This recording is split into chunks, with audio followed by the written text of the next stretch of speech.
should I be?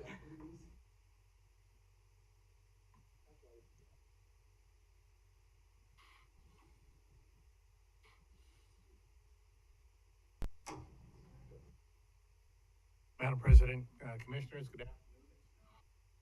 15. All right, thank you very much, Director Wong, and welcome everyone to our pre-commission work session. And we're very pleased and honored to welcome Mr. Bob McQuaid, our Ada County Assessor, and he is going to speak with us this evening. Welcome. Thank you. And is this on? Is the mic on? It's okay. Well, it's nice to be back. Last visit here.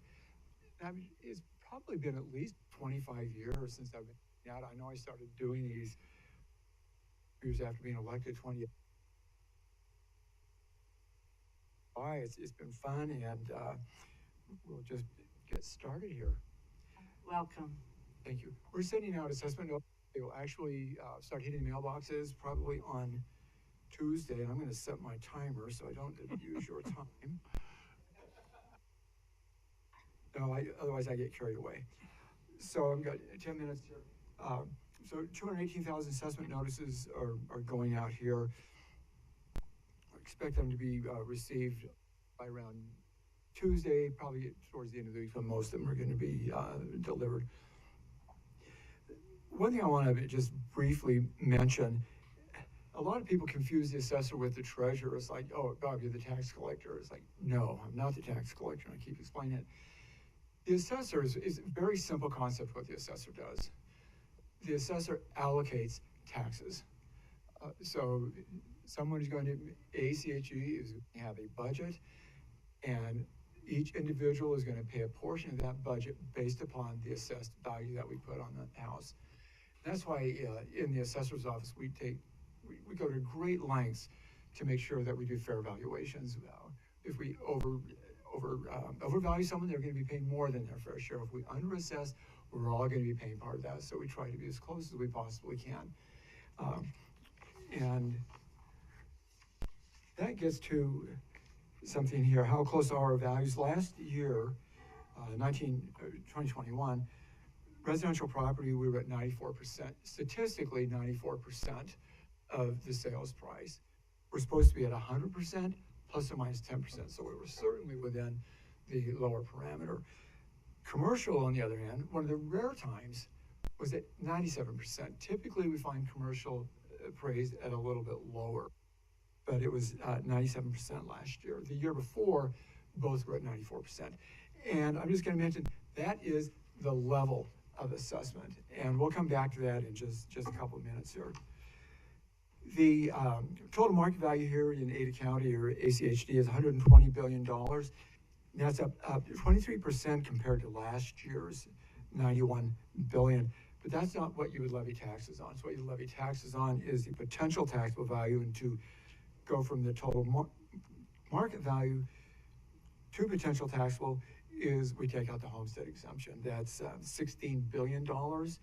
We still had outstanding exemptions of $187 million, and I'm expecting that's probably going to be close to zero by now, because the commissioners have to approve all the exemptions. They have to have them to me by the 15th of May, and this was prepared just shortly after the 15th, so maybe we have not had a chance to process all of those exemptions yet. Then operating property, that's property owned by utilities. For example, a pipeline company is the pipes in the ground, and communications company would be wires up in the air, wires underground, railroad tracks for utility railroads. So that's operating property. The tax commission assesses those. They assess them completely different than we do commercial property. They assess it on a unitary value. So Union Pacific, they will value the entire company, and then they'll break out what portion of that total value is in Idaho, and then you will further break that out by the miles of track in each taxing area. So that's operating property. The tax commission won't get that to us until August, and at that point in time, we will know really what the total value is going to be assessed at. But for right now, we can say it's $105 billion. That's 39%, up 39% over the previous year. Talking about residential property, yeah, almost 200,000 residential parcels. When I took office in 1995, we had about 96,000 parcels. Today we have 218,000, so we're getting close to 250,000 parcels here in Ada County. Total market value, not taxable value, is 99 billion, and median increase for existing here in Ada County, all of Ada County, is 30%, and it changes from one area to the other. I was at a flood control district, and their median change was 35%. So it's between 26, 35%, but the median is 35 for all of Ada County, or 30% increase. Last year we had a 26% increase. We did not know what to expect when we sent out the assessment. We had no idea how many appeals we were going to have. Last year, after a 26% increase, the highest I've ever seen, we had the fewest number of appeals that we had in 2 decades. We were just absolutely amazed. But we believe what it was people really know what's been going on in the market. So this year we're up about 4% more than what we were last year.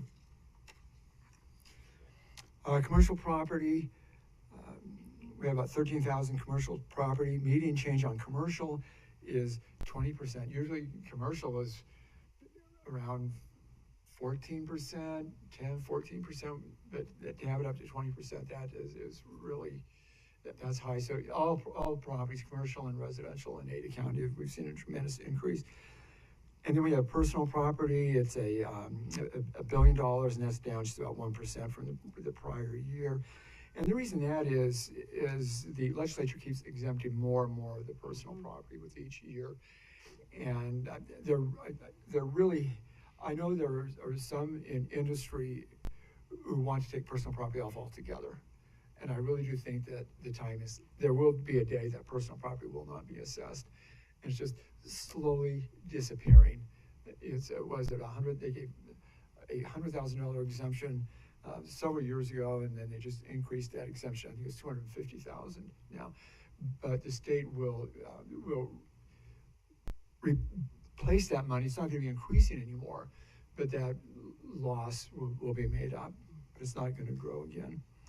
We have 14 urban renewal areas in Ada County. I remember in 1987 when the first one was formed here in Boise. It was downtown. It was down by the Union Block. We had no idea that we would end up having 14 urban renewal areas. If we would have known that, we would have, the way we implemented it would have been completely differently from our office where we handle it. It is extremely labor intensive, really labor intensive, tracking the value on the urban renewal parcels. It really needs to be automated, but it's so complicated. I'm going to leave that for somebody else. All right, we're just getting close to wrapping things. New construction, we don't want to forget about that, because we can increase our budget by the new construction roll.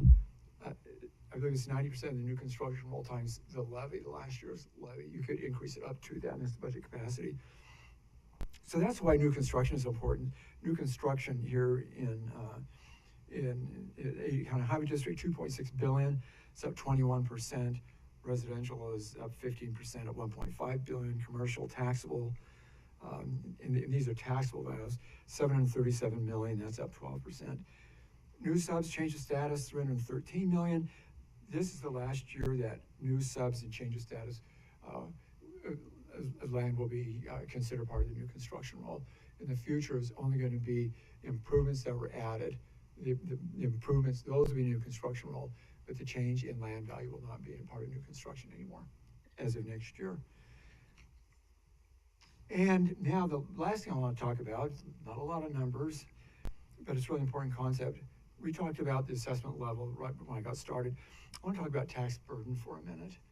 And tax burden is who pays the taxes, commercial property owners or residential property owners. Really has been getting a lot of talk lately because of the way it's been changing. As we were at the peak of the recession in 2008, 2009, there was really not a lot of, and I keep thinking of a chart that the commercial and the residential were fairly close together. But as we came out of the recession and residential property started increasing in value, it increased at a much different rate than the commercial property. And so now we're at a place where it's really getting everyone's attention. And residential property here in Ada County pays 76% of the property tax. Commercial is at 24%. Last year, residential was 74%, so it's gone up 2%. Commercial has gone down 2%. And it has nothing to do with the way we're valuing commercial property. Some people are trying to put that narrative forth that we're really not doing a very good job assessing commercial property, therefore they're getting a break. That is not even close to the truth at all. One thing that does have some impact, of course, is when the homestead exemption was frozen at $100,000 and then put up to $125,000, and it's frozen there. Had that not been frozen, that certainly would have slowed this down somewhat, but not completely. So the homestead exemption has some impact, but not completely. Really, the two big drivers of this shift, and I've just got 6 seconds left. You're good. We have about 200,000 residential parcels here in Ada County. 200,000 residential parcels, 13,000 commercials. We have 15 times the number of residential parcels that we do commercial parcels. So we just have so many more parcels of residential property, and that just keeps increasing at a faster rate. The value of residential property is $99 billion, commercial is $20 billion, so just the value of residential is 5 times the value of commercial property.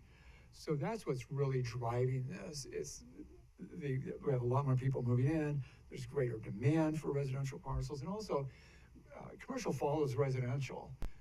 Commercial you don't have a community with 10 residential or commercial parcels and no residential parcels. The residents, they're the leaders. Last thing I just want to mention, new construction.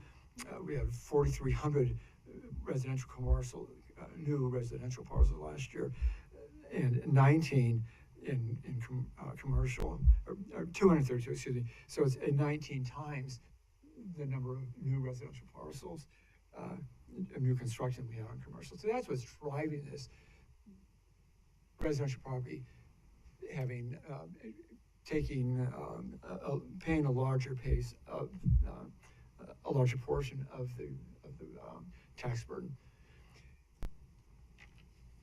So that's burden. We started out with the level. The level is, as I mentioned before, 94% residential, 97% commercial. I have absolutely no control over the growth or the value of residential parcels. I think that I do. I would not be in this business. But anyway, I really have no control over the number of new homes that are going up or the value of the new homes. Same thing with commercial property. I have no control over that. What the assessor does have control over is the level. So I said in 2020, we had the commercials at 94%, residential was 94%.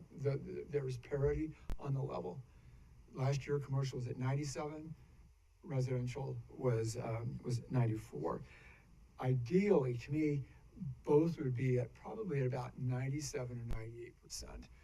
I'm reluctant, I've always been reluctant to get up to 100% because that means half of the parcels are going to be over 100% and the other half below. And I'd rather, if I was going to err, I'd rather err on fewer people being assessed over the 100%. So, Madam Chairman, Commissioners, those are my final remarks before I say farewell. Oh, well,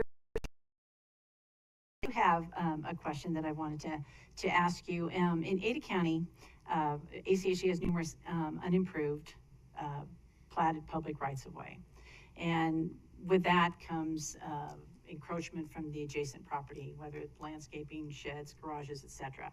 So I have a couple of questions for you. So if ACHD were to vacate the public right-of-way, would the property owner pay more property tax if the right-of-way is vacated? That's a good question. And the answer is maybe. Maybe? It depends. A real good example would be like a residential parcel, with a small small portion of land that they took over that's been right away right now. It's probably not gonna have much effect at all on that. On the other hand, if you have a piece of commercial property and it's a big piece, yes, they would certainly see a change there. So you just kind of have to put that into And it depends on the, perspective. Yeah, type. residential, small residential, and the more you scale it up, the more impact it's going to be. okay, so if, on the ones then that would see a little bit of an increase, then would ACHD receive more property tax revenue as a result of that? That's really a good question. We're moving into budget season, and so No, you would not. we would not. No, because your budgets are not set on the value of the property. You set what your budget is what that would tend to do. Is that moved up, it would lower your levy Would lower it. as that went back on. But you're talking about so many, such a large value of property. It would just be almost probably a very, very slight reduction in your levy. You probably most people wouldn't notice it at all. Okay, and then my next question was just how your office assesses the property for improvements within the public right of way, and I think you were just speaking to that. It just depends on the type of property. Did you have Yes. anything more that you wanted to add to that? But I think you answered that question already. Yeah. Okay, Yeah. thank you very much. Any other questions or comments? Madam President, Commissioner McKinney? let me just say, thank you for your service. It's been good to, have you involved, and I do have one question about the comments you made. You talked about, how the only thing that you can control is the level, and you got, 94% in residential versus 97% in commercial. How do you control it? If that's something that can be explained in one sentence, what are your tools for controlling that? Well, first of all, it would just, I guess kind of on a micro scale, I could take it, and this is an actual example, something that happened. It was a subdivision of river property on the Boise River, and we increased their value this is a couple of years ago, about 21%. It was maybe a couple of dozen parcels. The appraiser was pretty aggressive. There had not been many changes on that parcel in that subdivision for a couple of years. And the appraiser felt, okay, I've got to get this up there. So they were a little more aggressive about it. And of course, there was a lot of pain. And we ended up, through Board of Equalization, backing that down to about 18%. So that's one way we can do it, being a little more aggressive with our valuations. On residential, those, by the way, these numbers, the 97, 94%, our model for residential property, when that number, it's going to be we had about 11,000 sales in residential property last year in Ada County. So when we build our models, we can build very narrow confidence intervals at a 97% confidence level on residential because we have such a large sample regarding population. So that's going to be pretty close. Commercial, on the other hand, where we have fewer sales, even though we're at 97%, it's going to be probably a much larger confidence level. So that confidence level, maybe it could have been, the true median could have been maybe 103% or maybe 87%. We don't know, but it just happened to be, it was 97%. So is it mostly just how aggressive the assessment is done? Is that kind of the key well, thing? It's the amount of data we've got and the quality of the data that we have. Okay. And how confident the appraiser is in their values. That one subdivision I was talking about, there were no sales in that subdivision at all. And they just thought, it's gone 2 years with just minimal increases. But here I have a subdivision right next door that has gone up more over the last year. So I've got to do something. So they're going out on a limb because when it comes time to appeal, it's hard to build a good solid case why this should have been at 20% or something. Okay.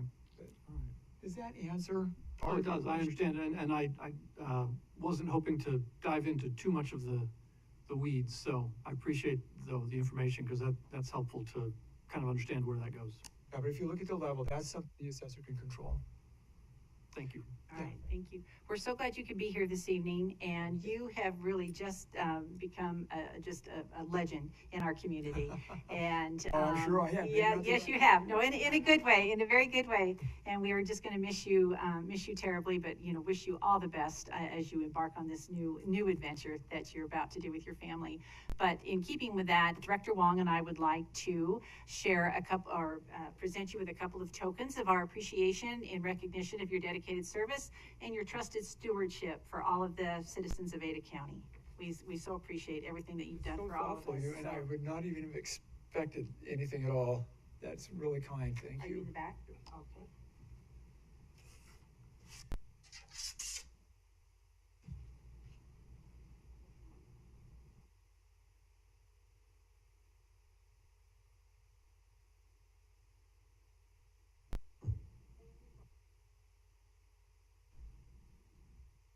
So much.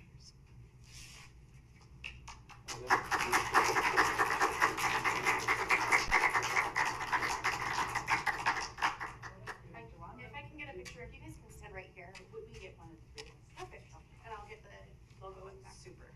Well, Mr. McQuaid, this is something, of course, the eagle that we give is always very special. This, what we're about to present you, is incredibly special because we generally don't do this to our team members that are outside the Ada County Highway District. But anyway, based on all the great support, the great issues that you brought us, your tremendous sense of humor, and the dedication you have, and not being a bad skier.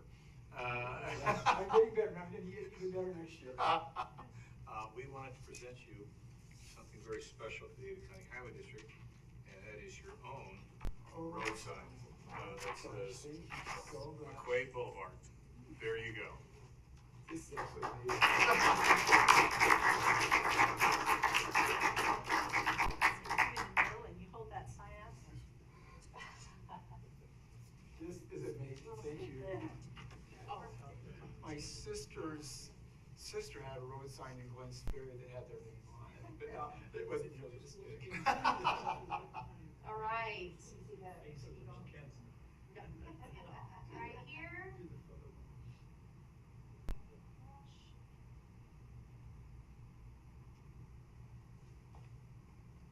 I can't hold this.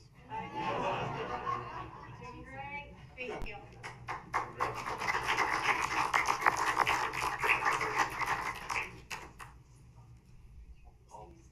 Yes. All the best. Now, I've got one question for you. If I get homesick next year, can I come back? Yes,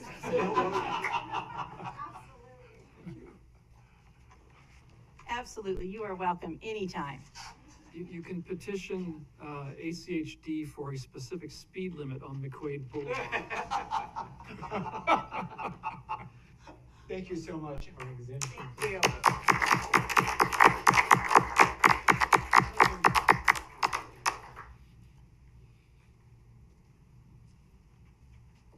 All right, well, I guess we Sure. can go. okay, I was hoping you were coming back.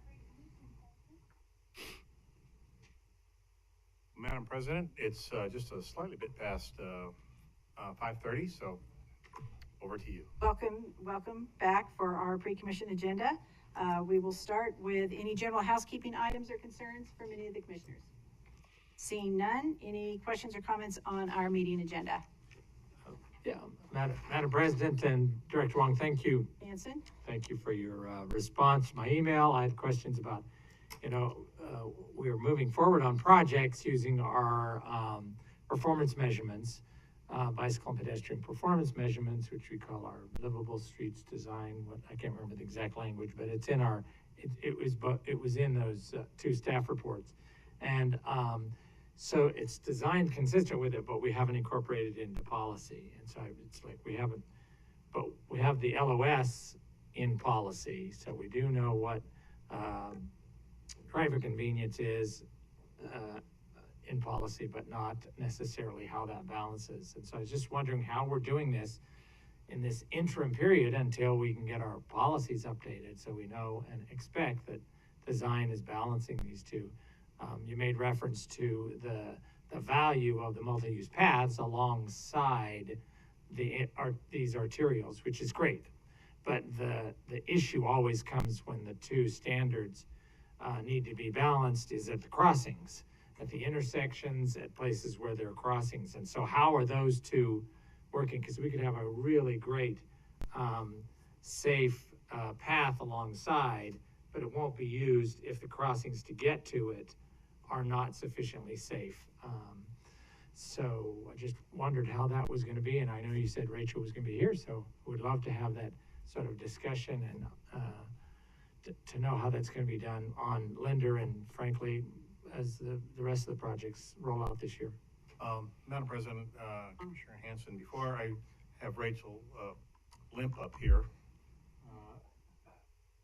is wearing a very big leg guard right now.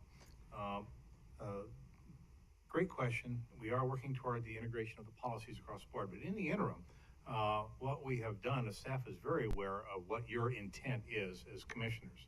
And with that intent, it is already being incorporated into the projects as we move forward, and of course we bring them to you. When we get to the design phase, that is where we will work the specifics in conjunction with our partners, and of course bring those to all of you in this interim and past the time that we have those in policy, because at the end of the day, we want to make sure that you are comfortable with the projects going forward. So that's how we are doing this today. Transparency, no surprises. We bring those to you, and if you're good with it, great. And then at the same token, those are issues that really are pointed toward design as we finalize the concept and put it into the actual, I'll call it pen on paper sort of thing. Rachel, did I miss anything on that at all? Commissioner Hanson, does that? So yeah, no, Okay. I just want to know how. That's right. So I just want to be able to see how. So for example, we cite some specific crossings that are going to happen there. Our current policy expects us to have certain level of service on those stretches.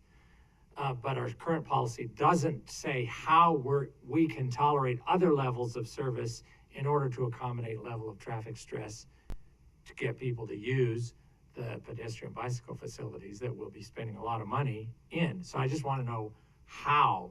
I know it's going to be done, but there isn't a way in which I can understand how that balance happens. So that's why I was going to ask the engineers if they could tell me, how are you balancing those two things? And on these major arterials, well, they're the ones who are doing the design. So on these major arterials, how are we doing it? Because, Again, not want to speak out of turn, but again, back to the project teams. The project teams are built of representatives of all the major stakeholders, cities, you name it, across the board. Those discussions are worked out at that level. And then as we get into design, it's refined. And as you know, we come to you at certain levels of the design project prior to finalizing it. And that is how how works. It's a back and forth. And again, Rachel, did I miss that? Okay. So then, Director, I would ask then specifically on the Linder projects that you come back to us and show us how we have balanced level of service on Linder against the level of traffic stress on these crossings, the hybrid beacon near Waltman Lane, for example, at 10 Mile Creek Pathway, and the bridges. So in advance, I'd like to see how that's being implemented. Because once it's already, we say, okay, it's sort of the black box. This is bound, we've done this, then we present the whole picture. I like this beforehand. This is how we're doing it, how we're taking it, because the policy doesn't tell us, we don't have it in policy yet, instructing our engineers how to balance the two. As level of traffic stress always preempt, so we might have LTS be diminished just a little bit in order to accommodate LOS. Or, you know, the two things, I still don't know how the shots are called, because their policy doesn't tell us how they are called on those two. Commissioner, Madam President, Commissioner Hanson. More details. As I give this next answer, would you make sure Justin is not coming up to kill me? Gary, the same thing. Commissioner, nobody will ever see every piece and part of this going forward. It is a dynamic process that goes back and forth between the project teams, the cities, all of you. Now, that being said, we are more than happy. Has he got up yet? No. We are more than happy update as we work through this during work sessions. More than happy to do that, and I think we can answer those questions for you as we walk through with Keller. Is that correct? Yes. Okay, see, he's leaving. He's really upset now. The Keller Associates, to make sure that you're comfortable with that, and that you'll know in advance, as you said, before we come at the 90-some-odd% and say, here you go, have a nice day. Right. But we will do that. Okay, That works. that's real important in order to do that, because until we have policy, we're just like, okay, how are they being balanced? So, Sounds good. All right, thank you very much. Madam President, Commissioner McKinney. while we're talking about the agenda, let me just say that I had expressed earlier this week an interest in taking items 2 and 3 off of the consent agenda and moving them to the regular agenda, but in the interim, I've concluded that there's not a need to do that at this time, so I'm not going to be making that request. All right, I appreciate that. Thank you, Commissioner McKinney. All right, any other concerns or? No? I let Commissioner mine be, Goldfarb. yeah, thank you, Madam President. I let mine be known in emails earlier this week. Okay, very good. Thank you very much. All right, Director Wong, back over to you. Thank you. Stacy, could you bring up the presentation, please? No notes. Here we go. Commissioners, thank you. Again, welcome to tonight's commission meeting. Next slide, please, Stacy.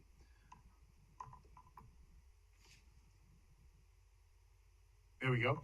I'm going to show you a couple things our teams here on the all staff here earlier this week, but just for your situational awareness, these are the big events that we have scheduled for the end of May and and through June. I want to draw your attention, of course, to the ACHD ITD joint meeting and such. We're working through the details. We will have recommended topics to you shortly, as we will be doing with the ITD board and such. Next slide, please. I wanted to share with you some congratulations. Last week, Christy Inselman and Erin Johansson, they graduated from Leadership Meridian, and we were very, very proud and thankful for all the work they went into this. Next slide. And last night, Austin and Ricardo graduated from Leadership Boise, doing a tremendous job, and again, we are very, very proud of them. We wanted to share that with you going forward. Next, please. And as we briefed earlier, this is the official seal, ACHD being awarded a gold level bicycle-friendly business. We did thank our commuter ride team, our Meg and her team, and of course, all of the groups that put all this effort in for the last year to make this possible, and we're very, very proud of this. Next slide. And I think Meg has hung a certificate out there in the. Yeah. A couple weeks ago, we had the annual vehicle inspections and such. For the Orchard team, Cloverdale team, our sheriff labor detail took first place on what we do. Each of the members gets a director's coin, and almost as important, a paid day off for the great job that they've done on making sure their vehicles are absolutely top rate. Next slide, please. Adams was Brian Rapp, and I will say that a little bit of showmanship was involved with this, because his vehicle is not only pristine, but when you open the door, it played the Air Force thing. Innovation was absolutely tremendous on this. Next slide, please. At Orchard, Dan Spady, one of our tremendous inspectors, who, by the way, is a guardsman and who has been deployed multiple times in defense of our great nation. It looked like his vehicle was brand new. could have been, but at the end of the day, you know, it was, he did a tremendous job on this. And then finally, once again, the best of the best, Valerie, on our crack seal team, patch team. If you look very closely at that vehicle door, you will notice an American flag, great covers, nice little placement, and a wonderful little bowl of chocolates that is always on on the seat, just first class across the board. Valerie, being the best of the best, earned 2 days paid off for the effort that she put in. So a great effort across from our great maintenance team and of course our fleet and mechanics. And as you all know, they keep our vehicles at the 98+% in-service rate, which I'll put against anybody at any time for 300 billion vehicles that we do have. Next slide, please. A little bit on metrics, again, very shortly though. The commuter ride impact to the community is amazing. If you look at what that team is doing in not only removing single vehicle miles, but improving the atmosphere, not bad for entrepreneurs like we have in commuter ride. Hiring, that's the number through this year. Sherry and her team have done an amazing job. We've actually hired double the amount at this time as opposed to last time this year, if that makes sort of sense. They are really working overtime to make this happen. Amazing number of potholes filled. I talked about the in-service rate for the vehicles, and as important as of today, 20 duct saves for maintenance, and that is a big deal. Next slide, please. National economics, I want to share with you because, as you know, we pay very close attention to what's going on across the nation and here in Ada County. This came out yesterday, I think it was, or day before, with the in the Statesman, comparing what's been going with inflation over the last since 2019. And if you look at those numbers, that's incredible. I'm not going to go up and down them, but you can imagine the continued impact it's had to all of you, and of course all of our team members on a day-to-day basis. I was really amazed by the price of eggs. Such going over, and as I've shared many times with you and the team, doesn't matter who you are, gallon gas, dozen eggs, loaf of bread costs the same, and such. So we'll keep you posted on this as we go through the year and such. Next slide. A little bit more local. These are the current statistics on costs to the taxpayers here in Ada County regarding cost of materials and such. Again, the Mountain States Consumer Price Index is higher than the national average, as is a lot of the other things that you see right there. And such. So we continue to keep our eye on this. Sherwin, Treasurer, is doing a tremendous job on making sure we are well aware. And so on a monthly basis, I want to make sure that you at least see some of the things we see on a daily basis when we're looking at contracts, projects, all these different things across the board. Next slide, please. I had the tremendous honor of attending with two of our team members, and they're sitting in the room here, Brooke Green and Diane Bevins, to the WTS Women in Transportation Seminar International Annual Conference here this last week in Seattle. Learned an amazing amount of things, met an amazingly just talented professionals at this conference. The goals for the WTS in the next couple of years, you see them up there. Attract, it should be not attack, but attract, sustain, connect, and advance, which is close to our attract and retain operations here. There were over 800 delegates, and the logistical planning that the WTS did was phenomenal. They did not miss a beat. There were multiple breakout sessions, multiple group sessions, not only in the hotel that we were at, but in different areas next to that hotel. They did an amazing job. I met just an incredible person. I got to have dinner with her, or two of them, as back, Janet Walker Ford. She is the new WTS International Board Chair. I have invited her to come to the Ada County Highway District and such. She was very impressed with a lot of things that we're already doing for transportation and such, but she is the senior VP for WSP, which is a huge design construction. They have over 14,000 employees across the globe, but very, very impressive. If she does, if she can come, you'll be impressed with this amazing woman. Scholarship winners.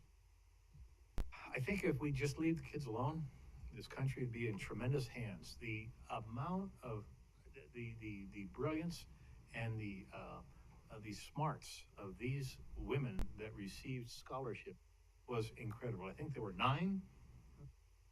Where was go? 9, right? Somewhere in there.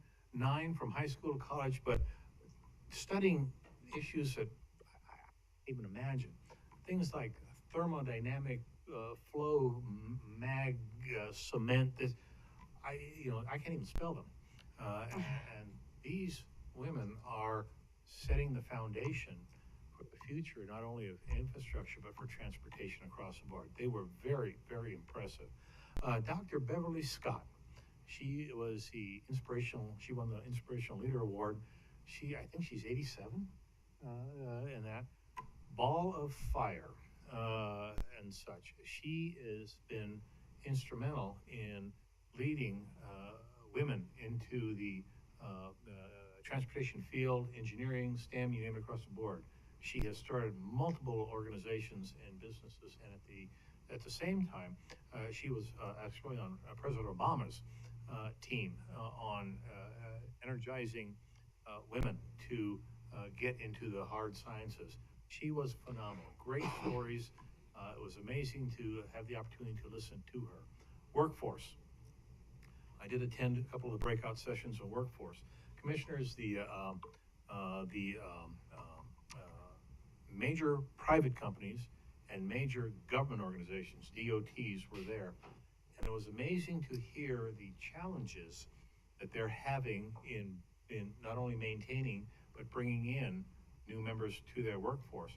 And they talked about things that they'd like to do or like to try. Commissioners, I shared with them, we're doing all of that already. And we shared with them how we were doing it. And we shared with them what we saw with the results of this. They were very impressed and such, but as I shared with the senior leadership group, we are not walking on a path. We are building and leading the path when it comes down to integrating women into the Ada County Highway District, and at the same token, providing leadership opportunities and encouraging by providing the right amount of benefits and support functions to all of our team members to encourage them to remain and continue with their careers here, and at the same token, attract new members across the board. And finally, I learned something that we are going to leverage. The WTS International has a leadership training course, and they they're very selective on the women that they bring into this course. I sent out a note to all of our deputy directors today that this is something we must participate in, and this is something that we will. And so I'm looking forward to the recommendations from our team to nominate our tremendous women leaders here at the Ada County Highway District to participate in this very important leadership building opportunity. I'll keep you posted on how this goes, because it is a selection process. It's not just I'd like to go sort of thing. But again, you were well represented by Brooke and Diane, and it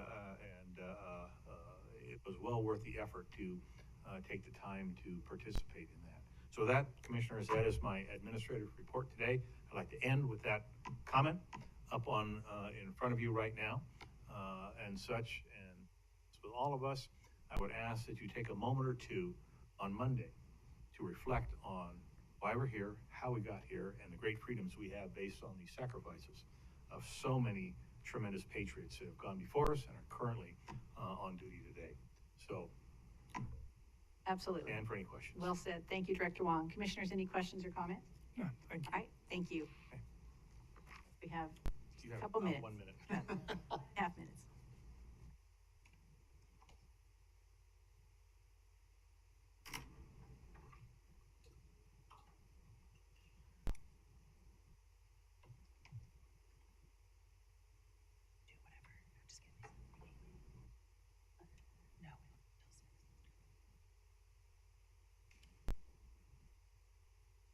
Commissioner, we'll start bringing out some more chairs here shortly. Okay, thank you very much. Looks like we've got a few out in the lobby. I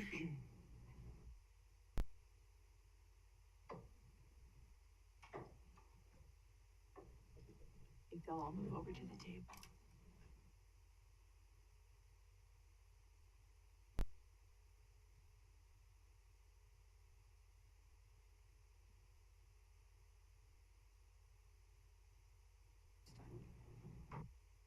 You just let Madam everybody President. out there know.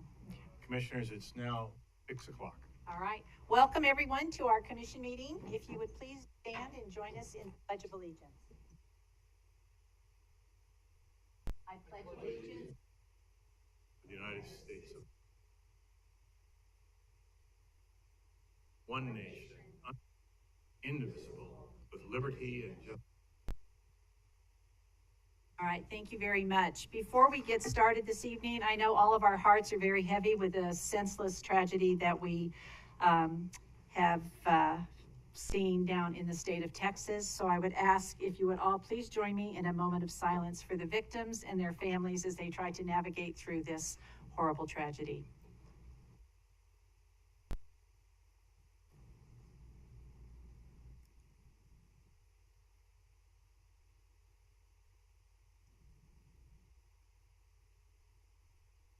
Thank you. All right, Commissioners, our first item is to adopt our agenda. Is there a So moved. motion? Second? All right, all in favor? Aye. Aye. Motion passes. Consent agenda. Items on the consent agenda are considered to be routine and will be enacted by one motion. There will be no separate discussion on these items unless a commissioner or a citizen so requests, in which case the item will be removed from the consent agenda and placed on the regular agenda. All consent agenda items are commission action items unless noted. Commissioners, do we have a motion? Madam President, Commissioner McKinney, I move that we approve the consent agenda as outlined. is there a second? Second? Commissioner Hanson, thank you. All in favor? Aye. Aye. Motion carries. All right, that takes us right to our regular agenda. We have one item this evening on our regular agenda, the 8th Street Bikeway Concept Study Adoption Hearing Continuation Request for Adoption. The public hearing was left open, so we will just pick up and continue with the public hearing, and we will start by hearing from staff. And I will ask the commissioners, we will be having 3 presentations today. We will have Brooke Green, we will have the City of Boise, and we will have CCDC. So in the interest of time, if you have a question, hopefully it will get answered in the course of the presentations that we're going to be hearing this evening. But I would ask that you please just make note of your question, and we will ask the questions when all 3 have finished presenting. So with that, Ms. Green, we'll turn it over to you. Welcome. Thank you, Madam President and Commission. For the record, Brooke Green, Senior Transportation Planner within Projects and Planning. I'm joined this evening by Zach Pietmeyer, Project Manager with CCDC, to continue the conversation and the public hearing for the 8th Street Bikeway Concept Study. Following my presentation, I'll invite Dave Rader to the podium, who will speak about parking. In addition to that, we have Councilwoman Holly Woodings, who will also get up and make a few comments. Welcome to both of you. Tonight's presentation, as mentioned, is a continuation of the April 27th public hearing. It is our intent for this evening is to consider an adoption of a preferred concept for the 8th Street Bikeway concept. Our presentation this evening will only highlight new information as we were directed by the Commission. As a note, the project team, following the review of the data as well as presentations and meetings with stakeholders, we do have a preferred concept modification that we'll recommend at the end of the presentation. Quickly, just as a recap, at our previous meeting, 3 concepts were developed over the wintertime. They were previewed by the BAC, the PAG, City Council, as well as the Commission earlier this spring. Public outreach was then conducted on all 3 alternatives. The public ultimately identified Concept A that you see there in red. Concept A was identified as the preferred concept in part because it provides the highest level of protection for both the north as well as the southbound cyclists. In addition to this, it actually does not negatively impact adjacent private property owners, as well as existing pedestrian facilities and streetscaping within ACHG's public right-of-way. At the April 27th hearing, the Commission directed staff to review and to conduct additional observations as well as traffic data analysis. Since our last meeting, we conducted both school pickup as well as drop-off observations. We collected new traffic data. We examined parking utilization. We went back and examined the Contraflow bike lane suggestion. We addressed the accessibility concerns. In addition to that, the staff did meet with concerned property owners as well as their representatives to address their concerns. We performed observations at St. Joe's, both at their drop-off as well as their pickup. And as mentioned, we collected new traffic volume data and parking utilization data. In addition to the comments and the concerns from the commission, I wanted to highlight some of the specific concerns of adjacent property owners, as well as concerns that you have heard since April 27th from some stakeholders. In particular, St. John's and St. Joe's concerns. Their concerns specifically removal of accessible parking there on 8th Street, removal of a loading zone on 8th Street, permit parking restrictions, 9th Street loading zone, their current operations for weddings as well as funerals, student safety, in addition to that congestion. You're going to see that St. Michael's has some similar concerns. They certainly want to keep and their facilitation for their weddings as well as their funerals, safety of those parking on 8th Street, parking capacity, relocation of accessible parking.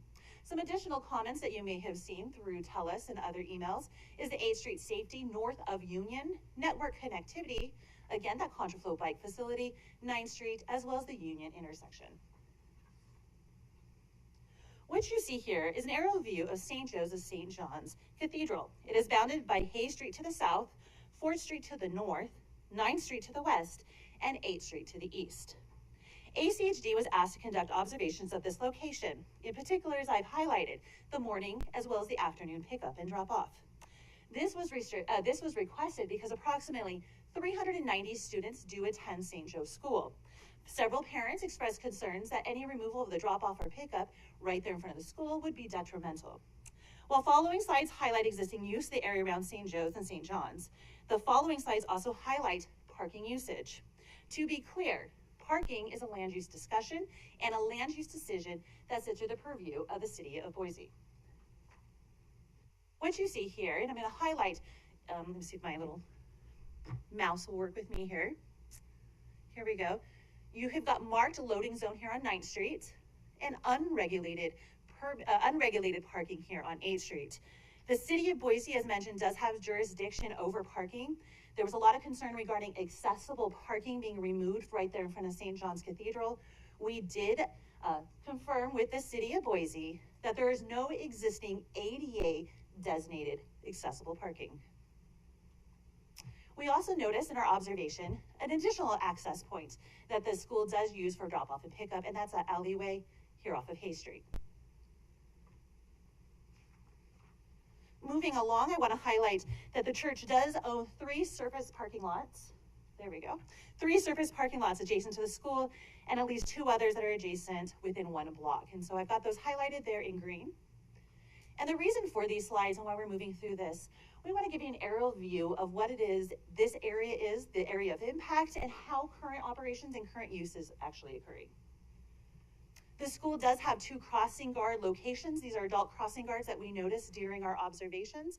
The first one you've got here located north at Fort and Hayes, 8th and Fort. And then the second one right here is an adult crossing guard that helps facilitate crossing to the parking lot during their AM as well as their PM pickup.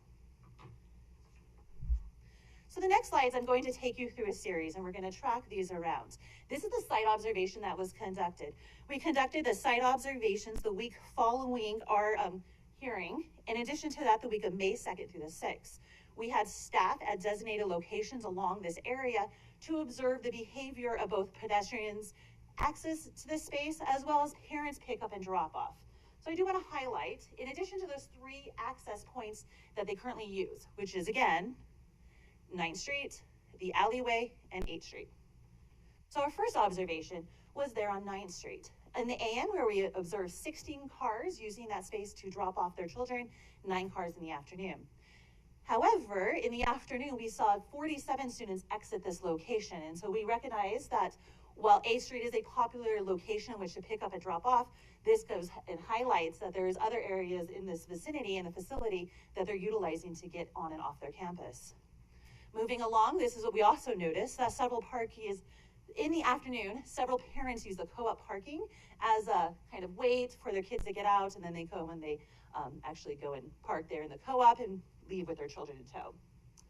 We did notice one thing that was an observation, and unfortunately it was really predominant in the morning. This is what we call in-lane drop-off. And what was occurring on several occasions was parents would pull in, as if they couldn't get into a parking spot in particular right there in front of 8th Street, they would actually park, use this red light, park in this vehicle travel lane, unload their children so they can get access to the school, and then move on. In addition to that, we saw several occasions where they would park in the vehicle travel lane as they queued up to get that near parking spot. I highlight this because at the same time, we've got 70, on average, was about 70 cars who would do this maneuver. It was unmetered parking, so it was quick for parents to come in, drop their kids off, move on. But in some cases, parents who couldn't get access to those close parking spots did utilize that vehicle travel lane to facilitate that movement. In addition to that, I will speak to the afternoon observation, but something important to note, in the same time that this facilitation was occurring with those approximately 70 cars, the parking lot across the street averaged about 23 cars. So in essence, while this may be the easiest way in which to drop kids off, there was certainly some underutilization that was occurring at the parking lot. However, in the PM, it's a different story. What happened to the PM and what we observed was approximately about 5 cars at a time would actually come and camp out. They'd get there early, grab that prime parking spot. As a result, because it wasn't just filtering through, parents started utilizing other resources. And so we started to see in the afternoon, we saw that 50 cars started to utilize that parking lot in the afternoon. I will say every observation that I made, if I was out there, I was sitting right here. So I was able to see this movement pretty clear. In addition to all of those access points, we did make an observation with this alley. We weren't aware this alley was actually used or a space that was facilitating drop off and pickup until we were out there observing. That's where we observed in the morning, approximately 54 cars who would come into this space, and then they would exit onto 9th. And in the afternoon, actually, we saw just buses who would come in, and we suspect it was probably for the after-school programming to take their kids elsewhere. Why is this slide important? This slide is important because it tells both the team as well as the consultant that there are several access points along this area. While it's bounded north of 4th Street, Hayes, and 8th Street, and 9th Street, there are 3 access points. However, it also highlights to the team as well as the consultant that the proposal in which we're making the recommendation this evening still enables drop-off and pickup, still facilitates the ability for parents to come in, use this designated space, use available parking. It also highlights that there's existing facilities in this corridor, in this area, to help parents access this facility, both for drop-off and pickup. At this point, I'd like to go ahead and hand it over to Zach with CCDC. He's going to go over the new traffic data that we collected, highlight a few points, and it'll come back to me to introduce our preferred concept. Thank you, Brooke. Welcome, Zach. Thank you, Madam President, Commissioners. For the record, Zach Pietmeyer, Project Manager with CCDC.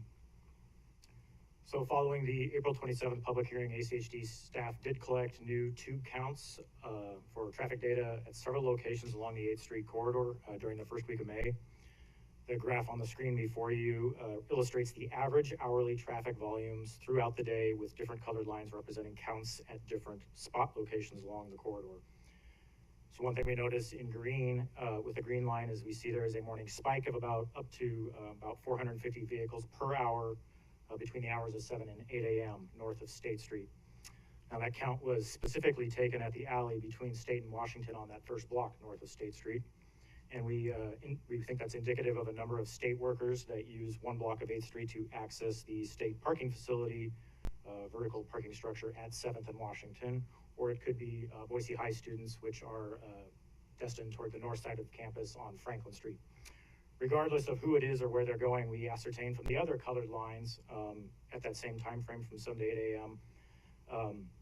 That much of the 8th Street traffic you see going north of State leaves 8th Street before they get to Franklin. So when you look at those other colored lines, you notice that the volumes from that 7 to 8 a.m. Time period are roughly half the green line peak. And specifically, on the block of 8th Street adjacent to St. John's, there's approximately 175 vehicles per hour for each of 2 hours from 7 a.m. to 9 a.m. Generally speaking, the other blocks in the corridor peak in the afternoon between 2 and 4 p.m. with the highest volume in that afternoon period north of 4th Street at around 460 vehicles per hour from the hour from 4 to 5 p.m., which is still below the 510 vehicles per hour identified back on April 27th as the planning level threshold for a single lane collector. For the two signalized 8th Street intersections at Hayes and at Fort, peak hour volumes are used to determine intersection level of service. For each of the intersections, the graph shows the AM peak hour traffic in green and the AM peak hour traffic in green and PM peak hour traffic in blue. New traffic data taken the first week of May this year is represented by the solid bars, and for comparison, the previous data used in the analysis before April 27th is represented by the hatched bars. We see that for both intersections and in both AM and PM peak hours, the data collected this month shows traffic volumes are now lower than the previously collected traffic data, specifically a reduction of between 3 and 24%. With this new traffic data, Kittleson reanalyzed the anticipated 8th Street delay resulting from the proposed travel lane reduction from 2 lanes to 1. The delay for the 8th Street vehicles, which was anticipated to increase by between 10 and 22 seconds based off the previous data and presented at the April 27th public hearing, is now only anticipated to increase between 5 and 15 seconds, which stands to reason. There's now an understanding of lower traffic volume, so there should be lower delay. The delay at the two unsignalized intersections at Washington and Franklin is still anticipated to increase up to 5 seconds as shown, but that's only for the side street traffic. No additional 8th Street delay is anticipated at the two southern unsignalized intersections. So based on this new traffic data, the analysis remains largely unchanged, and the conclusion that removing one of the two northbound vehicle travel lanes will meet ACHD planning thresholds for collectors still stands. On April 27th, there was testimony provided indicating that vehicles get ticketed if they park on certain areas on Hayes. So the design team coordinated extensively with the city to better understand what the existing parking regulations are throughout the project area, and those different regions are illustrated on this graphic. In addition to the unregulated parking on 8th Street along the frontage of St. John's that Brooke identified earlier, we note that St. John's, the block with St. John's and St. Joe's, noted here with a green star, that there are some form of special parking permit zones on each of the surrounding streets. Permit Zone 1 is generally in place to accommodate area residents, and Permit Zone 2 is generally for Boise High School student parking. As can be seen in the photos on the zone parking regulation signs on the right-hand side of the screen, both are in effect Monday through Friday, 7 a.m. to 4 p.m. only, and the Zone 2 is in effect between September and May, which is generally when school is in session. Parking is only regulated in these zones for vehicles that wish to use these spaces for more than 1.5 hours. Unpermitted vehicles are welcome to park in these spaces for up to 1.5 hours, including during school drop-off and pickup times on weekdays, and these zones are completely unregulated on the weekends. The City of Boise is in attendance tonight, and I believe they will be speaking following our presentation, at which time they can hopefully share their thoughts on parking in this area. So parking utilization data was again collected by the design team on weekdays at the 8 a.m. hour, as well as a new time between 2 and 3 p.m. in the afternoon when the typical St. Joe's pickup occurs. Sunday data was also again collected at 10 a.m. So these graphics are a visual representation of that new parking utilization data on a block-by-block basis at these times. Previously, the parking utilization data was collected for all 5 blocks of 8th Street, as well as each side street, 1 block east and west of the corridor. This new data encompasses those areas, plus additional block faces on 7th and 9th Street to help round out the picture of parking utilization of the area. The average study area utilization from the block face data is shown here with new information boxed in red compared to the previously reported data, which was collected in August of 2021 for the CCDC section at the south and October of 2021 for the ACHD section to the north. Parking utilizations that first week of May were higher than the data that was collected in 2021. The Sunday mid-morning period continues to be the highest utilized time during the week, and the rates hover around 90%, as can be seen in that first red box. Other time periods exhibit study area utilization averages between 38 and 85%. Shifting gears back to the concerns that Brooke highlighted at the beginning of the presentation, I'll cover a few key items here related to testimony or written comments from St. Michael's Church on the next 3 slides, and then Brooke will be back up to talk more general comments that we received. So Concept A, in its original layout, did propose to relocate 2 existing on-street ADA accessible parking stalls on 8th Street along the frontage of St. Michael's, shown here in light blue. These are currently the closest stalls to an accessible entrance from the sidewalk to the building, denoted with the word ramp in darker blue. Due to the presence of the raised separated bike lane proposed with Concept A, it was originally proposed to relocate, or rather exchange, the 2 ADA stalls on 8th Street for 2 non-accessible stalls on State Street, shown here in yellow, a 1-for-1 trade. While these 2 State Street stalls are about 60 feet further from the ramp into the building, their positioning does eliminate the possibility of conflict between the users of those stalls and the proposed bike lane. In addition, that State Street location does allow for a ProAg design of the accessible stalls, similar to what was recently constructed at the post office at 8th and Bannock, shown here in the lower right photo. St. Michael's has expressed that the relocation of the accessible stalls is undesirable and may present an access challenge to some patrons.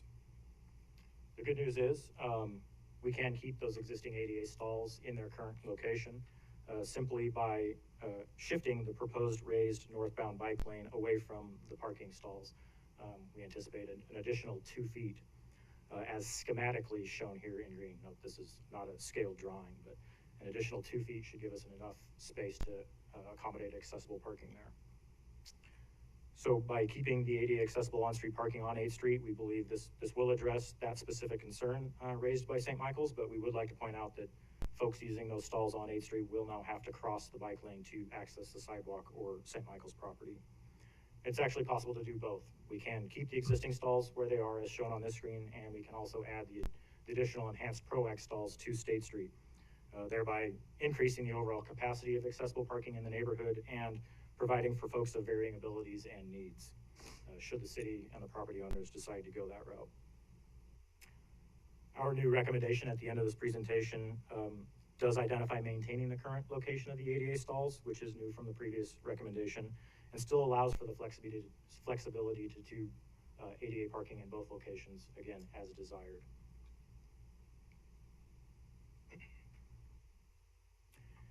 In a letter that the commission received, which was dated April 22nd, St. Michael's also expressed concerns that Concept A will restrict their ability to conduct funerals as they rely on the on-street parking on 8th Street adjacent to the property for staging of the hearse and related vehicles. I believe this also applies for weddings at the same location. St. Michael's provided the photo on the left back in March, illustrating that the area just to the north of those current ADA stalls is being reserved for funeral vehicles. That same area is enclosed in a red box on the right-hand side graphic, which is an image of Concept A to illustrate that even if we do keep those ADA stalls on 8th Street, there is standard parking located immediately north of them, which can be coordinated and reserved through the City of Boise Parking Services for funerals, weddings, or other special event purposes. Bottom line is implementation of Concept A should allow those special events or funerals or weddings to continue at that location. I'll hand it back over to Brooke now to talk a little bit more about the Contraflow bike lane aspect. All right, thank you, Zach. All right, I do want to take this moment to talk about the Contraflow bike lane. There's a lot of conversations and we received a lot of communication regarding it. But before I go into the Contraflow bike facility itself, I do want to talk about the history of the Contraflow bike lane. In particular, how it pertains to here in Ada County, but more importantly, how it actually pertains to 8th Street.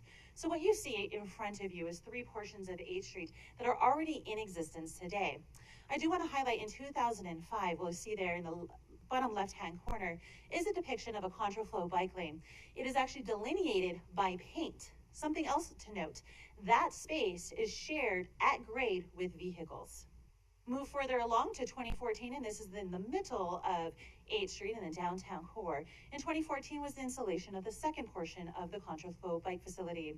This Contraflow bike facility, same thing. You actually have the Contraflow bike facility delineated there in green at grade with vehicles. I do want to highlight 2014 is the closest version of what we are proposing with our segment of 8th Street. However, the difference between this segment and the segment in which we're proposing is that bike facility, both on the east as well as the west side, is 100% removed from the vehicle travel lane. So in essence, the cyclists are not sharing vehicle travel lane.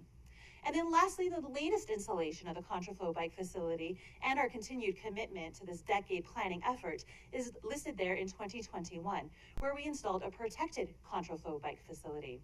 I highlight this because this is the whole segment of the low-stress bikeway on 8th Street.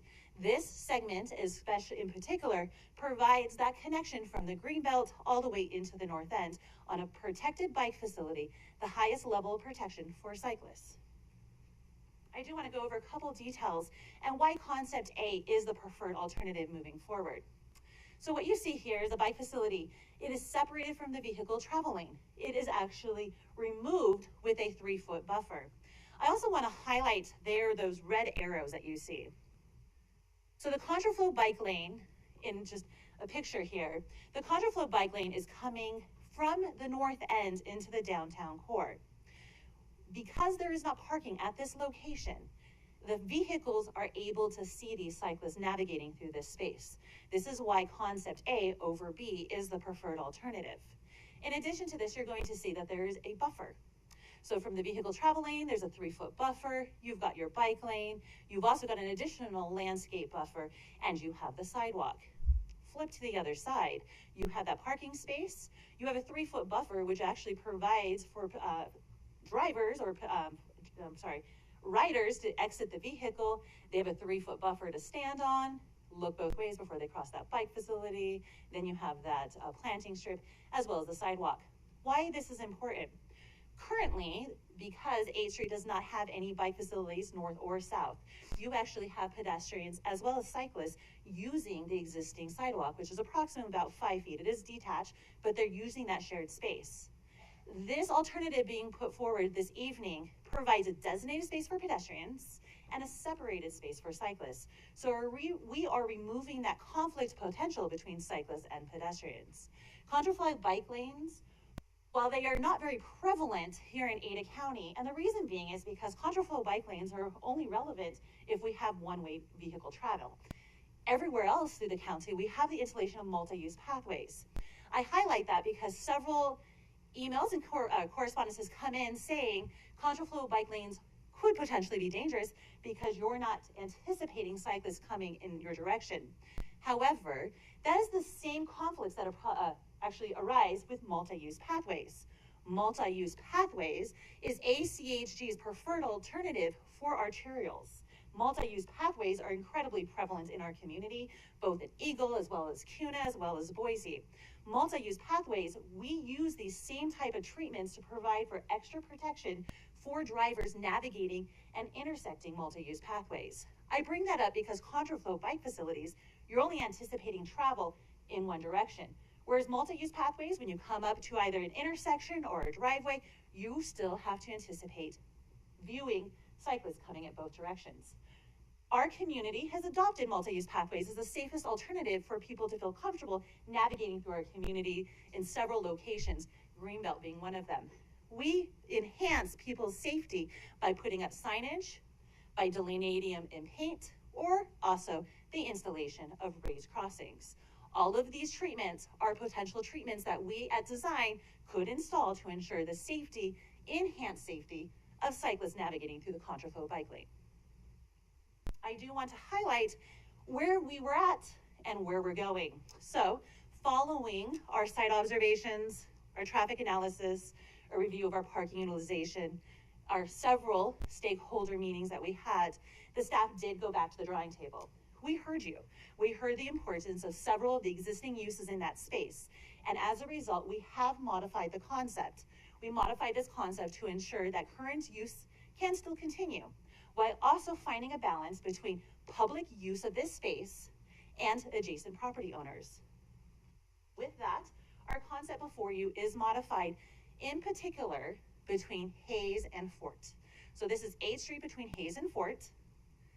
You're going to notice, whereas before the parking was on the east side, as a result of our stakeholder engagements, our meetings, parking utilization, all of that, we went back, our suggestion from the team, and which has been reviewed by our ADA coordinator to ensure that it is in compliance with ADA, and a lot of those elements will be addressed in design. We are making the recommendation that the parking between Hayes and Fort get flipped to the west side. What that'll allow is that continuation of the adjacent property owner to use that space. In addition, this 21 feet is actually public right-of-way. So it's a fairly large sidewalk than what is currently in place. You have that 6-foot bike lane, you have that 3-foot buffer, that parking space. On the flip side, you have that 3-foot buffer, that bike lane, that planting strip, as well as that sidewalk. This was a compromise. We recognize that it may not necessarily be the most popular alternative put forward, but to reiterate, concept A was unanimously adopted by the city of Boise, by their city council, was unanimously consented with our BAC and our PAG. Moving forward, we did hear from several of our stakeholders. We believe as a project team, this is that compromise to find that balance between public right-of-way, the highest level of protection afforded to our cyclists, as well as the current use along this corridor. With that being said, I want to talk about what that's going to look like. We'll be transitioning that flip of the parking through the intersection. And this kind of gives you an idea. South of Hayes, what it will look like, parking there is reflected on the east side, and the parking on this side is reflected on the west. When we get back to Fort, we'll flip the parking back because it's a right-hand turn movement. It's much easier in which to do it, and the parking will go back on the residential side. The modification does actually have a less of an impact on parking than the previous concept that we put forward on April 27th. You'll see there on May 25th in bold, the net change is about 45 parking spaces rather than 48. The reason being is because previously there was only 7 parking spots here because of that Jackson gas station. Flipping it over, they had more available parking space there adjacent to St. John's and St. Joe's. So in essence, we are putting more parking spaces back there. The staff recommendation, you're going to see this through the whole corridor. You've got the existing modification, or the existing concept A right here. However, to highlight what Zach mentioned, we did hear from St. Michael's the importance of being able to retain their accessible parking space. As a result, we did make a modification on behalf of the team to ensure that that continues. And to his point, should they want additional accessible parking spaces there on State Street, that's certainly something that could occur during the discussion on design. Then further north, you see the you see the yellow space here, and then you further north, you see here at Hayes, that's where we flip the parking, and then you've got the concept A from Fort to Union, therefore. And that's the concept, that's the only change we're really making. This gives you kind of an aerial rendering of what that potentially is going to look like. We're confident moving this forward. This is a modification to concept A, but we do believe that we listen to our stakeholders, and we're pretty confident that this is going to be, as I mentioned, the highest level of protection for cyclists while also balancing the public's needs and access to this location. With that, that concludes my presentation. I'll stand for questions. Thank you very much, Brooke. Are we going to hear from the city before questions? Or yes, Madam President, I'm actually going to have Dave Rader come up here. I'm so used to saying you're just on a roll. presentation. With that being said, I do want to invite Dave Rader from the city of Boise, who will speak in particular to the parking. As is highlighted several times throughout the presentation, parking is a land use decision, and it is at the purview of the city of Boise for further discussion on how that may look like. Very good. Thank you, Brooke. Welcome, Dave. Good evening, President May, ACHD commissioners. For the record,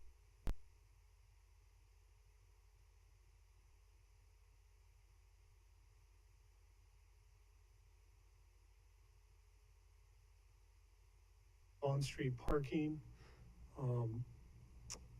but the trade-off being we get protected bike lanes that will serve all ages for years to come. We were at the table with ACHD when we met with St. John's and St. Joe's to discuss this project. we understand the concerns surrounding parking, that, from both the perspective of St. John's and St. Joe's. The city is willing to continue conversations with St. John's and St. Joe's to modify parking, to better support their uses and accommodate Concept A, which of course is the protected bike lanes. So I will stand for questions. Thank you. Thank you very much, Dave. Brooke, is that the end of all the presentations from all the interested parties? Madam President, Commissioners, I think it's a great opportunity to invite Councilwoman Holly Whittings. I think she has a couple of things she wants to mention as a partner in this and part of our project team, as well as the fact that we did bring this to the City Council for consideration. I think it's important that we do see the rest of our time to Councilwoman Whittings, who will give some highlights. Absolutely. Happy to do so, wherever you're comfortable. Okay. Welcome to you. Glad you could join us. Thank you so much. I never get to come to the staff podium. This is very exciting. Thank you, Madam President and members of the Commission. I'm Holly Whittings, the President Pro Tem of Boise City Council, also a very long-time resident of the neighborhood in question. I've been using the 8th Street corridor since I was 8 years old, and my stepmother worked in parking control for the city of Boise. We lived on 7th and Ada.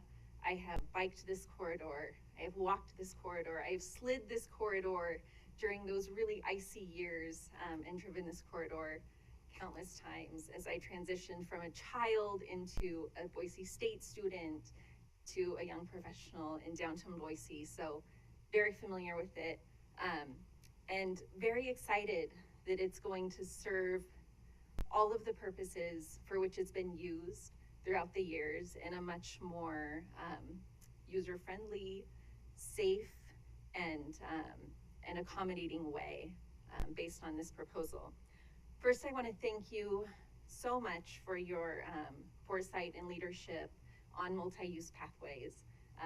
It's made a big difference throughout the city, and I think it's going to really benefit folks who will be able to get out of their cars, take some of those trips throughout their neighborhoods to access recreation and commercial opportunities, and really appreciate it. So first of all, I've talked a little bit about the 8th Street corridor and how it connects folks in the North End to various opportunities. Some of those opportunities are our downtown businesses who rely on, the local network of transportation for access. Those opportunities are government opportunities with the state capitol, the city of Boise. Some of those are education. Again, 8th Street is a corridor that really connects our original Boise suburb of the North End to Boise State University and the Greenbelt, and is heavily used that way. We really view this as an opportunity to also reduce emissions in our city. Anytime we can help folks get out of their cars for everyday errands helps us to do that and reduces those single occupancy trips. And our city's vision for 8th Street is one that doesn't prioritize one user over another. It's really a vision that allows all users, whether those are pedestrians, kids going to Boise High, people on bicycles, and drivers, including those picking up their kids from school and accessing church services, as all users of that street. And we really want to accommodate all of those different users as we envision this going forward. We really think that this will help enable greater economic prosperity for our downtown, for those businesses that currently exist along 8th Street, as people seek, especially as we have more residents who live downtown and are seeking grocery services and neighborhood commercial at 8th and Fort. Concept A is really, as we discussed it as City Council, the safest alternative for all of those users that was developed by all of our tremendous staffs. It's actually been really fun since we've had some planning staff shifting around our agencies over the past couple of years. It was really fun to kind of like I said, get the gang back together in City Hall, and Zach was there from CCDC, and we had folks from ACHD, and it was, it's really great to have so much more collaboration and so much mutual understanding of ACHD's goals and the City of Boise's goals, CCDC's goals for really creating vibrant areas. And I think that this is really a testament to what we saw from that wonderful collaboration from our staff. And I guess finally, I'll just note, as Brooke did, that Concept A was unanimously approved by Boise City Council after many questions, hearing from a lot of different folks in our community. And so we hope that you will also help us see this vision as 8th Street as really a corridor for all users that connects our original Boise suburb to downtown, to Boise State, to government services, and really help us get this into the vibrant corridor that we envision. And I'm happy to answer any questions that you have. Thank you very much. We appreciate it. So Brooke, are we done with presentations?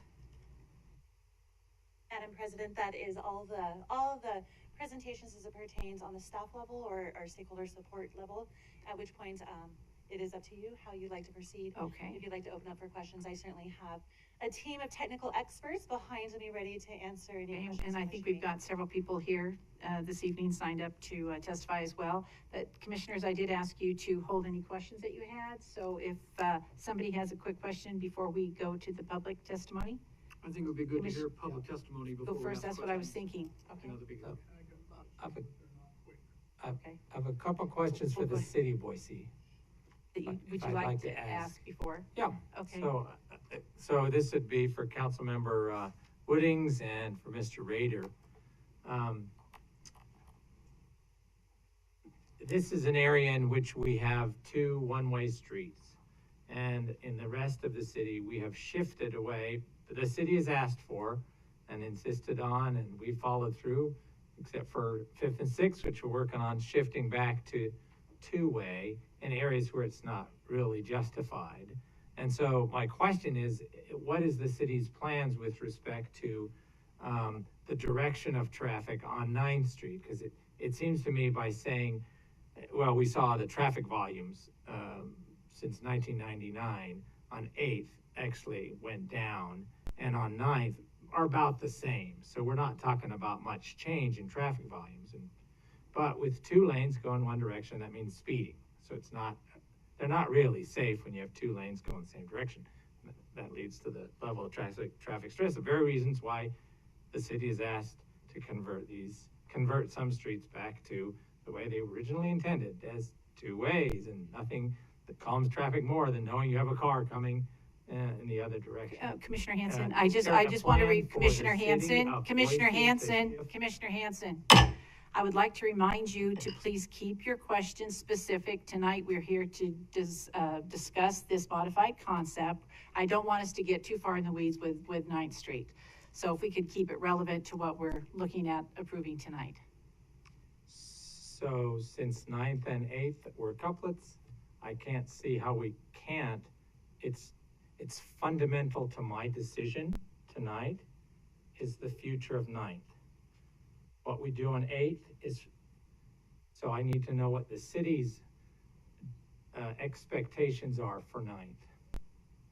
Commissioner Hanson, I can only say that the city has no plans currently for 2-way travel on 9th Street. The only streets we're looking at are 5th and 6th right now. That may change in the future, but currently we're not looking at that as an option. Thank you. All right, thank you. Any other questions? Ms. Spencer, you want to go ahead and? And so I'm going to call just the 2 names in a row, just so that the next person will know, so we can move on Perfect. quicker. So number 1 is Clancy Anderson, and then the next up would be Anna Brown. And welcome, Clancy. This doesn't apply to you because you were not here at the initial opening of the hearing. So if anybody is here this evening that has already testified, unless you have new information, I just want to remind you that your prior testimony is part of the record. So, welcome. Hi, Clancy Anderson, 1911 North 18th Street in Boise, Idaho. President May and Commissioners, thank you for time to explore all the community's concerns on this project. And it was great to hear staff coming back with some new recommendations that include leaving the parking in front of St. Joe's and also maybe potentially expanding the ADA accessible parking in front of St. Michael's. I am asking for your approval of this project today. This project will help those who are not regularly commuting to work or riding 50+ miles on the weekend. There are alternative routes like the 11th Street Bikeway, but they require someone to navigate at least 2 extra stoplights and make a left turn in the traffic lane that only the most competent rider would be comfortable with. And this is to get down into 8th Street or down to the Greenbelt. And so this new corridor would simplify that for everybody. And also, as staff has recommended, the Contraflow bike lane is nothing new to Boise. We've had it, and I don't think there's been that many problems with it in that time. In fact, I even stood on the street one time and protected that bike lane. And now it's going to be closed and protected forever. But what I'd like to talk about, and I don't know if staff could bring up the bike level stress graphic showing the before and after. She's coming up.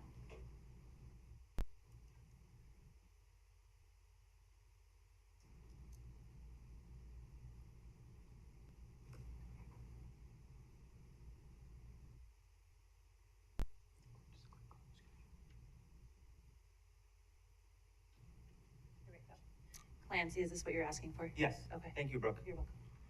So this project will also decrease the level of stress the bike riders often feel along this stretch. I often ride 8th Street from Idaho up to Washington or to Franklin, where I turn left to my final destination. I could choose to ride up 8th Street past the 4th Street intersection, but those intersections do feel a little uncomfortable, and I'm used to riding most places. This project would also create a true Ridges to River connection that allows direct access to downtown, the Greenbelt, and BSU, along with a host of other places. 8th Street would become the next safest complete bike route after the Greenbelt. And this may sound a little cliche, but if you build it, they'll come. And with approval of this project, I expect that my daily bike commute to downtown Boise will probably change. Thank you. Thank you very much. Any questions for Clancy? Yeah, I have a question for you, Clancy. So when you're cycling south on 8th Street, do you start all the way up north on 8th Street, or where do you come from? How do you safely get to East Street I would to cycle south on it? My commute, if this was changed to allow that, I would come in on Franklin. From where? So I come down 18th and I come to Franklin, and I would come south on 8th. So Franklin's under this plan sufficiently safe to get you to 8th Street? Franklin's pretty low volume, and eventually is going to become a bikeway. So it should be fairly improved and it's a comfortable route. So not Union or Fort, or those aren't the ways in which you would get to Hayes, No, to 8th? Fort is not very comfortable. Hayes is less comfortable than Fort. Yeah. But I don't live north of Union, so I can't. Okay, well, that was an issue that was raised to get to a contraflow lane that doesn't exist north of Union. You'd have to come from somewhere. So how do you get there, and can you get there safely? And so it seems to me that question's still unaddressed. Thank you. So like I said, I'd come in at Franklin most days. Thanks. Thanks, Clancy. Any other questions for Clancy? No, All thank right, you. Anna, and then after that would be Paula Schaubaker. Hello. My name's Anna Brown, and I live at 445 East Braemere in Boise. I did testify in April, so I won't repeat the things that I brought up. First of all, we appreciate that the planners have looked into putting the parking and drop-off lane back on the church and school side of 8th Street. I still have a few questions about how that will work. First of all, she said that they were they would be ADA accessible. So I'm wondering how that works if there is a raised bike lane on the church and cathedral side, how you'd get a wheelchair there or a walker, how people would be able to exit their car on the on the sidewalk side, or if it's not raised, how you have to get the wheelchair or the walker off the sidewalk over to the car. So those are some of the questions I have about accessibility for disabled and elderly parishioners and family members, students, all that. So the other question I had was, if I was reading the graphic correctly, on Sundays, it looked like 91% of the parking was utilized in that area. And if you remove 40 plus parking spaces, what does that do? So that's another thing I'm just wondering about, removing those parking places. What's that actually going to do for busy times for the church and the school and the co-op also, which they mentioned that parents drop off kids mid-lane, and I see that all the time when I drop off my boys at St. Joe's. If they've got to pause in the traffic, they will let their kids out and run because they can't find a place to pull over. And they also park in the parking lot at the co-op, so I see that being increased problem for the co-op as well. So I just want to mention that. And then if they are wanting to go forward with this idea, I wondered if there was a possibility of piloting this plan and seeing how it works before the money is spent on the project. But it needs to be done when school's in session, not during the summer. As you likely recall, ACHD piloted concepts on the West Premier Diverter and on Highland View Drive in the Highlands. And the diverter pilot worked, and so then it was installed, and it's worked fairly well in the neighborhood. On Highland View Drive, installed temporary candles were placed to see how a protected walkway would work, and that did not work well. And so they didn't install that protected walkway because they knew that there were going to be some negative implications. So this was an example of trialing the concept that has potential for negative consequences before spending a significant amount of money on a controversial plan. So those are just my thoughts, is if there's a way to try it without spending the money and having it in place. Very good questions. Brooke, my plan was to hear from the public. Do you want to just go ahead and you're making note of these concerns so that you can then address them? Okay, thank you very much. Appreciate it. All right, we have Paula, and then after that would be Dean Pepe. Welcome. Hello, my name is Paula Schaupacher, and I live at 922 East Curling Drive. Thank you for the opportunity to speak and voice my concerns about the proposed changes to 8th Street. My mother and I grew up in the same house on 8th Street between Alturas and Sherman, and I lived in the North End for most of my adult life, and I have been a parishioner of St. John's Cathedral for 78 years. I will keep this short because I know you have heard many of our concerns already. I don't think that reducing the traffic to one lane is a reasonable plan for this area. It is already very congested at multiple times of day and will continue to become busier with our growing city and the developing foothills. Taking the parking away on one side of 8th Street is going to put undue stress on parishioners, particularly the elderly and disabled. I already arrive at Mass 30 minutes early because parking is so difficult. My husband is almost 80 years old, and he loves to bike to the Greenbelt. He has always and will continue to traverse the North End by bike and will utilize 11th Street as his safe route north and south when this bike route is completed. This proposed plan on 8th Street does not seem like a safe route for bikers and the Contraflow lane, and it seems to create safety hazards and challenges for parishioners and other patrons of nearby businesses. I would simply ask that there be more consideration for alternative plans that can make a safe place for bikers while also not creating multiple parking, access, and traffic flow problems in this part of town. So thank you for your time. Well, thank you. Commissioners, any questions? All right, thank you very much. All right, after Dean, it's James Novak. Welcome, James. Good evening. Thank you all for the opportunity to give you some insight. I live at 731 West Windermere, Dean Pape. Thank you, commissioners and staff, for the put forward to date. Commissioners, you have a tough decision to make this evening and or in the near future associated with this proposal. I think and feel the staff has been given boundaries in regards to how they've been focused on what is the right approach for this intersection or these intersections between a couple of blocks and not the holistic picture of the entire neighborhood. As you all know, 11th Street is a great corridor that has already been approved. Work has already started to begin, or will begin in the near future, to bring traffic, pedestrian, bike, and vehicular from the north end all the way down to River Street. 8th Street, on the other hand, doesn't have the same flow. 8th Street is cut off in multiple locations, including an active area that's been closed down through the pandemic because of the restaurant needs in those areas. So, as staff pointed out, there is a backwards lane, excuse my way that I'm talking about, this counterflow lane through there, and it's been through that area for a while. Looking at that right now, most bikers in that area, including myself, do not go fast through there, usually are walking through there because of the activities without having actual vehicles in that area. There's a couple of points that I want to point out. In addition to being a parent of students at St. Joe's, I'm also a parishioner in the area. I'm a daily biker around downtown. I'm an active real estate professional that works in and around Boise and sees these activities as having major consequences over time. In short, I wear different hats and I bring different values and different opinions to this commission. I love the idea of the ability for safety for all, including bikers much as myself in downtown Boise. This proposal does not seem to meet the intent of what it's made for, which would be safety for all. For a couple of points I want to talk about in addition to safety is the narrow concept that it's looking at and being reviewed. What is the ultimate goal and why is it not extended throughout the neighborhoods?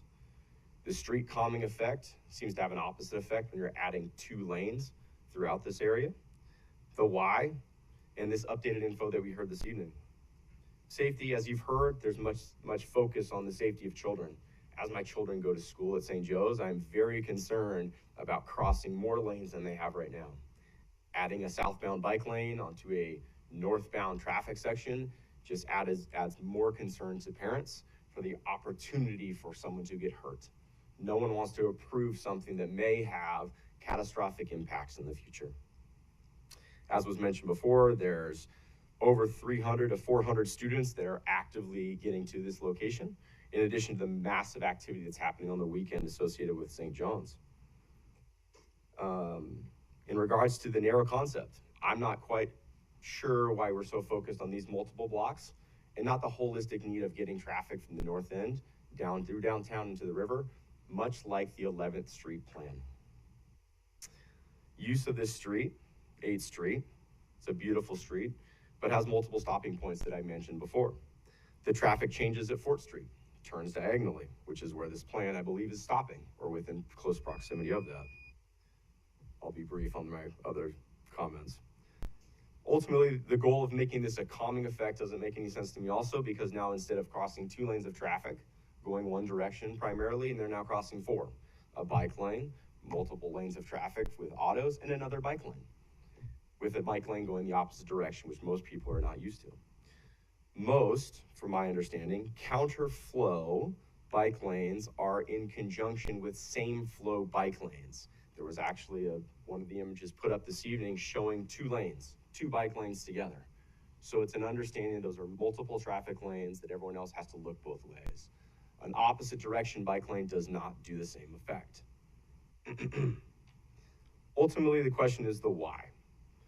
Why are we so focused on this area between 11th and 6th on adding this? 11th is a great plan. Why is 8th the one location to do it? Why are we not focused on another southbound option? 9th Street is southbound and continues all the way down through downtown to River in a single direction. Why would that not be considered as an alternate location for southbound bike traffic? Providing the same opportunities for bikers with a safety corridor to get south from the north end and going from downtown to the north end on 8th Street. Why now? What is the push to do this right now? Mrs. Brown had a great idea. Why not test it? The tests have been done before. Figure out if this is the best option.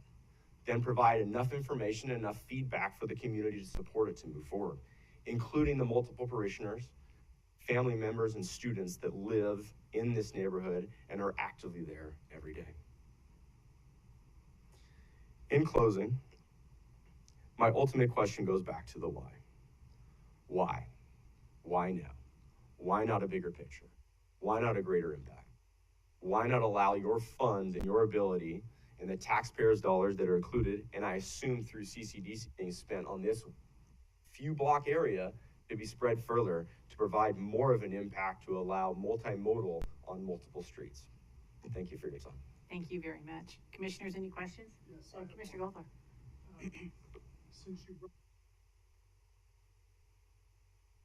Since you brought it up so succinctly, when you're heading on 8th Street and the Contraflow bike lane is coming the other way, how does it make it more difficult for you to see the bicyclists when they're staring you right in the face?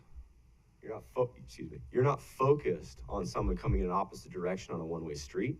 And when you're letting a child out, although there's a buffer period, when you open a door and swing it out, trying to control your child, 2 or 3 feet's not going to get there. So now you're pushed into that bike lane. But maybe not being focused on it.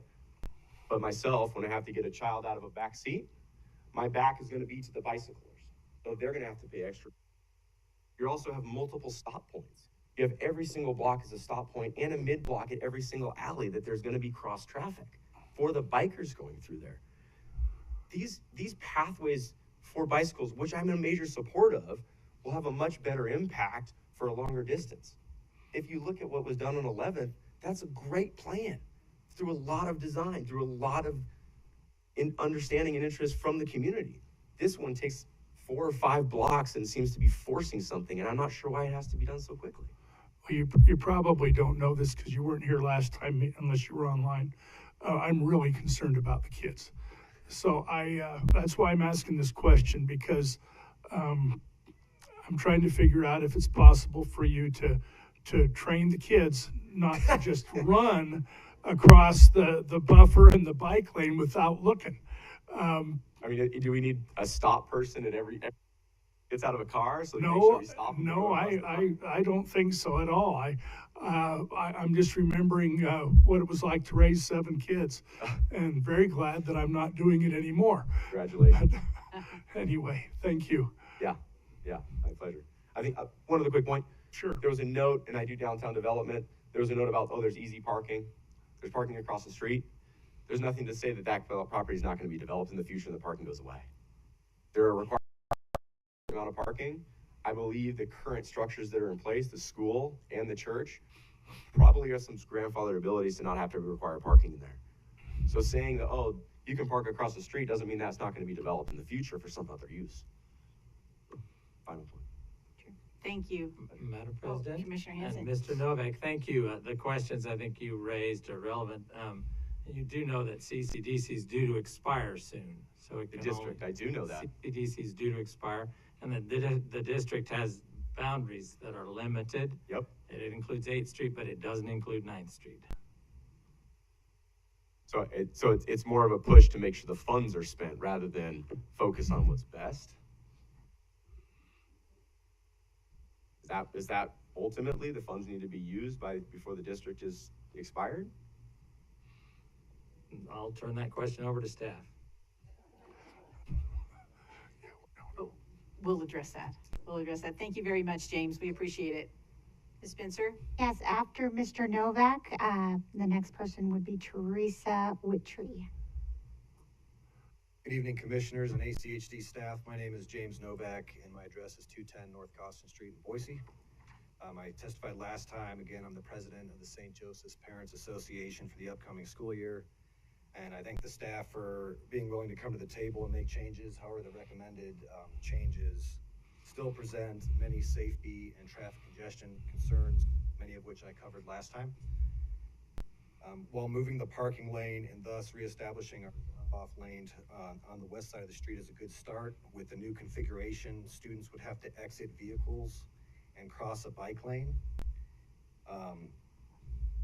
creating great potential for conflict between a cyclist and a student, placing the students again at great risk. You can imagine what would happen, a bike crashing into a car door or crashing into a kid, and the injury that would cause and the fallout from that. Additionally, as has been mentioned, this is a Contraflow bike lane. I believe are only 2 such bike lanes in Boise, from what I understand. I don't think we have the experience with those that we need to have a sufficient understanding of the additional risk that they propose to our children. And with the changes, they're crossing 3 lanes of traffic when they're crossing from the parking lot. I also want to point out that public outreach in the report is still based on the original 182 respondents participated before the last public hearing. I may be missing it, but I do not see any mention of the more than 500 St. Joe's parents and St. John's parishioners who signed the petition against the recommended concept. If you include this count, and you absolutely should include it in your decision, then the conclusion is that the public is overwhelmingly opposed to concept A, as it seems to prioritize cyclists over student safety, whether intended or not. Along those lines, with all the data gathering efforts over the past month, I definitely appreciate that effort and the role that data plays in any decision, but those are still solely snapshots. They don't tell the whole story. And I'm a big believer in the role of data in decision making. It's a big part of my job, so I understand the need to go out and collect that, but you can't rely solely on data. And while the staff has gone out and spoken to stakeholders, you should listen to stakeholders, especially those that know the situation best. St. Joe's parents and St. John's parishioners, we live and breathe that block in front of our school. We know it better than any data set, than anybody in this room. And I ask in your decision that you weight our voices accordingly. Specifically, I ask you to reject the proposal, if it's not obvious already, and consider alternatives that prioritize student safety over cyclists. Thank you for your time and consideration tonight. James, when you were here before, there was a comment made that concept B would be a preferred alternative. Right. Is that still the case? Yeah, I think that's referenced in the packet as well. So. The key is in the design is that the parking and drop-off line is right against the sidewalk with nothing in between, so they can exit directly onto the safe sidewalk and not have to, again, cross the cyclists, the bicycle lane. Thank you, sir. All right. Any other questions? Yes, ma'am. Okay, Commissioner Goldthorpe. We just heard from one of the giving testimony that when he rides through the 8th Street area where the restaurants are, because of the number of people there, he stops, gets off his bike and walks through it. Do you think there's any reason why cyclists coming in front of St. Joe's would not show the parents that same courtesy if there were a number of kids being dropped off at one time? Not much of a point of having a bike lane to begin with, but secondary to that, I don't want to leave it up to the judgment of individual cyclists, the safety of my children. Thank you. Yes, sir. Thank you very much. Appreciate it. All right, after Teresa, it's Tammy Emmerich.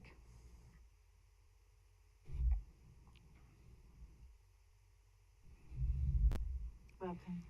Thank you. Good evening. My name is Teresa Wood. Galata Catholic Montessori, located at 815 West Hayes Street. First of all, I'd like to say thank you for everyone working, collaborating, trying to make the best decision for this plan. But most especially, thank you for the opportunity to speak with you this evening. Our Montessori school is licensed through the city of Boise to care for 20 children, and it's part of the St. John's Cathedral Ministry program offerings there.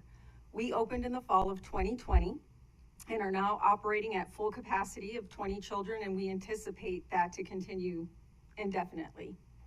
Our Montessori is a mixed age classroom with children as young as 2.5 years of age, going up through age 6. Back when we submitted our plans for this Montessori with planning and zoning, we were approved with the stipulation from ACHD to the use of the alleyway between Franklin and Hayes for dropping off and picking up.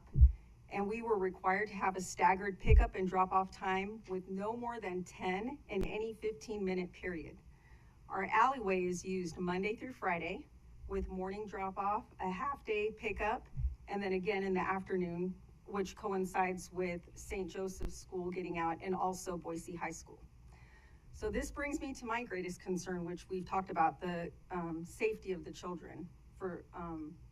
I'm most worried about our little children and their families who must use this alleyway to access our school. As people start traveling on a one lane road on 8th Street and Hayes, and they realize that there are delays in this travel, they're naturally going to start looking for shortcuts and how to get around. And our alleyway, unfortunately, is in a prime location for shortcuts because it's an opportune cut through that enables people to continue driving north, south, east, or west.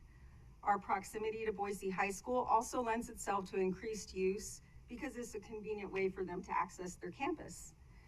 An increase of cars and pedestrians using this alley will significantly reduce and impair our ability to load and unload our children in a safe and orderly manner, especially in the winter months when it's often dark and harder to see.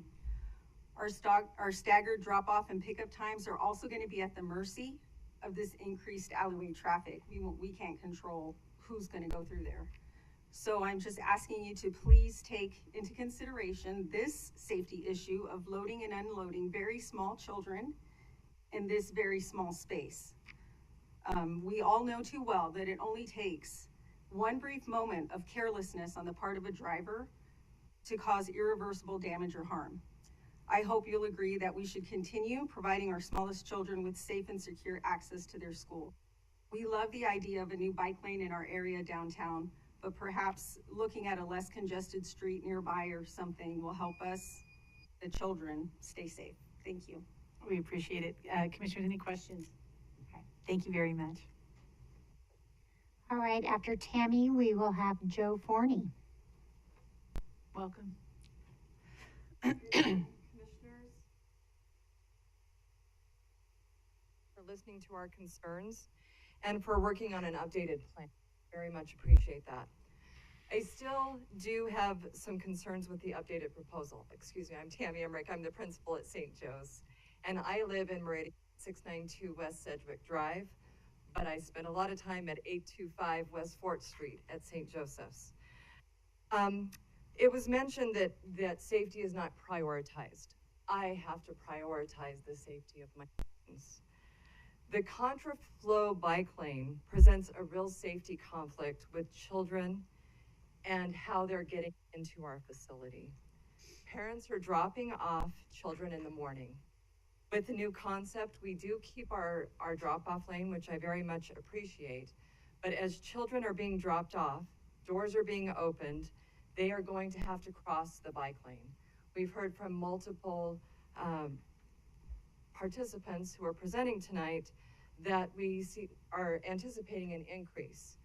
I'm so worried about my little ones, especially my K through 2nd graders.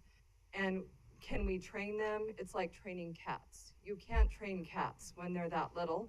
And it's hard to get the kids to try to look at that lane or the bikes coming on. The young children may not notice these bikes traveling in the bike lanes, and they may be hit by an oncoming bike, and I don't want to see that happen.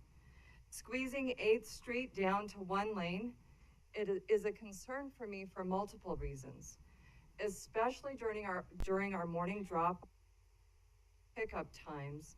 There is a large volume of traffic coming through the 8th Street corridor. Traffic will be backed up on 8th Street and on Hayes. It's already backed up with the 2 lanes flowing. People make poor choices when they're stuck in traffic. Again, student safety is my priority and my concern. Turning northbound from 8th to 4th will have to be eliminated if this goes down to one lane, as again, traffic is going to be completely backed up way past Hayes. Delivery trucks will not have a place to drop off because those will be parking spots, and I have no place to get supplies into the school. Parking spots are eliminated on the east side of 8th Street, and we will lose 7 faculty parking spots. As we all know, parking is so limited in the north. I don't have a place where my faculty can park. Parking analysis only looks at spots, not at our school situation. I would ask that you please trial this concept before implementing it fully, or respectfully consider other corridors for the safety of my students.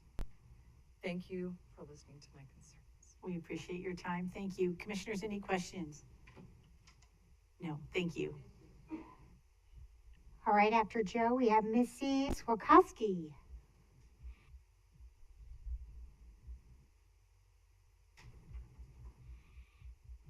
Welcome. Thank you for being here. Commissioners, my name is Joe, 1403 Harrison Boulevard.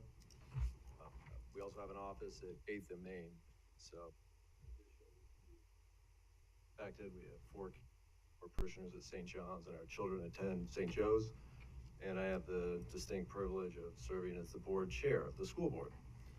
As I think about this, and I guess I should first say my compliments to the staff in this group for your willingness after the last meeting to do work. It's been great working with them, and I hope we can continue that spirit of partnership. We find a solution that works best for everyone. My main concern is safety, and I think as we've talked about it, and it's been mentioned multiple times, like the young children. And I think with it going to one lane and the limited parking, even with the retention of some parking, it's going to force parents to park further away, especially with the one lane as they get closer.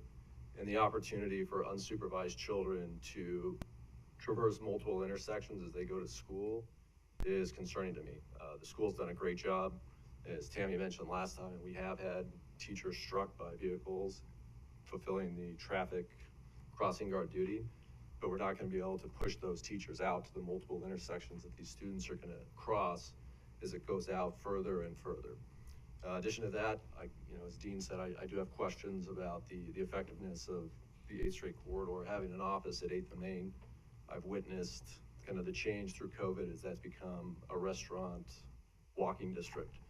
The number of bikes that, anecdotally of course, the number of bikes that I've witnessed is daily, to go for lunch and whatnot, has decreased, and it's no longer effective for a lot of bikers. As Dean said, they'll get off and walk, and there's congestion and dogs and things like that, so it's not an ideal situation for many of the bikers there. And I'd love to be in a position where our children can bike to school. Unfortunately, my wife and I have decided that that's not the safest alternative for them. So we do drive, and we utilize the drop-off location as well as the pass through that is kind of part of the new playground area, that intersection that was noted. Additionally, as we were kind of sitting in the back looking through it, with I believe it's called the West Side District, as I looked at the map, it appears that district ends at Hayes Street and doesn't continue the 2 blocks necessary to be in front of St. John's Cathedral and St. Joseph's School. So as I looked at that, I was curious as to where the funding would come from. As I looked at the map, and it clearly identifies the corridor, and it stops at Franklin Street, 2 blocks short of this. So from a funding perspective, be interested to know where the funds are coming from for this, and if it's the best use of taxpayer dollars. With that, I'd like to thank you again for the partnership and look forward to working with you to find the right compromise. We appreciate that, and we'll address your question when they come back up at the end. Commissioners, any questions? All right, no, thank you. Great, and after Missy, it will be Martha Chalfant.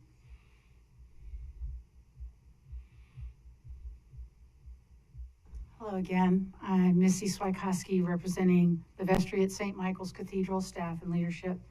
I would like to thank Zach Pietmeyer again for addressing concerns that are specific to our cathedral.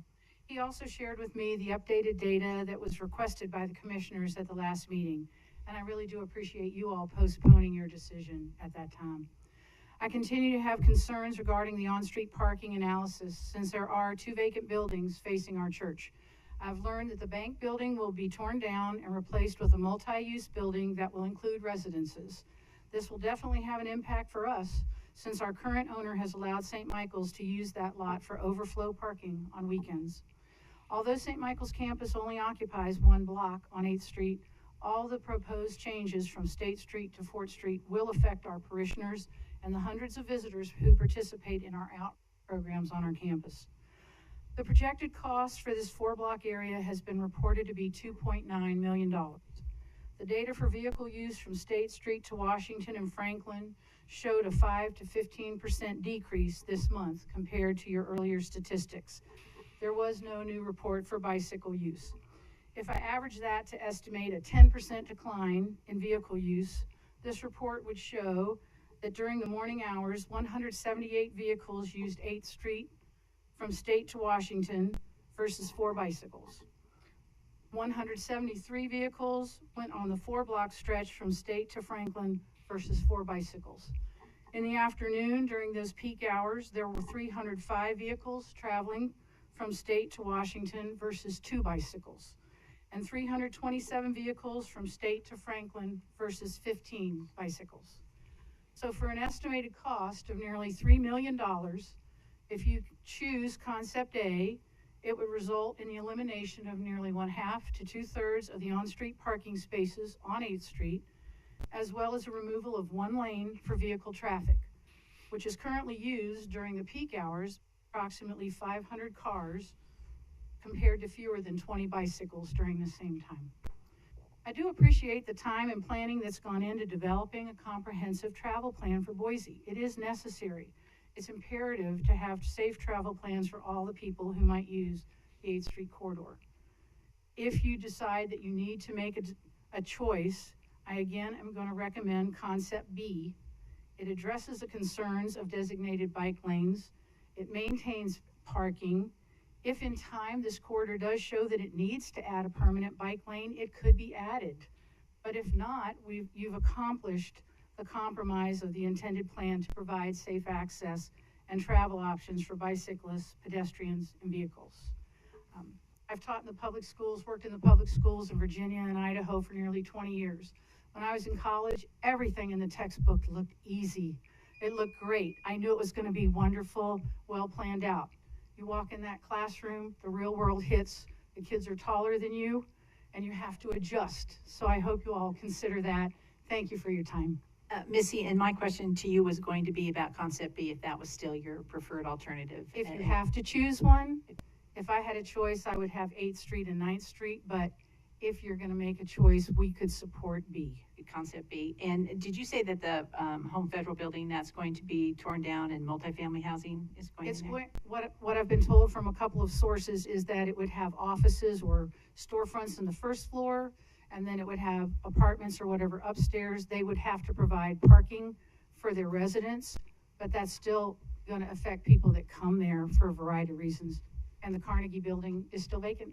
Right, right. Okay. Thank you, you. Missy. Appreciate it. All right, after Martha would be Sean Wall. And Martha? I think Martha has a presentation. Yes. We have it on the staff, if there is anybody at the staff.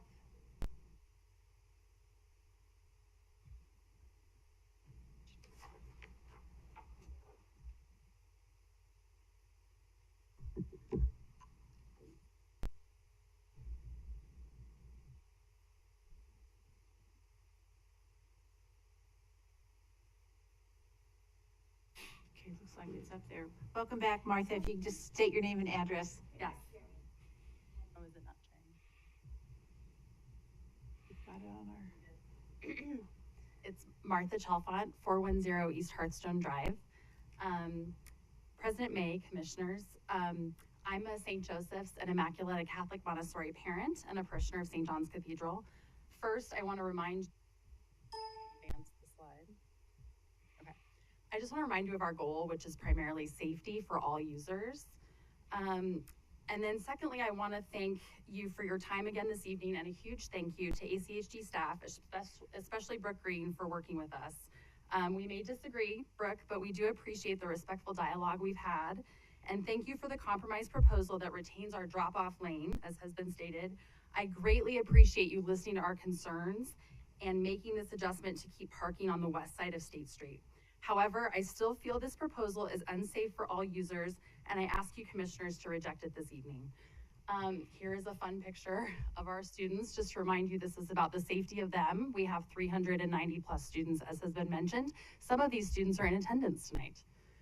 And you've heard from me before, so I will not repeat what I said in April. I have 2 new points this evening that are different than what's been stated.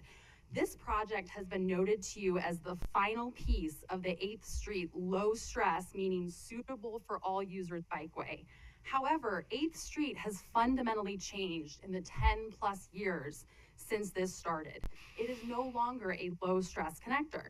First, as has already been discussed, the traffic volumes are increased. So you're not really talking about, you have to do a buffered bike lane. You're not down in the super low stress category.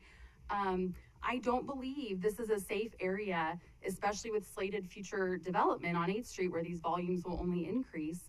I don't believe this is a safe area for a northbound and southbound contraflow lane. I learned from staff that contraflow lanes in Ada County are primarily on South 8th Street, as you saw in the presentation, and on Federal Way. But there's no contraflow lane that goes in front of a school, in front of a church, in front of a very busy grocery store with a blind corner from Union to 4th Street. Second, COVID occurred, and the city of Boise closed 8th Street from Bannock to Main and now wants to make this change permanent, which I personally think is great. I attended the recent city council work session and I captured some slides, which you see here. This is a very congested area. Pedestrians are in bike lanes. This is now more of a destination than it is a connection to the Greenbelt. City council members even requested additional bike racks for the area. Many people dismount to go through this area. I am honestly an average athlete, and I bike transporting 1 or 2 children, and I have 2 kids who ride independently. I do not feel safe, this is another slide from the city council, I do not feel safe navigating my kids through this area. We use the painted bike lanes on Bannock and then 11th Street to access the Greenbelt. So in conclusion, I want to reiterate that I personally do support a northbound bike lane on 8th Street.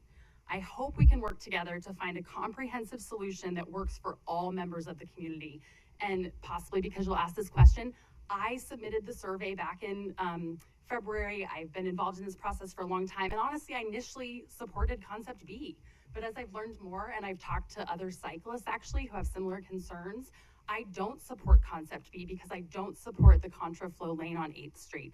So again, I urge you to reject this proposal as written, and I look forward to hopefully being involved in a future solution. And I stand for questions. Thank you very much, Martha. Commissioners, any questions for Martha? All right, Sina, thank you, Martha. Appreciate it. And your presentation continues for some other people? Okay. Just leave it right there. That's. Did you have more? Did you want to share? Oh, go ahead. Oh, okay. Oh, hey, thank you. All right. After Sean, we have Jennifer Hensley.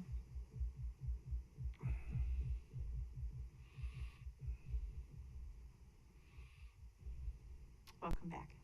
Thank you. Madam President, Commissioners, my name is Sean Wall, the Dean and Rector at St. Michael's Episcopal Cathedral at 518 North 8th. Misty's already done a great job of covering the ground I would like to cover, so I won't go very long. I am deeply concerned about access.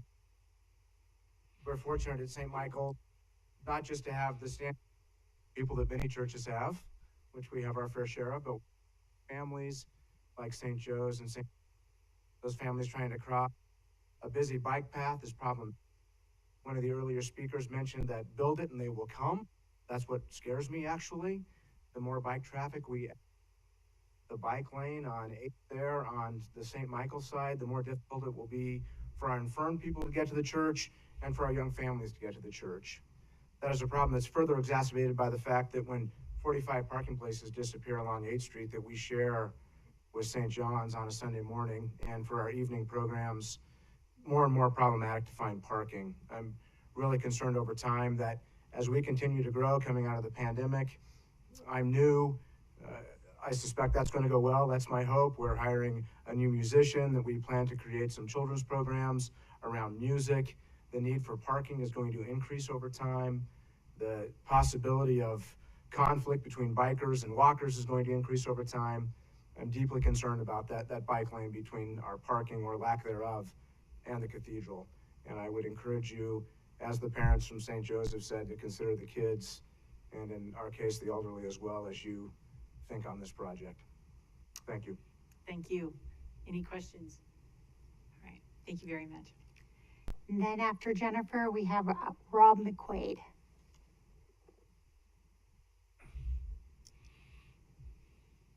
Welcome, Jen. Hi. Jennifer Hensley. Personally, I live at 2516 West Jefferson, but I'm here as the Executive Director of Downtown Boise Association and on behalf of the downtown members and merchants within downtown Boise.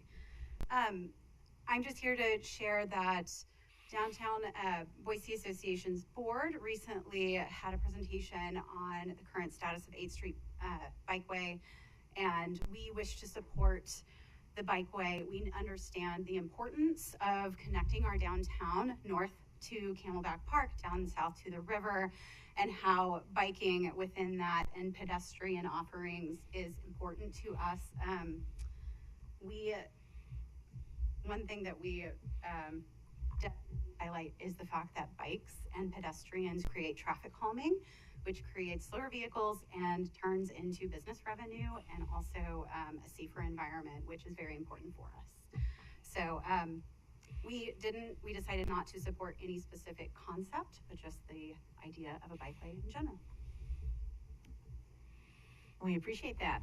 And we appreciate your input. Commissioners, any questions? No. Thank you. And after Rob, we'll have Steve Clayton. Good evening, Madam Chair and Commissioners. Robert McQuaid, 1002 West Ranch Road here in Boise. I'm a St. John's parishioner, and I have one daughter in St. Joe's and another one who will be there soon. I was testified last month, so I'll try to be quick. First, thank you so much for this discussions with them as we worked. I know I learned a lot in our discussions with them. One thing that kind of hit home for me was that this is a concept that's been in place for over a decade, and we're kind of trying to finish it out. I think a lot has changed in our city, and especially in this part of Boise, that, in my opinion, merits a pause from the commission to say, let's look at what is really going on 8th Street with 11th Street now in the mix. Is this really the best use of funds and the best way to proceed? At the end of the day, I think we're dropping kids off into a bike lane.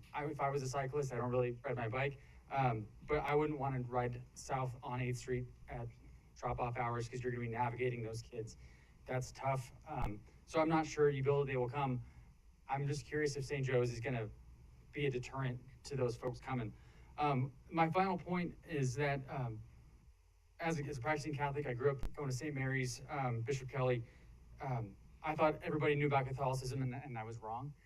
One thing that we learned in our meeting is, I relearned, is that when you're on your way out as a Catholic during your funeral, you're supposed to go in through the front of the church and asking the hearse to park next to the bike lane, and then asking the hearse to cross that bike lane for your casket to go up and through the church in order to, I guess, get that final sacrament the right way. I think that's an important thing that you all as commissioners need to know, that that bike lane will now be between folks who've been practicing their religion for the last century plus in this town. And that. So, Madam Chair, thank you so much. Again, thanks to staff. Happy to stand for any questions. Otherwise, I will let you get to your next testifying. Thank you. Thank you very much. Commissioners, any questions? No, appreciate it, Rob. Thank you. All right, after Steve, it will be Bill Doyle. Welcome. Good evening. My name is Steve Clayton. I live at 2207 Heights Drive. President May and Commissioners, thanks for the opportunity to testify. I've lived off of 8th Street for the better part of a decade, and I travel through this project area that's being discussed multiple times a week on my bike. I'm here to support Concept A. When I travel south on 9th Street, that intersection of 4th and 9th is unsafe. It's unsafe for kids, it's unsafe for the drivers, it's unsafe for people that are walking, it's unsafe for bicyclists. And I've actually talked with Principal Tammy about that because I've observed numerous near misses there. And I hear the recurring theme here of the safety, and I honestly think that bicyclists would happily walk one block in front of the church to avoid having to ride on 9th Street. 9th Street is terrible. There's no place to go for any of these users that we're talking about. We could put a sign up there, just ask cyclists, please walk for one block. The cyclists are coming in there, they're seeing the kids and the parents getting out of the cars. I think they would slow down for that. So I ask for your support for concept A, and I agree with many who have testified tonight that I think a trial run, a test of this before built would be a good way to go. Thank you. We appreciate your time. Commissioners, any questions? Oh, all right, thank you, sir. So after Bill, we'll have Ryan Lancaster.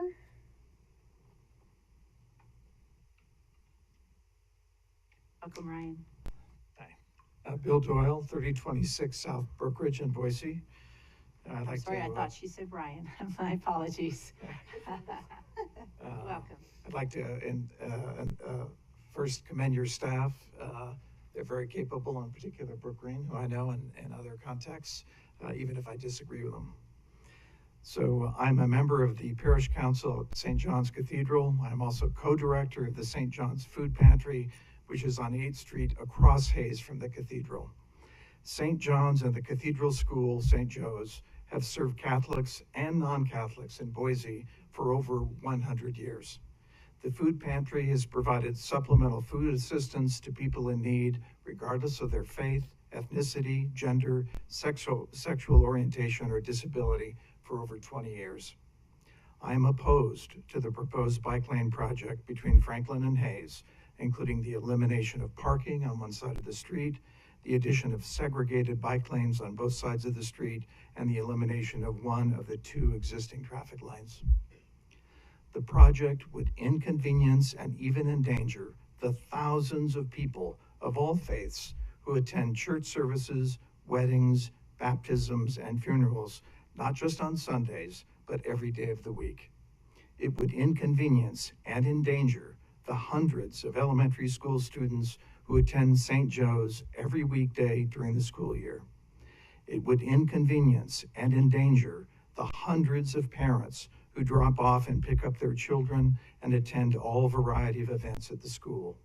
And it would particularly inconvenience and endanger the many elderly and disabled who have access to St. John's primarily from the west side of 8th Street. Finally, it would inconvenience and endanger the hundreds of people we serve every month at the food pantry who come to us mostly by car to transport the 2 to 3 boxes of food we provide to every family. The elimination of an entire lane of traffic, in addition to causing congestion and delays, which other people have addressed, will effectively have the space for vehicles to avoid crossing pedestrians, bicyclists in the lane, people exiting their vehicles, and vehicles pulling into and out of traffic. Pedestrians, including in particular small children, the elderly and disabled, would have to cross a new southbound bicycle lane in order to get to the church and the school. I note that e-bicycles and e-scooters, which are proliferating, can reach speeds, I did my research this afternoon, of 20 miles per hour and much more. And not all those riders are known for observing traffic laws or the safety of others, as we all know. All of this is proposed to be done for the benefit of a comparatively few bicycle riders. I note finally that Idaho law goes much further than the state and federal constitutions in prohibiting a local government from burdening the free exercise of religion. Any significant burden must be essential to further a compelling government interest and must be the least restrictive means of doing so. Restricting access to a cathedral and school, which have served countless thousands in Boise for over 100 years, is a substantial burden. The various proposals are not the least restrictive means of providing a comparatively small number of bicyclists with safe and convenient transit between the north end and downtown. I apologize for exceeding my time, and I thank you for your consideration. No, that's just fine. Thank you very much, Mr. Doyle. Mr. Price, do you want to come up and address?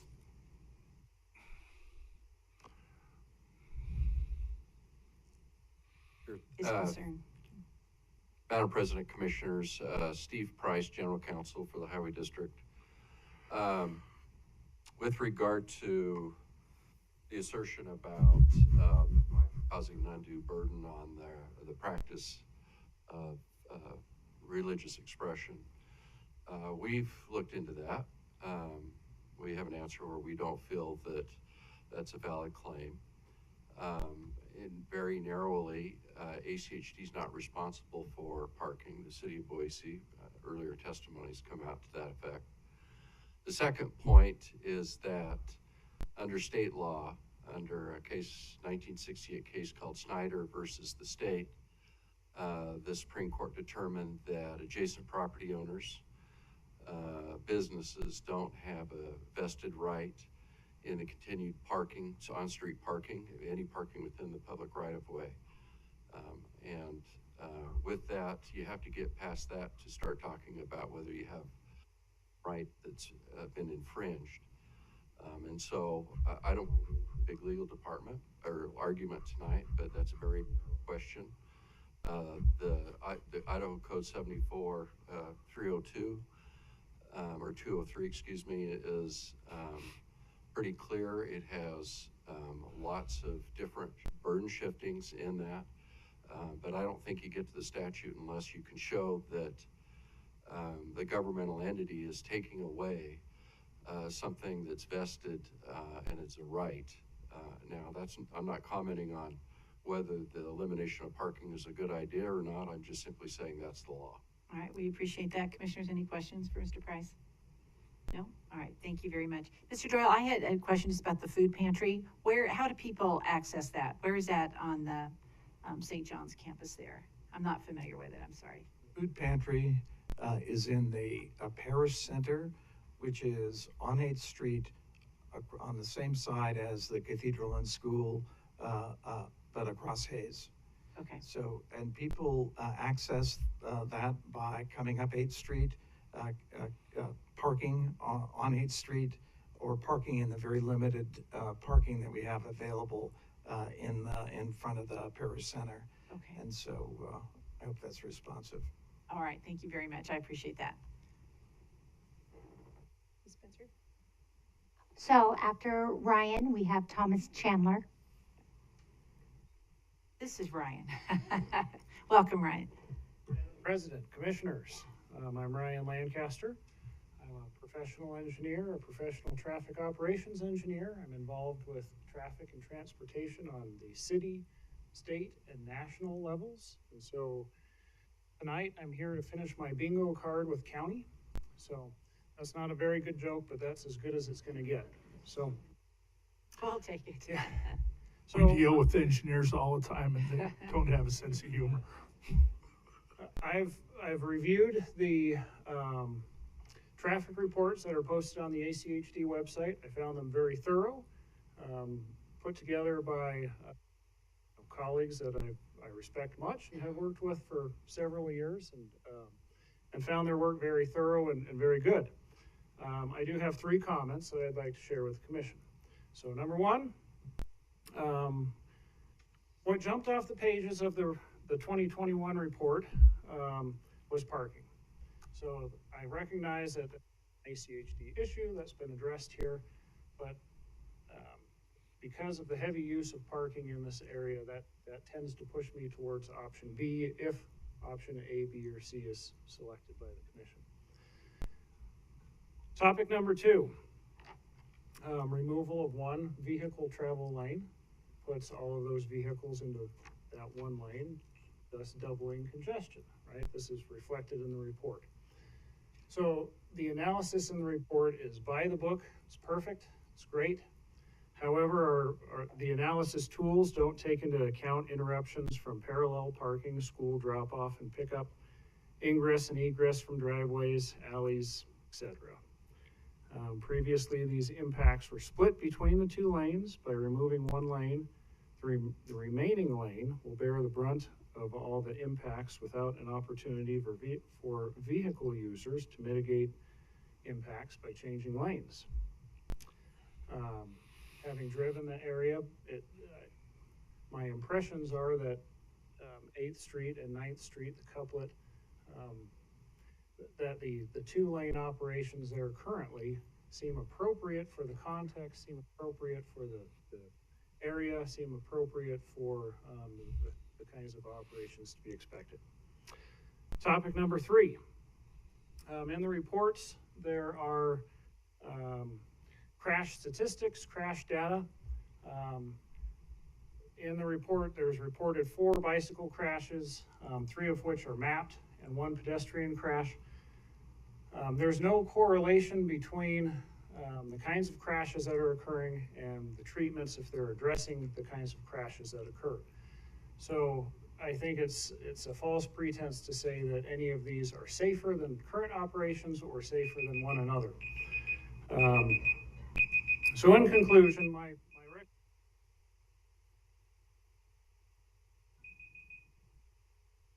choose option.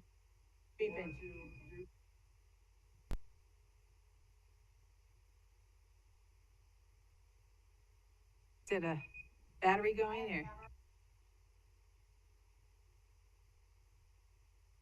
Oh, it's there. Girl.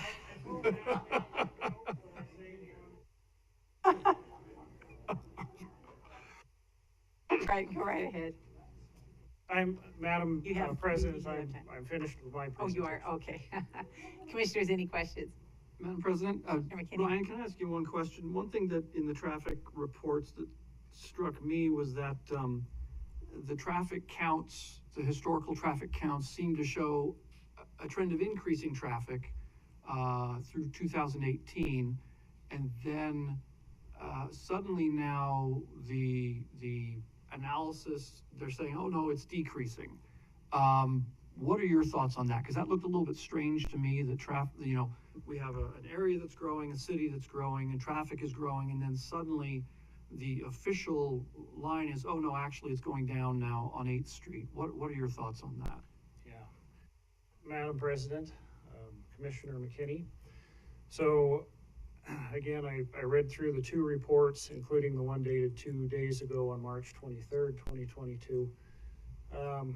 And I saw variation in the traffic counts that I would expect to see. So, some years the count is a little bit higher, some years the count is a little bit lower. What I didn't see were significant trends either in increase or decrease. What I saw were just normal variations in traffic volumes. For instance, today there's one more trip from me than there normally is on 8th Street, right? And so there's to be expected some normal variation. So I don't think we, from the data that I saw reported, that we can make a conclusion that either there's a significant increase or a significant decrease, but rather there's just variation that could be expected. Well, and part of the reason why I ask it, they went back and they did some new counts here in May, and so you looked at the May counts as well, 3rd and 4th, I think, of May, they did new traffic counts, and they were like something like 20% or more lower than the previous counts, and even lower than the counts going back to 2010. Does that sound plausible to you, or you think that's just natural variation? Yeah, Madam President, Commissioner McKinney, it did seem to fit with the rest of the data. Some years were higher, some were lower. The 2022 data that I saw in the report dated 2 days ago didn't seem terribly out of the ordinary, but I wouldn't make the correlation that traffic volumes are decreasing from that count. Okay, thank you. Thank you, appreciate it. Any other questions? All right, thank you very much. Thank you. Madam President, Mr. Golder, I'm sorry. I think that between having hungry children here and an engineer with a wry sense of humor and a great beeper, he should go to Boise City Council meetings quite often as well.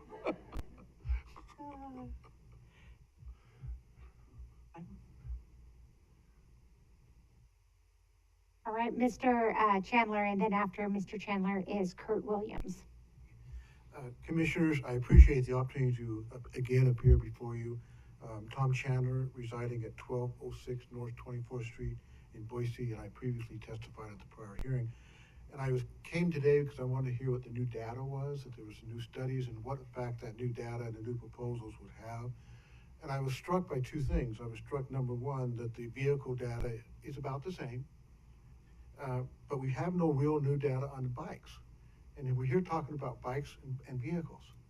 And so we go back to the old data and compare it.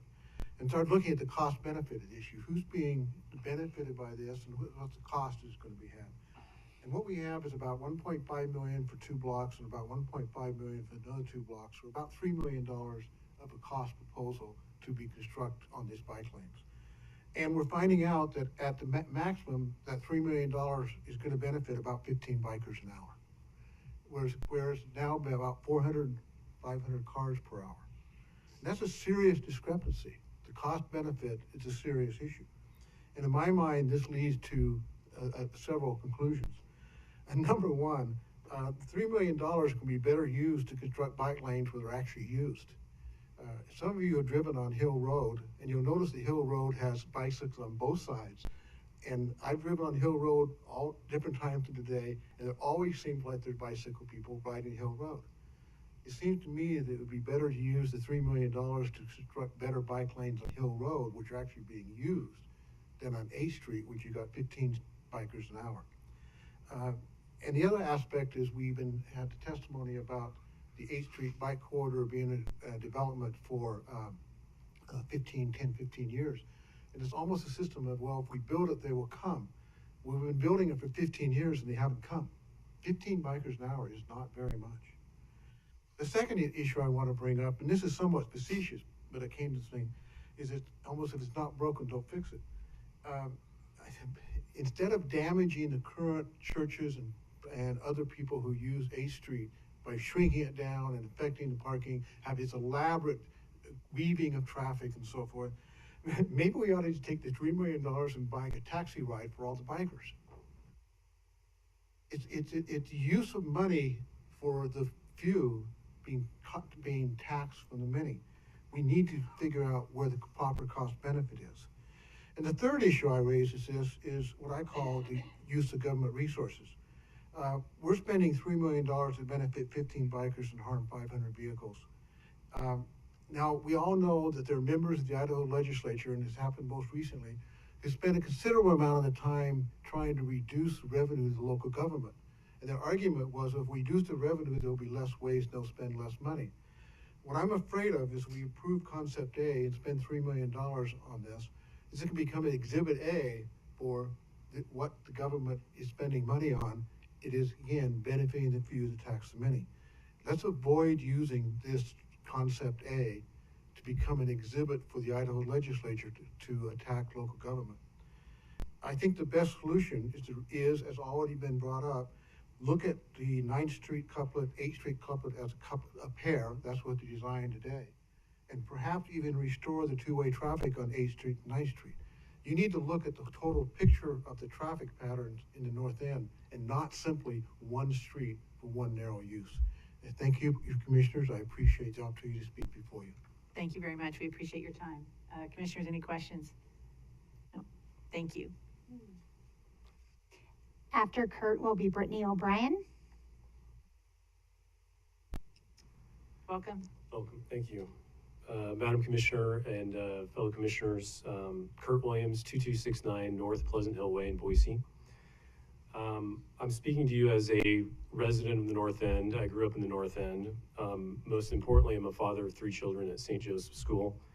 I also have a daily vehicle commute that takes me southbound on 9th and also northbound on 8th. So I also observe what's going on traffic-wise as well as bike traffic. I want to thank the commissioners as well as the staff for the additional work that they did and listening to the feedback from the previous meeting, which I viewed online.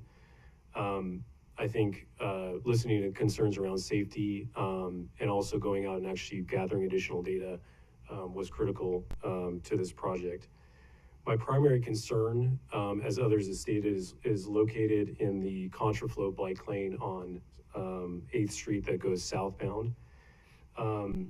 Noted in the summary of findings on page 13, the study indicated that and I'm quoting here, during afternoon school pickup, most parents park and walk to pick up their children.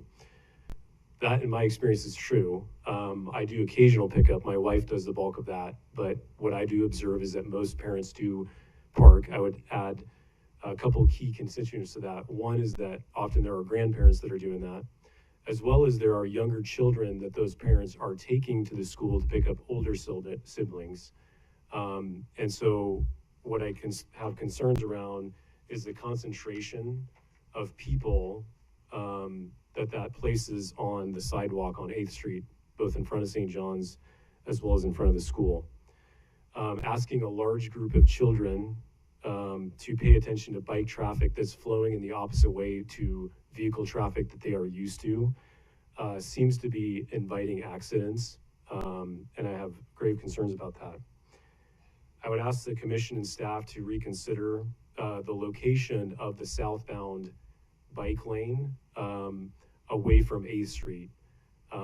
I can't say what the best place for that is, but certainly I, as one of the bikers stated, commuting on 9th Street every day, I do have concerns about the bike traffic southbound on 9th as well.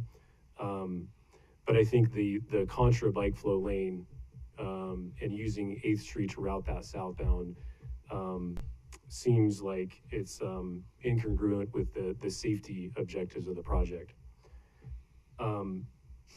In conclusion, I would say that experimenting with a little used Contraflow bike lane concept in front of a school with our children's safety at stake doesn't seem to be in the best interest of our community.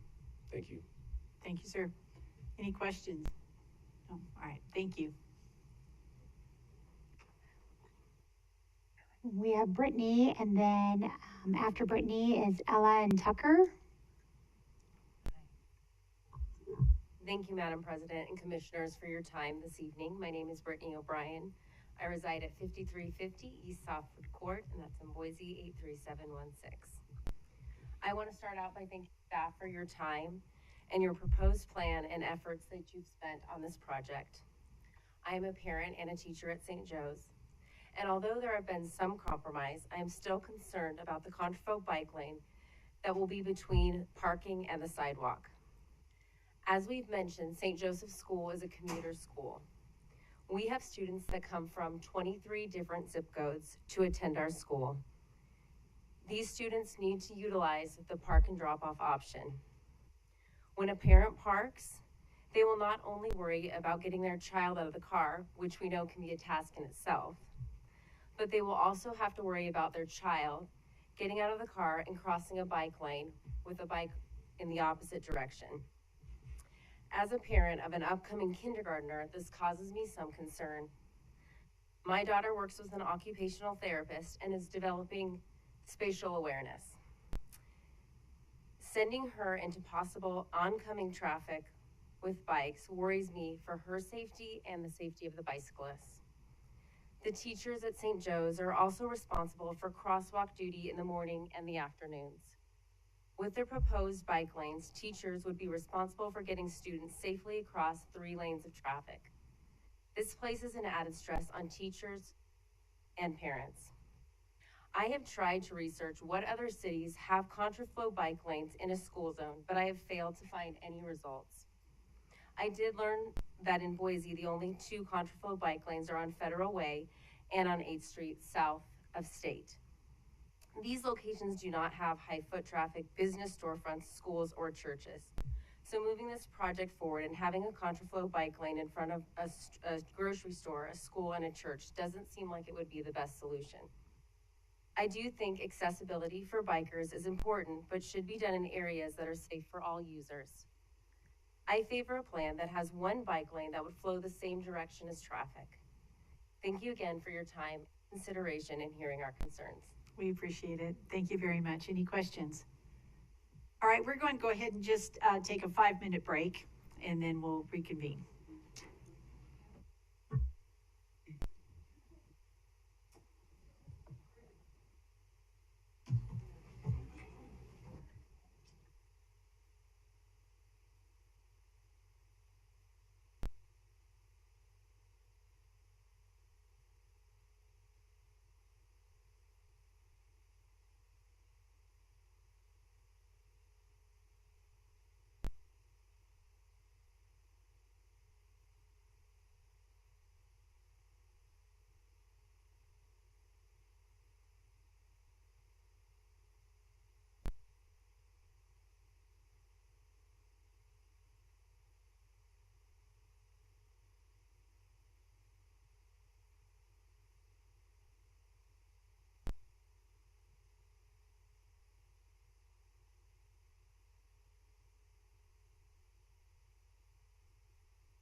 not on yet? Oh, that's okay. There we go. Okay. All right, Ellen Tucker. All right, if we're ready to go. And we just saved the best for after the break, so welcome to you. Hi, Madam President and Commissioners. My name is Ella Bryan. I am a third grader at St. Joe's. Today I wanted to speak to tell you about why I'm concerned about the bike project. I'm worried if my mom pulls up to drop me off, I will have to cross a bike lane to get to the sidewalk. I also think when students are late to school, they will open their door quickly and could accidentally hit a biker. This could cause injuries to the biker and the student. Thank you for listening to me tonight. Thank you very much. Good job. Where's Mom? Oh, I was wondering when you came up if they... Hi, Madam President and Commissioners. My name is Tucker Cameron. I am a third grader at St. Joe's. Today I wanted to speak to tell you about why I'm concerned about the bike project. I want to know why we need a bike lane by St. Joe's. I am concerned for my little brother Austin, who is in kindergarten. He is wild. I fear he will run out of the car and get hit by a bike coming the other way. Thank you for your time, Madam President and the Commissioners. Very good job. Thank you. Hi, Madam President and Commissioners. My name is Sydney Litteris, and I am a third grader at St. Joe's. Today, I wanted to speak and tell you about why I'm concerned about the bike project. I am worried if, like, when kindergartners come up and they need help crossing the road, parents can't leave their car unattended. And when pickup comes, parents are required to go in and pick up their student, and then it causes more traffic and it's very congested. Okay. Thank you for listening to me tonight. Well, it was our pleasure. Thank you very much for being here. We appreciate it. Good job.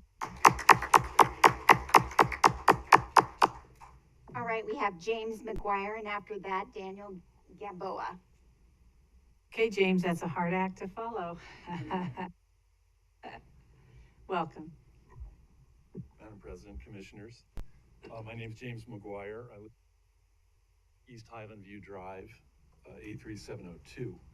I'm a parishioner at St. John's Cathedral and a bicyclist who rides to the cathedral 3 or 4 mornings every week.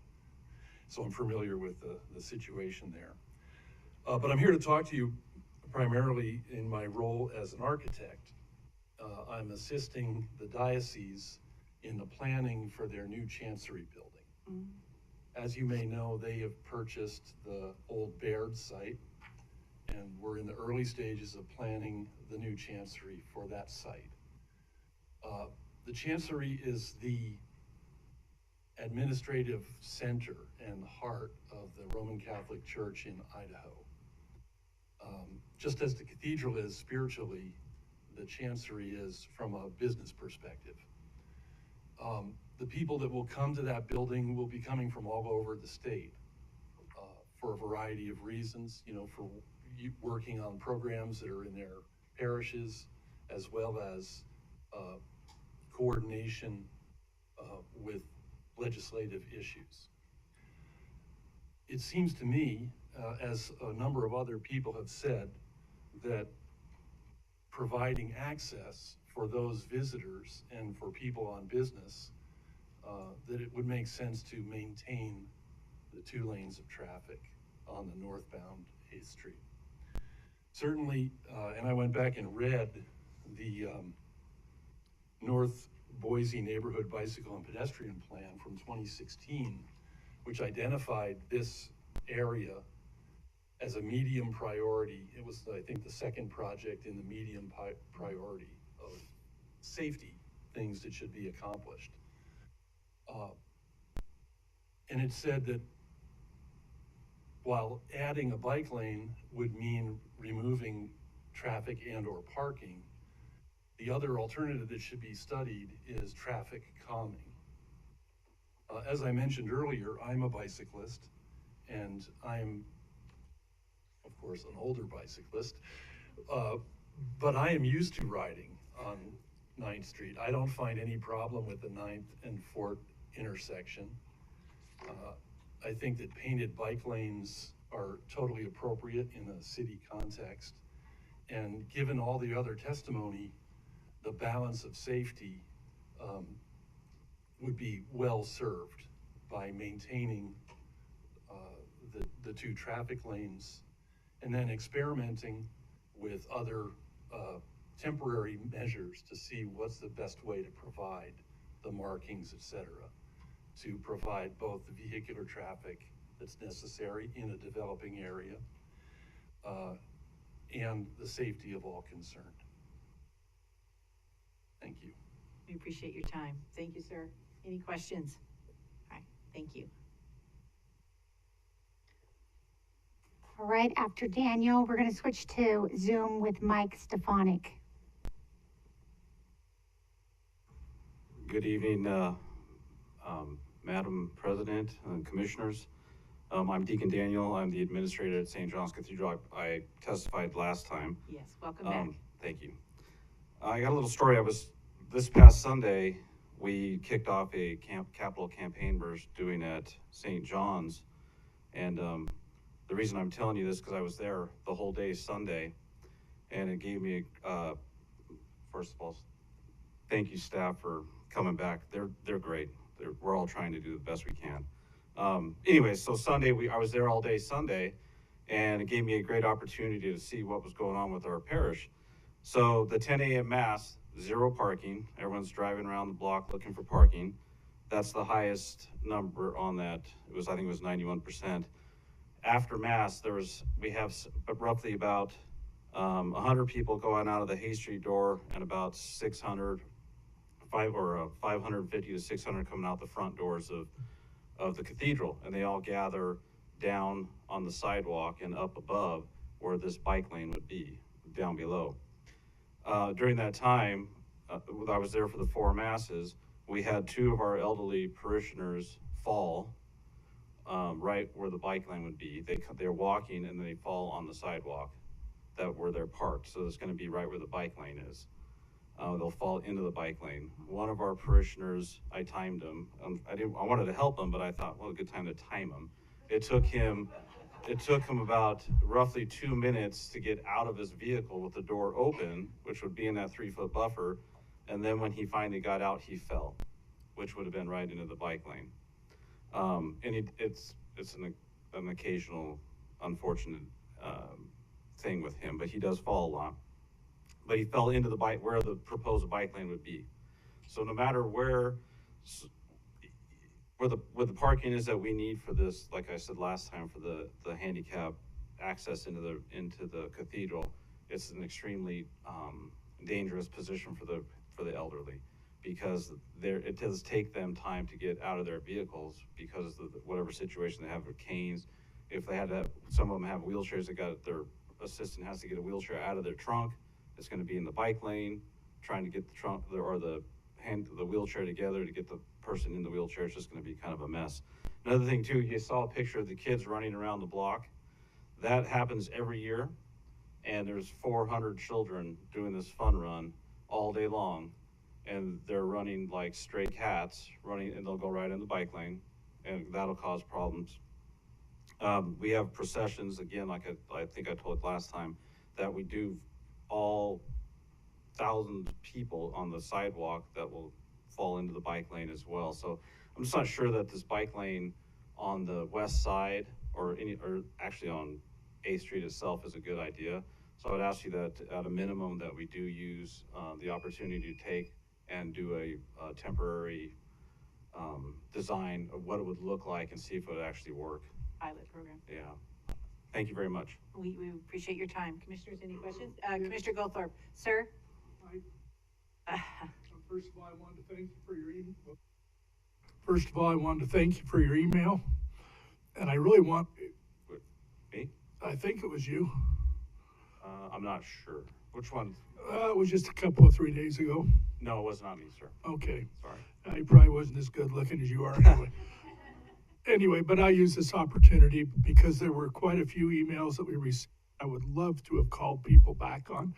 but apparently y'all think we sell your information because you don't leave your phone numbers. I wish you would.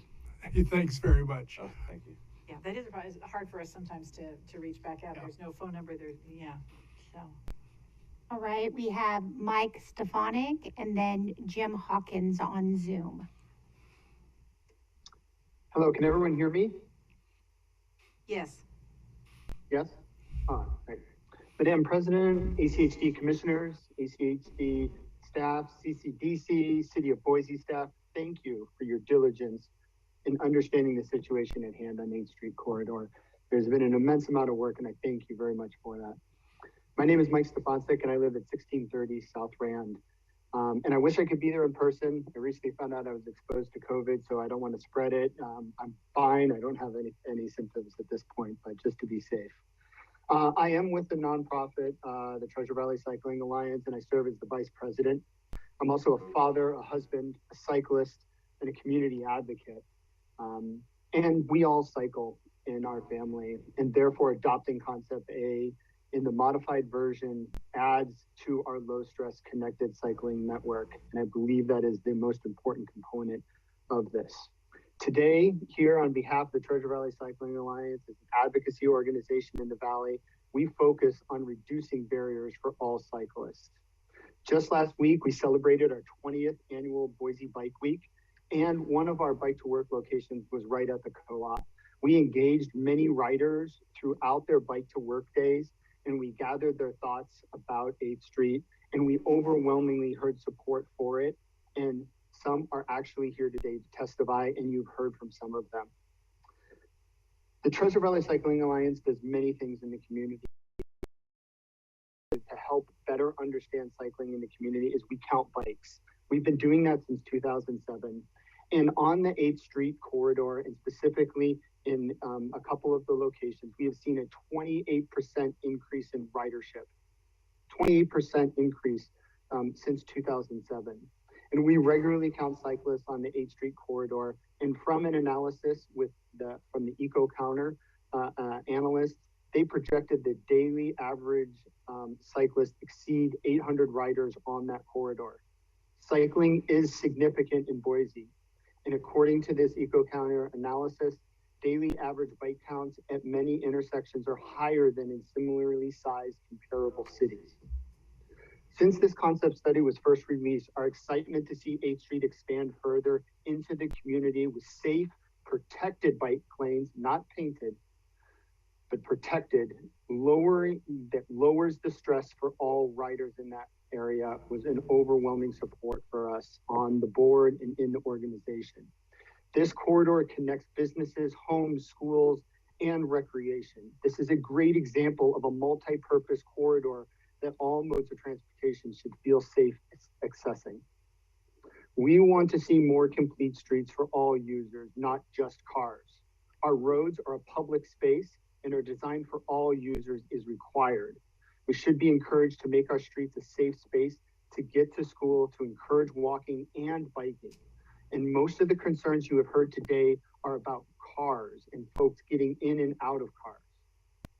We know that the churches have concerns about the parking and the counterflow traffic. Those are understandable. We hear that. There are solutions and there are options. There seems to be a pattern at one location. And looking at the research attached and Brooke's presentation today, many kids are being dropped off in different locations. They're walking in, they're being picked up. And there are solutions to all of these issues. For instance, drop off for parents that are looking for convenience could use Hayes, which has a clear and safe access to the schoolyard. Other options may exist. And from what I understand, that we just heard about the Catholic Diocese building over on the northeast corner of Fort Hayes, there could be additional parking. There could be additional drop-off locations at that location. There are options and there are choices.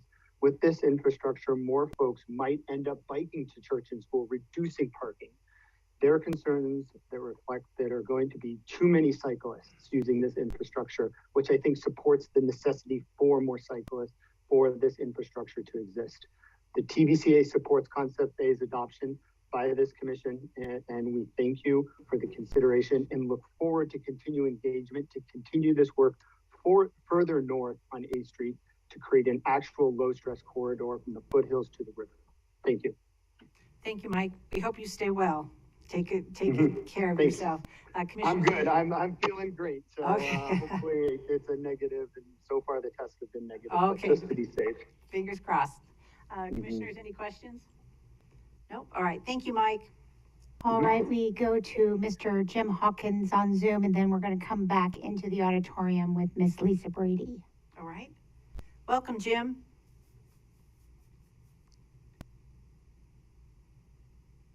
And I think Jim was one of our first people to sign on. You've been very patient, huh?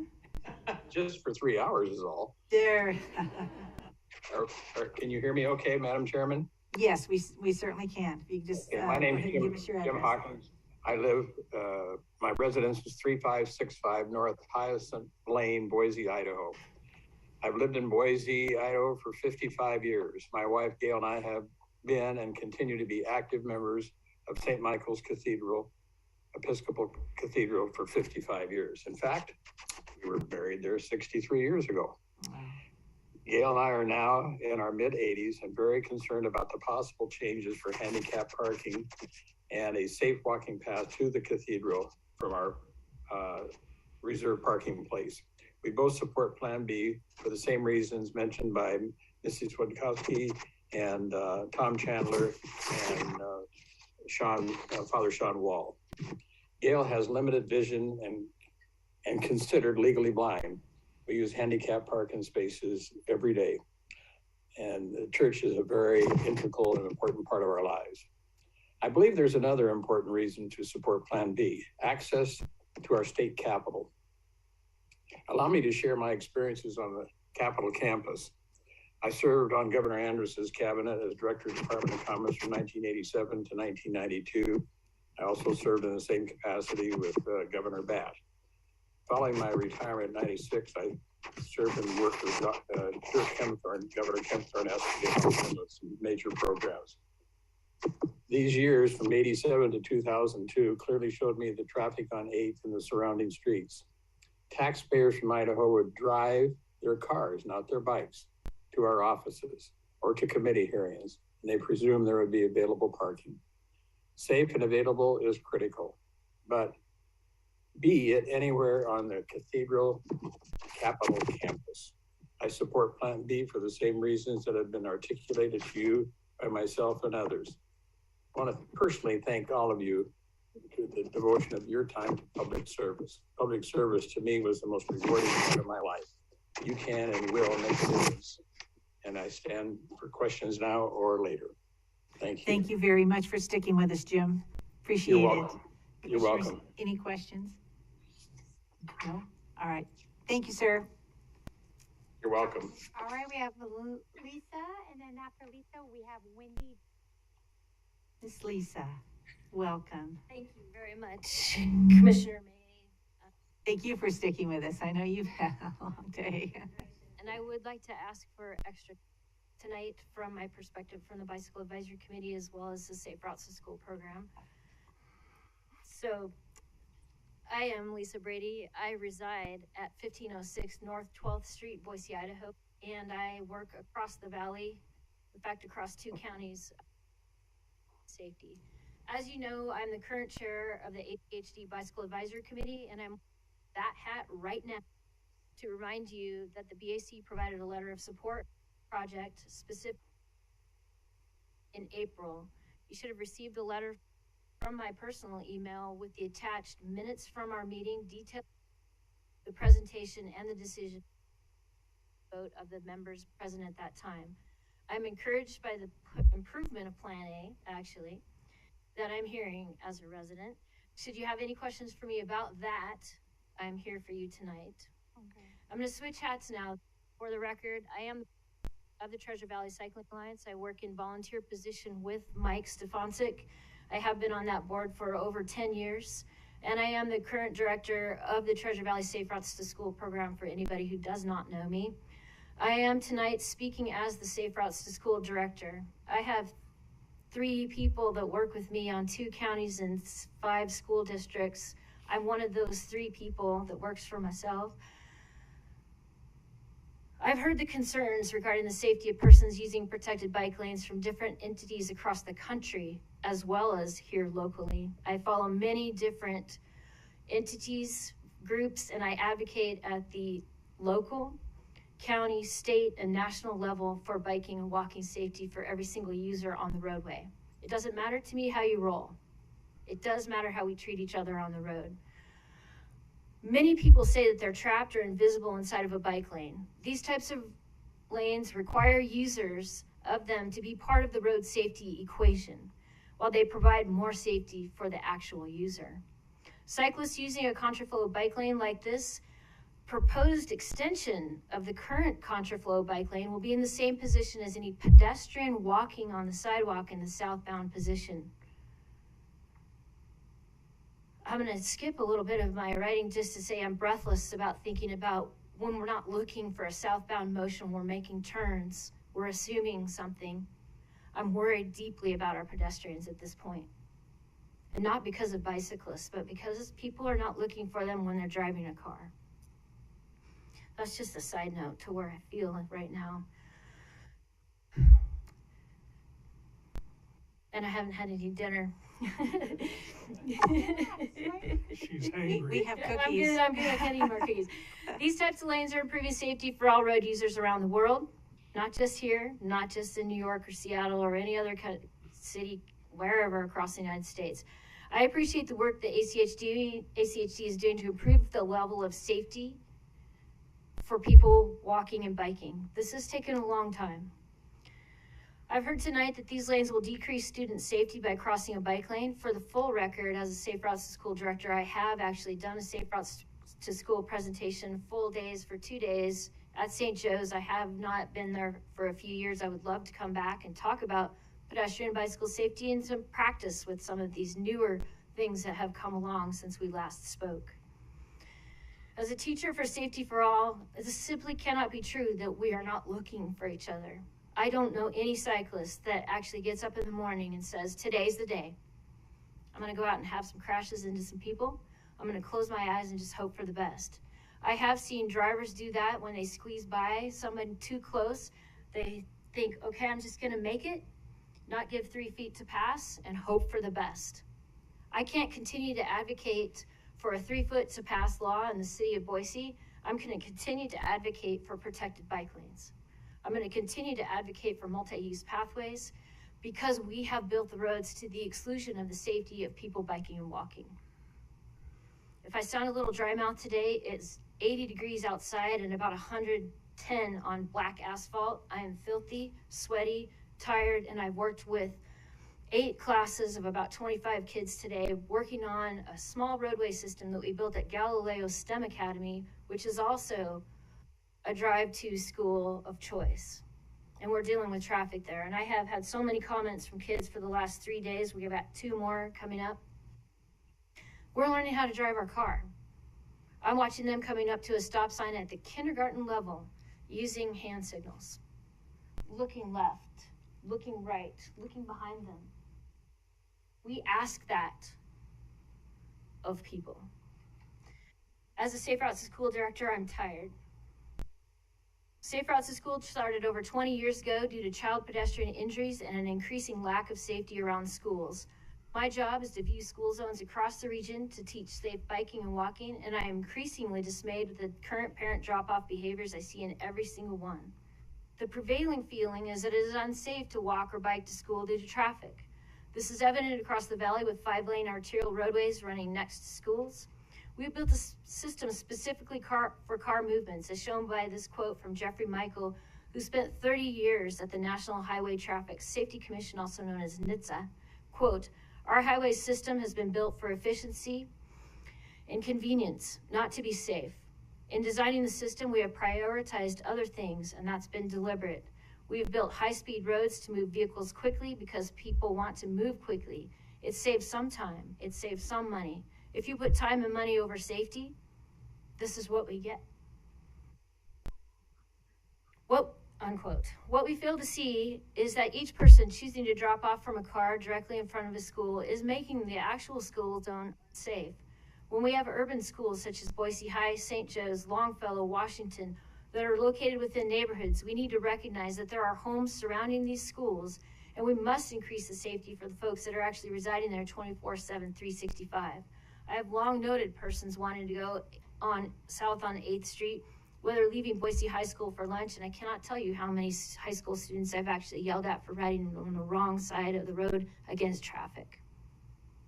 Or we're trying to share the sidewalk, which is an inappropriate sidewalk all the way from Union all the way down to the Capitol area. Narrow and inconvenient and dark in some areas. I live in this neighborhood. I commuted on 8th Street for many, many years. I know this by the back of my hand. The frustration of two-way into one-way streets, couplets that don't get you anywhere, and the 3 blocks of Boise High School can be lessened by this project, those frustrations that are involved with that. Regarding traffic directly in front of schools, this needs to change across the country. The school parking lots should be utilized, and streets right at the front door should be a clear, safe place for people walking and biking and arriving on the sidewalk to get into their school. I've heard tales of persons on bikes experiencing near misses at the section of 9th due to the hurried actions of parents dropping off students.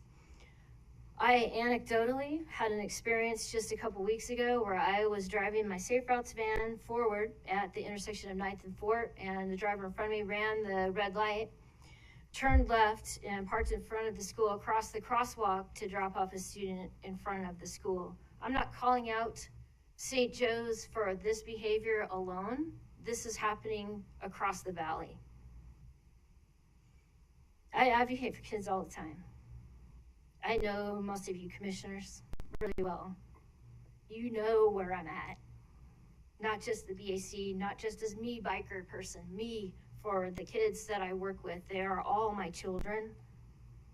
Their bikes are my bikes, their scooters are my scooters. I'm telling people today, your scooter's cracked in half on the bottom. I have a parent that says it doesn't matter. It does matter when you're actively crossing the street. We need to deeply care more, and if we can't get there by a simple painted bike lane on the road, we need to protect those people.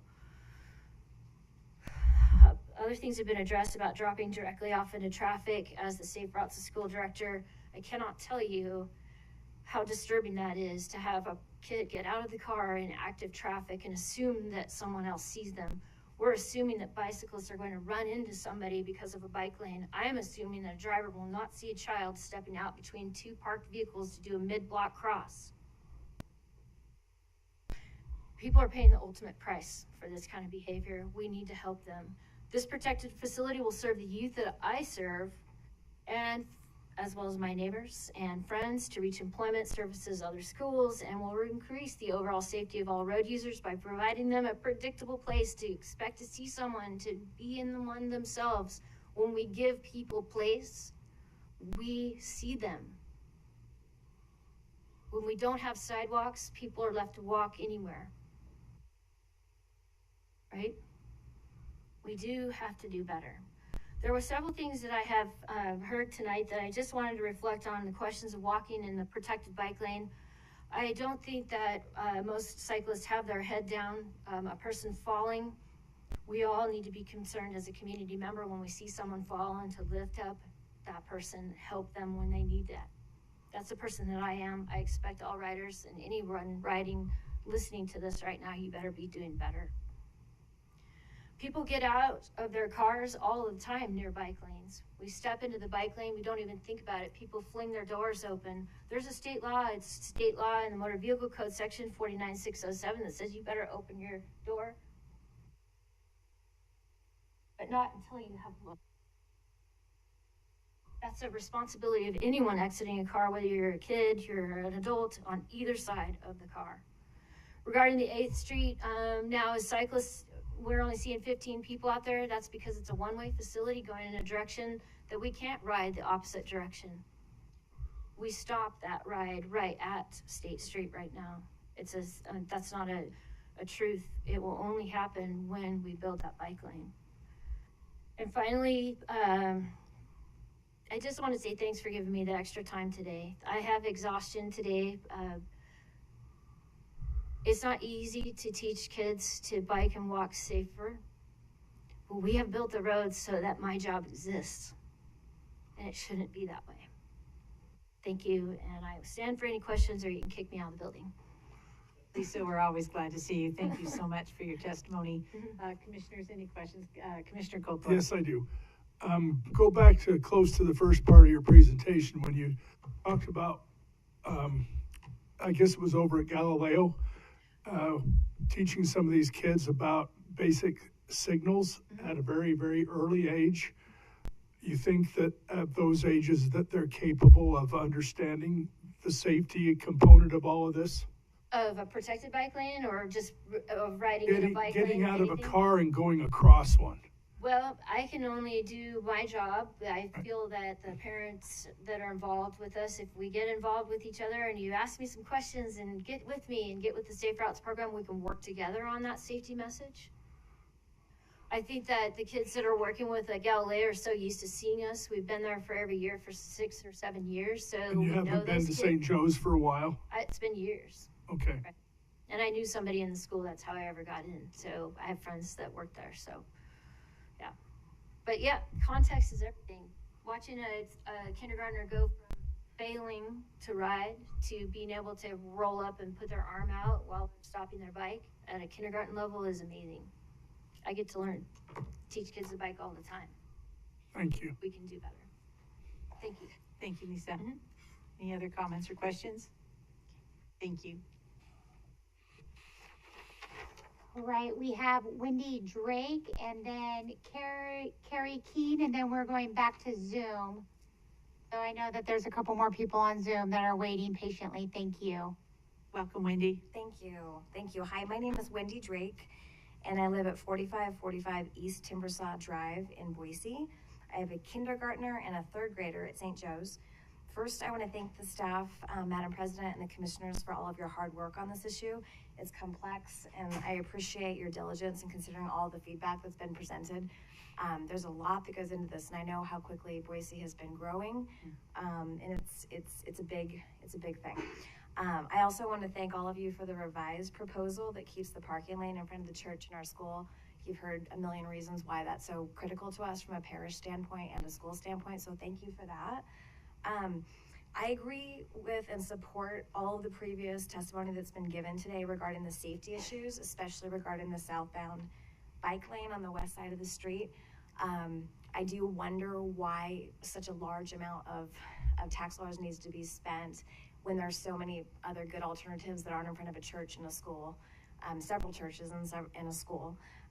But I'm just, because there's been so much wonderful testimony today, I'm just gonna speak as a mom for a moment, and then I'll go sit down and we'll get everyone home. We all do our best as moms and dads and guardians of small children to keep them beside us at intersections and to ensure that they don't run ahead or do anything surprising.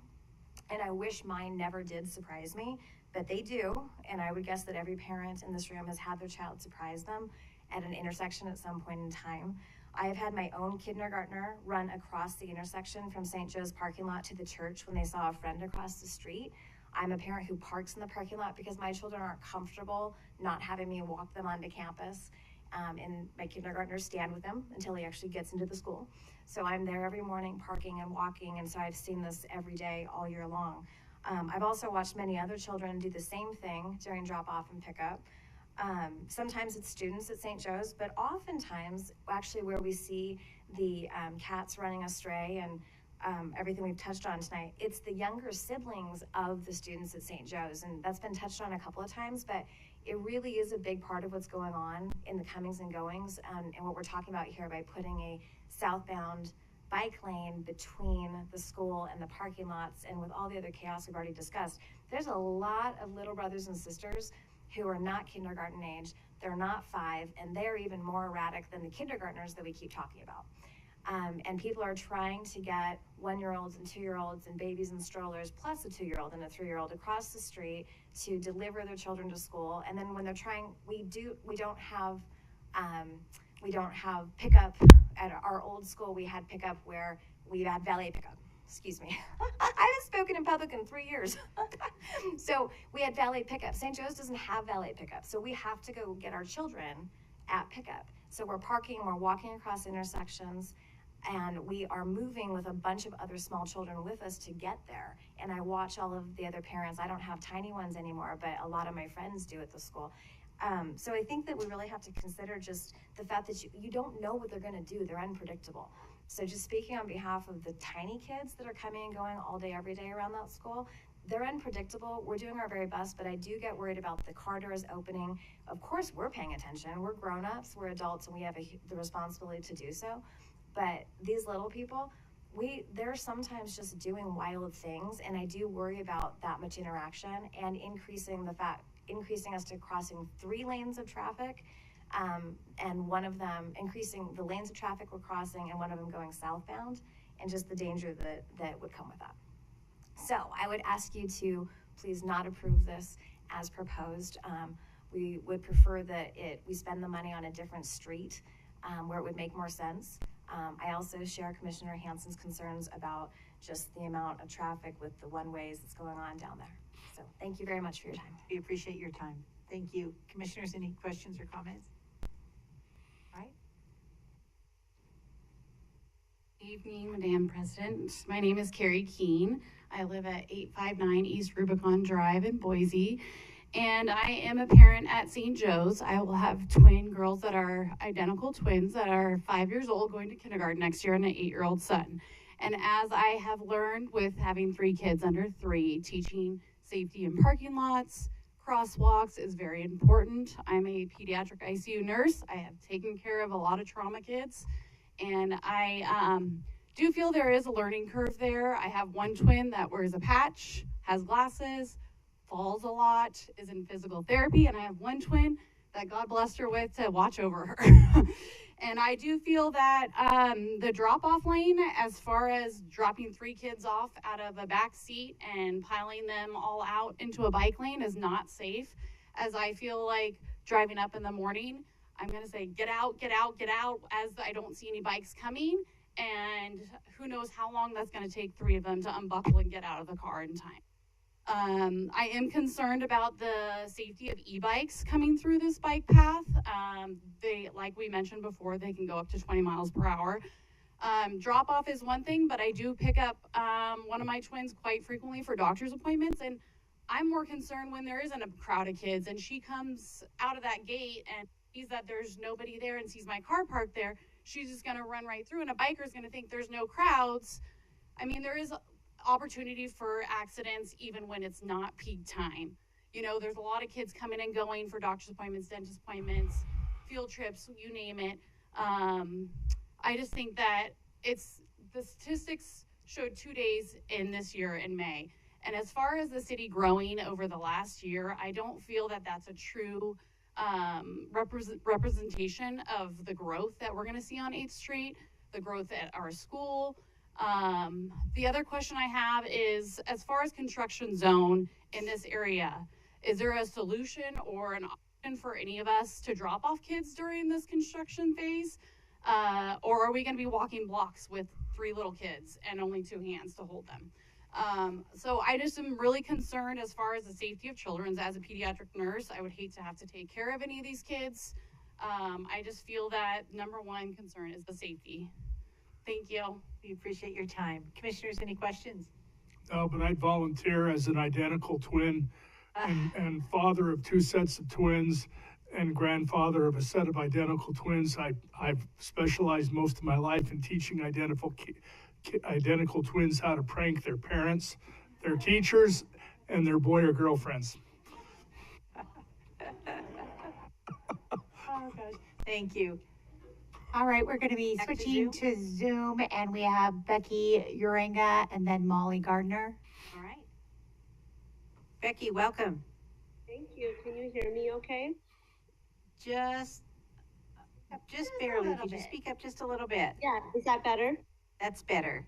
Great. All right. Thank you, Madam President and Commissioners. My name is Becky Urenga. I live at 525 East Warm Springs in Commissioner Hansen's district. Let me begin by powerfully thanking the people that have been working on this project and bringing it to its amazing point of this progress, specifically Brooke and Zach. What a monumental thing to have a project with ACHD, the City of Boise, and CCDC. I am a physician and a mother of 2 children. They are 7 and 10. Safety is very important to me, and I applaud your interest in creating safe, low-stress networks for bikers and walkers. I've spent a lot of time thinking about low-stress bike networks by my involvement with an organization called the BBBC, the Boise Bike Boulevard Coalition, which presented its work to ACHD in 2018, which has become part of the blueprint of the ongoing work for bike networks, which Brooke recently pointed out to me. Part of this blueprint was the use of 8th Street and its connectivity to the North End, schools and homes, and the downtown core and onto the Greenbelt. My family connects with 8th Street every day as my husband or I bike with our 7 and 10-year-old children to school, which happens to be St. Joe's, every day. We have only missed 5 days this year of not biking, and that had to do with some large project needing to be brought to school that day. From this experience, I have witnessed the concerning intersections on 8th, specifically with Fort, Hayes, and then State. I have been nearly hit as an adult at these intersections while walking my bike, and recently when going south on 8th and crossing State. I can't honestly wrap my mind around how this would feel safe at the moment, especially if I was going against traffic. And again, I've been thinking about low stress bike networks for a long time. And recently I've been really looking at it from the driver's perspective, and I am just not sure, and I would really need to be convinced about how we're going to teach drivers to be looking the other way when bikers are going to be going down 8th Street heading south. I am passionate that I want bike connectors. I really appreciate what Lisa Brady had to say. And I wanted to access 8th, but I'm really concerned from both of safety and fiscally responsible reasons. I'm concerned that the counterflow lane on this particular road is not safe and unfortunately might not be used. This is too big of a project not to mention. Again, thank you for listening, and please don't let this stop the momentum of your interest that you have in this project or all the bike projects that you have. I hope to make this the best transportation community ever. Thank you. Thank you. Commissioners, any questions or comments? No? Thank you very much. All right, and then after Molly, we have Darren Fluke. Hi, my name is Molly Garner. I'd like to thank the commissioners for hearing all of the testimony tonight. I live at 4479 East Logger Drive in Harris Ranch area. I'm also a board member, a new one, of the Boise Bicycle Project, but tonight I'm speaking to you because I'm a commuter who uses 8th Street 4 days a week, 12 months out of the year. I started working at the Joe R. Williams building behind the Capitol building in August of 2021 and have used the last 9 months in an attempt to find out how I can safely get to work and how I can safely get home. Currently, there's no safe route. I'm a safe, conscientious cyclist. I ride on roads throughout Boise and our surrounding counties. I put at least 100 miles a week on my bicycle. However, I cannot travel down 8th Street safely. And for my own safety, coming in and going out, I take the sidewalk behind the Capitol building, which is less than ideal. It's the only time you'll ever see me riding on the sidewalk.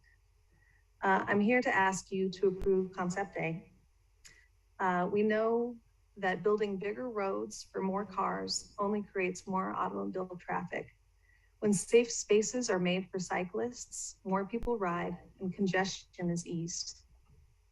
Let me move down my slip a little bit.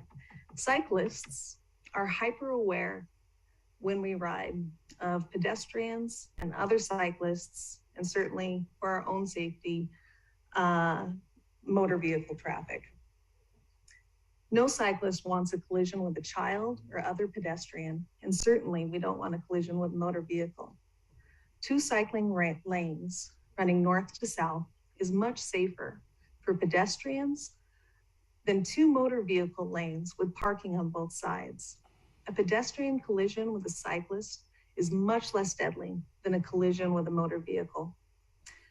I'll tell you a quick story. When we got our snow, the last bit of snow we got not much more than a month ago, I was attempting to get onto the 8th Street southbound protected bike lane and taking that sharp left corner. My bike back wheel came out from underneath me. I ended up on my back inside the protected bike lane next to a very large truck. And I would say I was very grateful to have fallen inside a protected bike lane rather than in 2 lanes of traffic. That's all I have to say. Thank you. Well, we're glad you're okay. That must have been scary. Commissioners, any questions or comments? Thank you for joining us this evening. Appreciate it.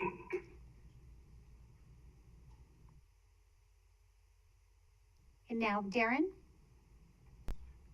Commissioners, good evening. My name is Darren Fluke, and I live at 1506 North 12th Street in the Hyde Park neighborhood. I've lived in Boise the majority of my life. I graduated from Bora. My daughter attended Longfellow, North, and Boise High, where she graduated from, and she walked to each one of those schools most every day. That's one thing we love about the North End, is the walkability and the bikeability. In addition to that, I'm also a land use and transportation planner with over 30 years of experience, and I commute by bike from my home to my office every single day, from the North End to downtown. I also managed the long-range planning division at the city of Boise for 7 years, and I'm intimately familiar with this project, with this neighborhood, with this city, and with this region.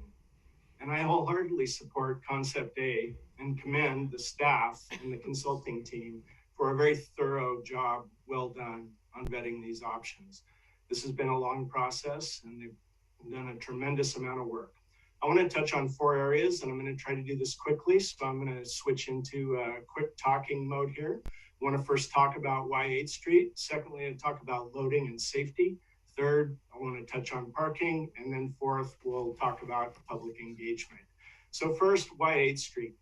8th Street's the heart of downtown. We all know this. This is the place where people want to be, where people want to go. Those are the destinations. You've heard it here tonight, that 8th Street, the 2 blocks that have been closed, are activated and they're energetic, and that's where people go. And guess what? People ride their bikes on there, and people walk on that street, and they mix, and everybody gets along fine, and there's no death or carnage or destruction. Bicyclists pay attention to their surroundings. They don't want to get in a crash any more than a pedestrian or a car driver does. But also there's a placemaking concept going on here. And this street is a very low volume street, and it presents a unique opportunity to create a place that equally serves vehicles, bicycles, and pedestrians. A place where the traffic is calmed and where people feel comfortable interacting with both the street and the land uses on the edges of the street, including the church and other land uses in the area. So 8th Street is a natural. And I would remind you that, of course, we just went through a lot of effort and cost to reconfigure the blocks south of State Street in anticipation of a broader network connection happening to the north. I want to move to safety and loading because this has come up so often. I had prepared remarks, but I'm going to throw those out as I like to do because of the things that I've heard tonight. You know, you would think, based on what you heard, that the only option that the church has is to load in and out off of 8th Street.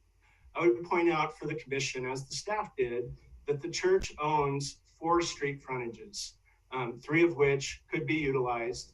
In addition to that, they have an alley right-of-way through the middle of their property that could also be utilized for pickup and drop-off. And they have 3 or 4 other lots directly adjoining their property, all of which could be used to create pickup and drop-off locations. You know, it is, I'm looking at a photograph on Google Street View, and what it shows is that the 8th Street frontage of the church was closed off due to the construction or the reconstruction of the frontage of the church. And that was a very nice project, very nicely done, and it came out very well. That street and all the parking on there, or all the parking on that street was closed for over 2 years while that project was in progress. And nobody complained about the lack of parking. Nobody died. Nothing bad happened. We all accommodated because it was something that needed to be done.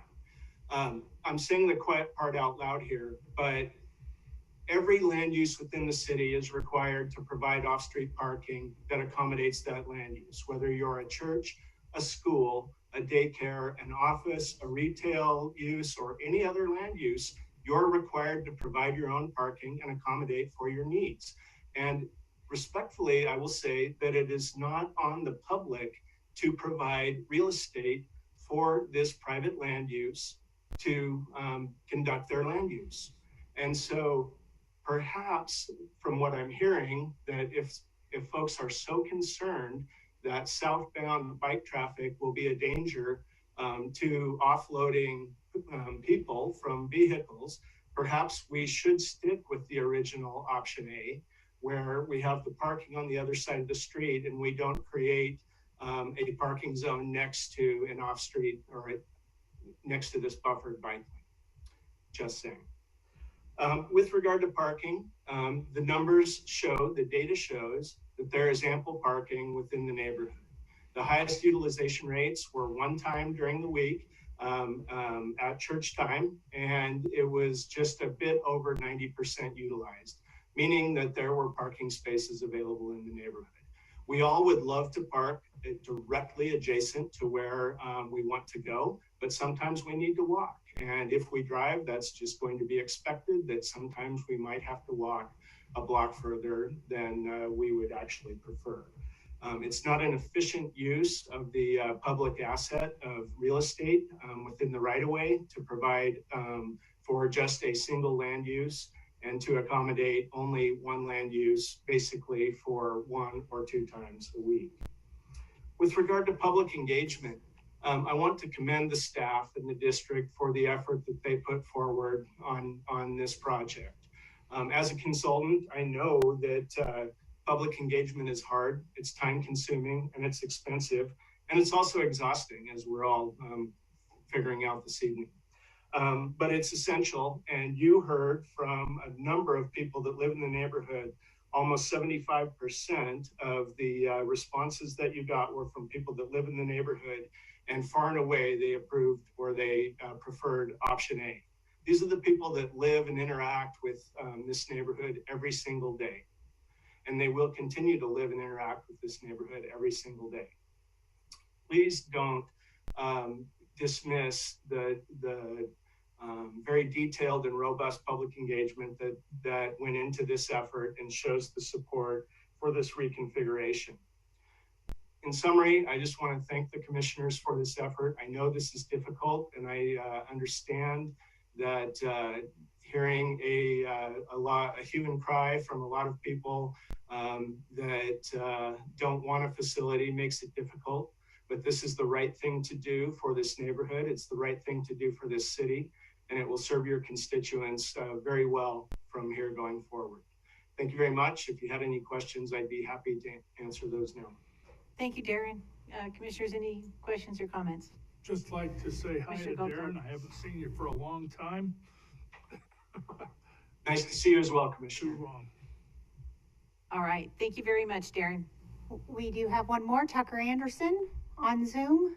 Okay. Welcome, Tucker. Can you hear me? Just, can you speak up just a little bit? Can you hear me? Yep. Thank you. President May and Commissioners, Tucker Anderson. I live at 2916 Aran Court, ARRAN.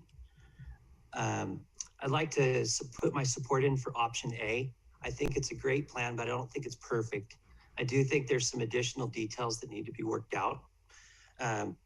Some of those details could be, as Darren mentioned, looking at flexible curbs so that pickup and drop off, that the curbs could have shorter parking times just to allow those flex periods of pickup and drop off. I'd like to also point out that with less lanes on 8th Street, there'll also be a shorter crossing across the crosswalk. This does help.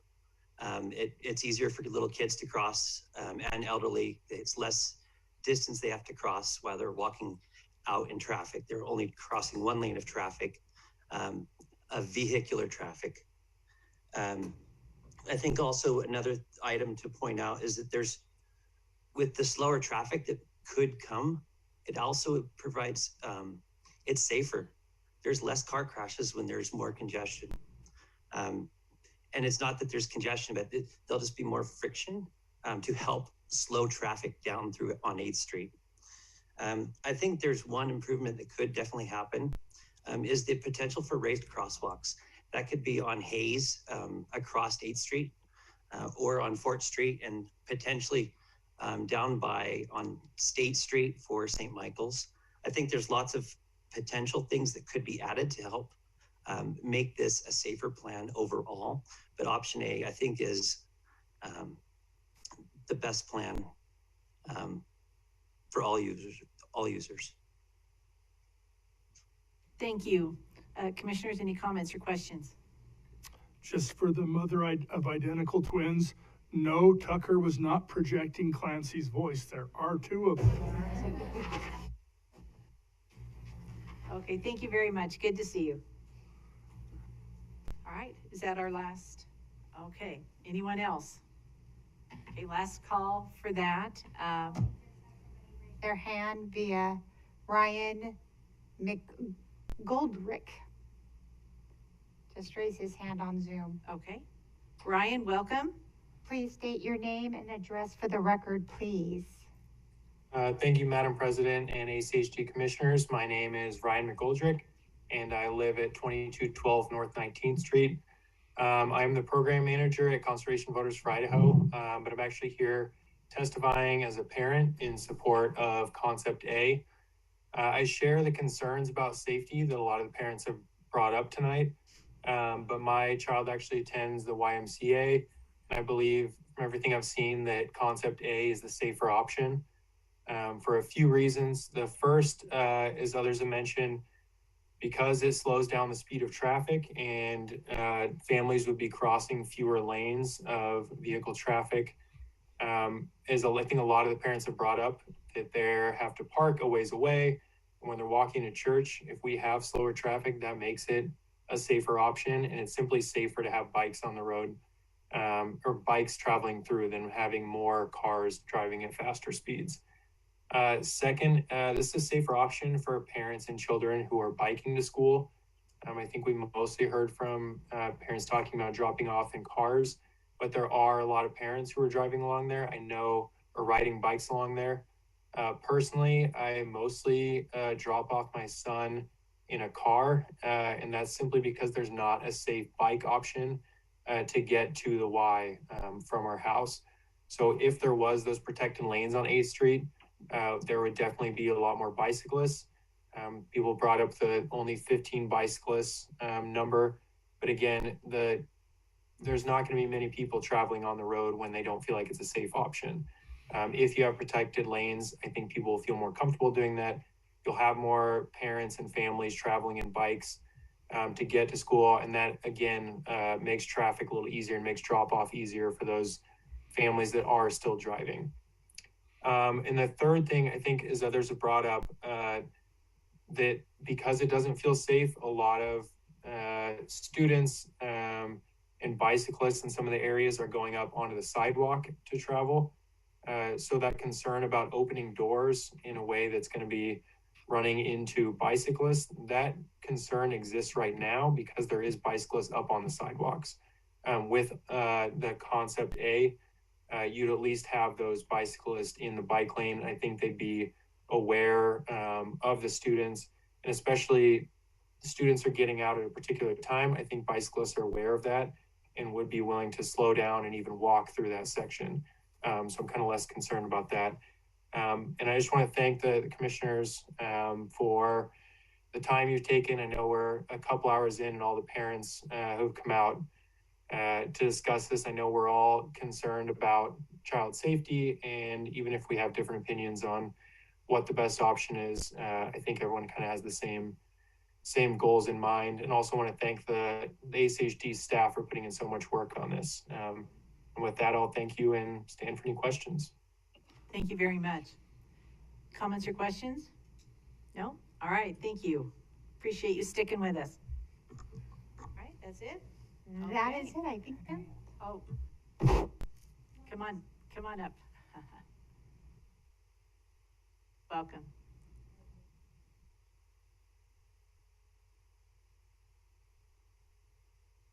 East Arlington Drive in Boise. Thank you, Madam President and Commissioners, for letting me speak tonight, and thank Brooke and Zach for all their work and coming back and talking with us. I wasn't planning on speaking this evening, and in the last bits here, I just wanted to go over some things because I felt like there was a lot of misrepresentations on behalf of us, and so I just wanted to kind of maybe clear those up. The one thing that I do want to point out, like, safety is our biggest concern, and that drop-off zone that we currently utilize has been there for a while, but it's also, that school has been there so long that every other drop-off zone option has been researched, evaluated, used, tried, and now this is where we've landed, and this is like the perfect scenario, and it makes it the best for everybody. So when you saw that first slide about the site observations, yes, we do have that access off Hayes, that it's a short little driveway and cuts through there. I call it the tuck and roll because I wouldn't put my kids through there because it's only the older kids that generally go through there, because it's like, you just have to go fast. You have, if they're of a younger age, to get out that way because that thing's zipping through. And I've also been there since my first kid, she's in 3rd grade, was in kindergarten. I used to walk her across the street and I would stand there with her every day at kindergarten. And now I get to utilize the drop off because now I have a 3rd grader and a kindergartner. And that's just the most efficient. I mean, I don't think, this being an urban school, we already are working at our maximum constraints. We don't have extra space. And that's sort of some of the things I want to talk about, because we keep hearing that we have all this parking available, and we don't have 4 extra lots that we can use. We have 1 staff parking lot, which is on 9th. That's full all day, that we can't use. There's the Riffle Center, which, there's people coming, it's a very small, teeny parking lot. That's being utilized for the food bank and all these other things. That couldn't be utilized. We do have our parking lot, and that is utilized, but also at the same time, we can't use it during the day because that's for recess. That's where the older middle school kids have their recess. So it seems like we have all this availability, and I just wanted to point out that we don't have as much as it kind of seems to have been portrayed. And then also that last gentleman mentioned that 8th Street was closed for 2 years when we had the new stairs in front of St. John's put on, but it was never closed. So I don't know what, unless it was like 15 years ago and it's something else, but I dropped off my kids there and it was never closed. So I don't know that information where that came from either. So we never had to go through that. So there's just a few things, and that site observations, I just feel like it's made to look better than it is, and we've kind of already worked our maximum constraints. And so I just wanted to point that out, and that it would be really difficult to try to find a new place for our drop-off zone. That is ideal. We put in those safety gates. That's where our kids go in.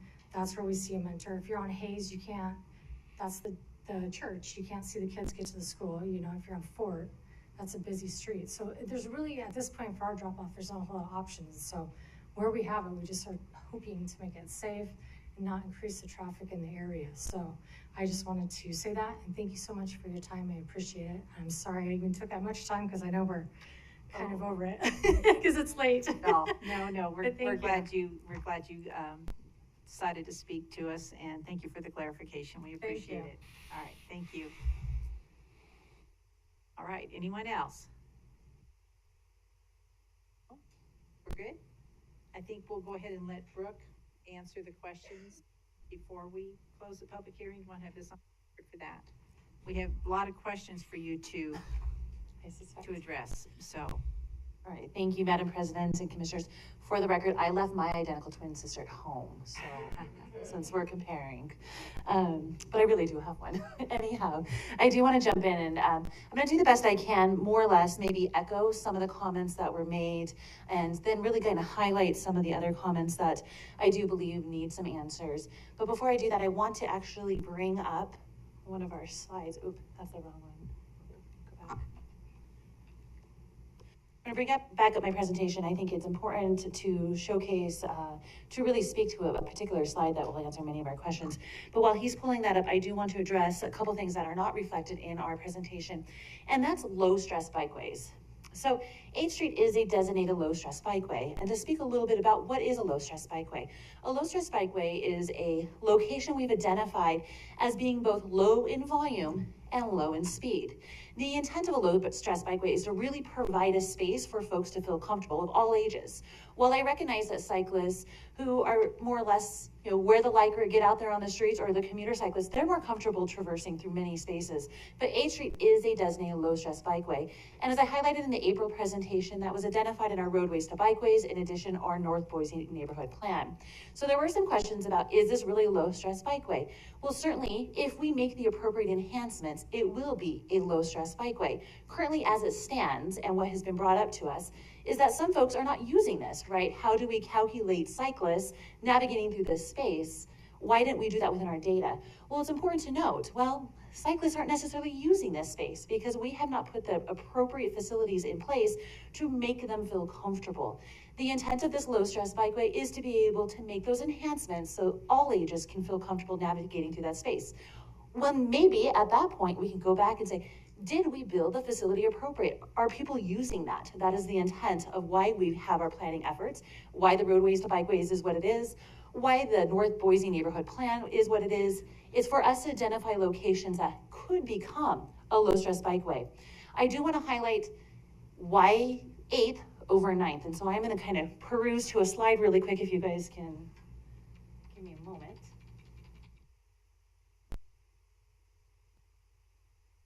Of course, it's at the bottom in my backup. There we go. So there's a lot of conversation. Yes, there's a couplet opportunity here. However, 8th Street being what it is, and that we have already made a concerted effort, CCDC, City of Boise, as well as ACHD, to put our facilities on 8th Street, there is a distinct difference between the two. As I mentioned, roadways to bikeways, the North End and Neighborhood Bike and Ped Plan had identified 8th Street.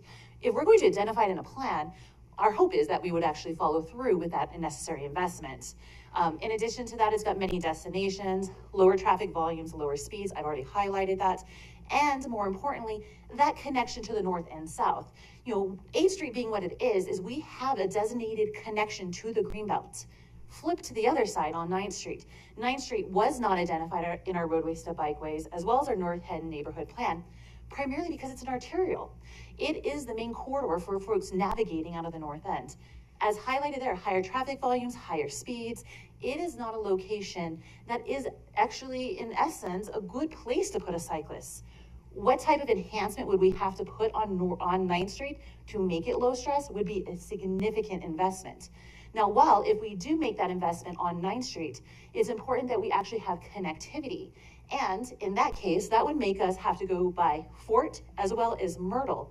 And then when we get to the Greenbelt, we'd have to find a mechanism how to connect to the Greenbelt. While all at the same time, the adjacent street, 1 street over 8th Street, has all of that connection already in place.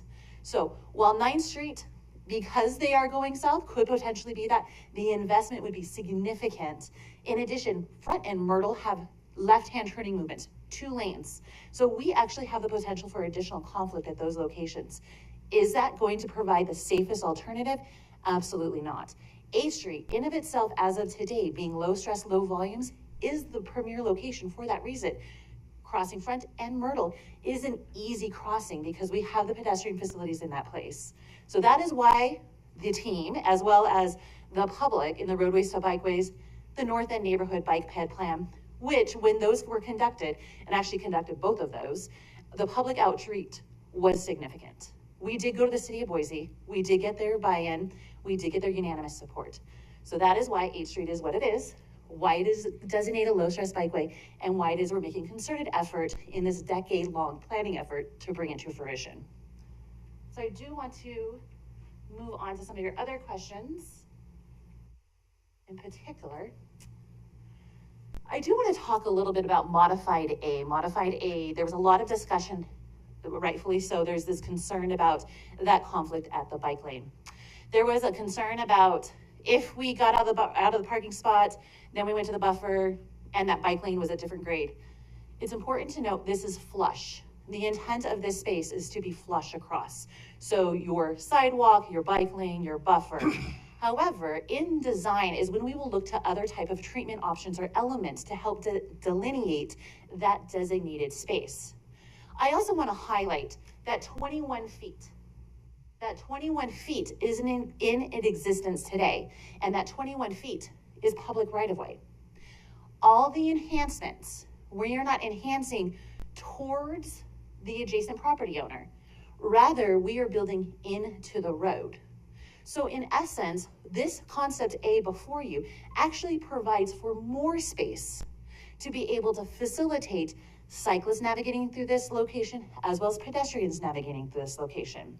So while there's a lot of concerns about existing conditions today, that 21 feet, sure, if we were to look to that 21 feet and try to squeeze all of this in there, that certainly would be difficult. But rather, the concept before you is to actually build into the roadway. This concept, the parking space, the 3-foot buffer, the bike lane, that's all new. And that will be added space to help facilitate all of those types of gatherings, to help facilitate cyclists having their own space, pedestrians having their existing 21 feet, that will stay the same. Also something to note is a lot of concerns about that 3-foot buffer. I do want to draw our attention to. Madam President, Commissioner Goldberg? before we leave that other slide, can I ask Brooke a question? Sure thing. Okay, if you Yes. remember, somewhere in your presentation, there was a modification to the bike path in front of St. Michael's. Let me ask you this. We have 21 feet of sidewalk, 6 feet of bike lane, 3 foot of buffer, and then a parking lane. Would it be possible to move that parking lane over where the 6-foot bike lane is, maybe take a foot of that sidewalk, move the bike lane out to the other side of the parking lane, and then put the 3-foot buffer in? Madam President and Commissioner Goldthorpe, I'm going to repeat what I think I hear you saying. That might be difficult. So let's go back to this just really quick. What I hear you saying is take this bike lane facility and move it to the exterior over here. Yes. And move the parking in. Yes. So what you're asking is to move this bike lane into the vehicle travel lane at grade. Is that what you're asking? Well, there would be something you may or may not be able to do with regards to that 3-foot buffer, because I would like to keep that bike lane protected. Mr. Goldthorpe, Madam President, Mr. Commissioner Goldthorpe, my director's walking up here, so I'm coming up behind you there. He wants the podium for a moment, so I'm going to cede it over to him. So you're wanting to flip so that they don't have to get out and cross a bike lane. So we flipped it a little bit over in front of St. Michael's. See what we can do here. Madam President and Commissioner Goldthorpe, while your suggestion is something that we can be explored. Now you said we already own that property. Yes, certainly, Madam President and Commissioner Goldthorpe, a lot of those elements could potentially be discussed in design. In particular, however, moving a protected bike facility outside and putting it in the vehicle travel lane, in essence, would actually create a parking protected bike lane, that southbound travel lane, at which point cyclists would be coming at the vehicle at grade with vehicles. So cars would be parking and cyclists will be coming at them. Doesn't necessarily have to be at grade.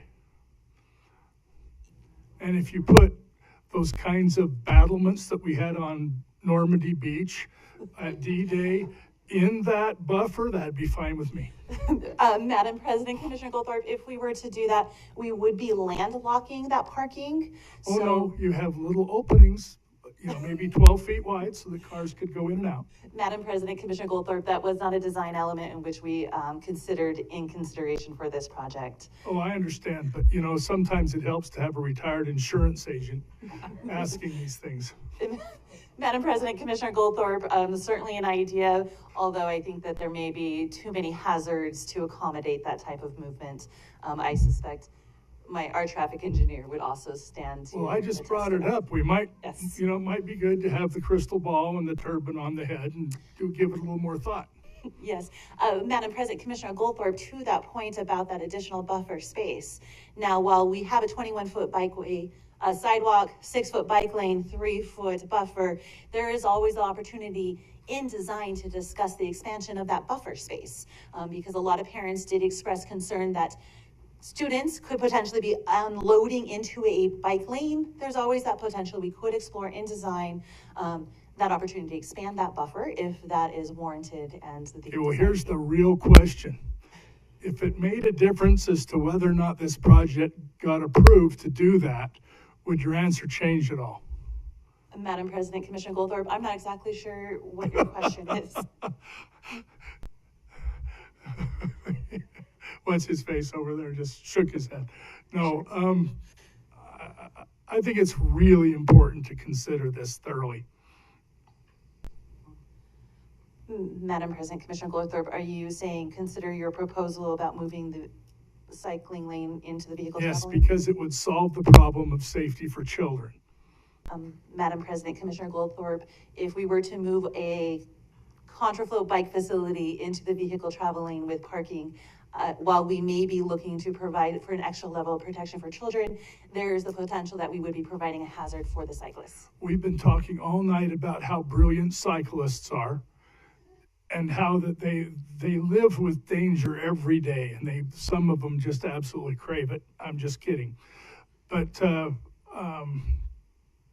we talk all the time about making protected bike facilities that are near or in the travel lanes. Of course, they're not going against traffic, but I would think, again, just being a civilian here and not having spandex on or anything else in a bicycle, that if I was going against traffic, I would be able to tell when to react to danger quicker than if it was coming up behind me.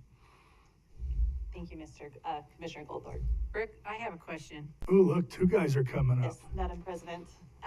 On concept B, and I think I brought it up earlier, that was a preferred option as far as the compromise goes. I know there were a couple people that said they still had a problem with concept B. However, with St. John's and the petition they gave us, wasn't that like 500 plus people? We didn't mention that in the report, but that was for concept B, correct? So is there more there with concept B that we could perhaps tweak and maybe incorporate some of Commissioner Goldthorpe's ideas in there? Could you walk us through that concept B as to why that was not going to work? Madam President and Commissioners, I do want to highlight, I put together a screen in anticipation that this question was to arise. So before you see concept A and concept B. And I'm actually going to highlight kind of some other concerns that, while we talk about opening doors into bike lanes, I want to draw your attention to concept B, which is probably the most significant difference between concept A. So bike lanes are very prevalent in our community. Take into the downtown core, take into Warm Springs. Warm Springs is a phenomenal example. Warm Springs has a bike lane right there in front of a school and parking, and that's where they use their bus loading and unloading. Concept B, why concept B wasn't as favored as concept A. Concept B has these cyclists at grade going northbound, so going with traffic, which is actually the appropriate movement. So concept A has that cyclist in a designated bike lane at grade next to parked cars. So while we talk about unloading kids into a buffer space and then them having to traverse across a bike lane, concept B actually, and this is pretty common in all of Ada County, when you park next to a bike lane, which is on Bannock, on Warm Springs, you have to open that door and you don't have a buffer. Rather, you are actually stepping out right into a bike lane. So the hazard increases for the cyclist who is navigating through that area in a bike lane, because the potential is pretty high that you're going to get doored by that because there is no buffer.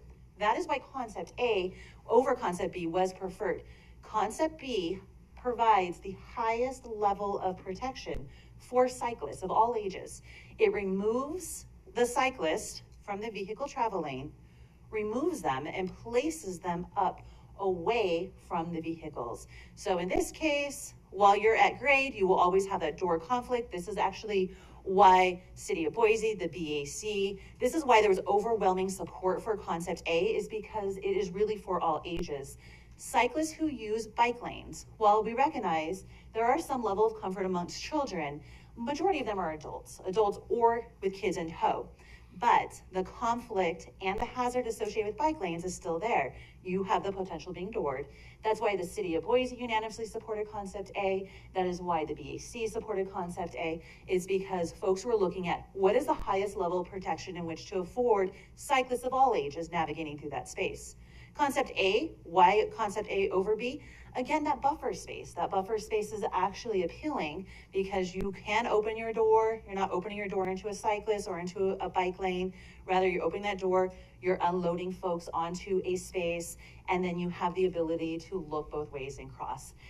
I do want to highlight the AM and PM pickups. So when we did our observations, the AM is about approximately 15 to 20 minutes, and the PM, again, it's about that 15 to 20 minutes. And so while we recognize there is congestion, in reality, there's congestion for about an hour of a 24-hour period. So those other 23 hours of the day, cyclists who are trying to navigate through this space, this is a higher level of protection and comfort for cyclists, say the Boise High students who are trying to get downtown core. They're likely to actually be more comfortable in this space. So that is the big difference, Concept A over Concept B. Why Concept A won out is because a lot of the community who cycle, the neighborhoods, look to this as the highest level of protection afforded to them. Whereas Concept B, putting a bike lane at grade, while it's prevalent in our community, there is always the risk of having that door zone. There's always that risk of you opening your door in a bike lane and taking out a cyclist. So you go into downtown on Bannock, right? You park your car, you have to get out, you get out into a bike lane. So, and I see it often, parents with kids unload their kids into a bike lane. Concept A provides a buffer.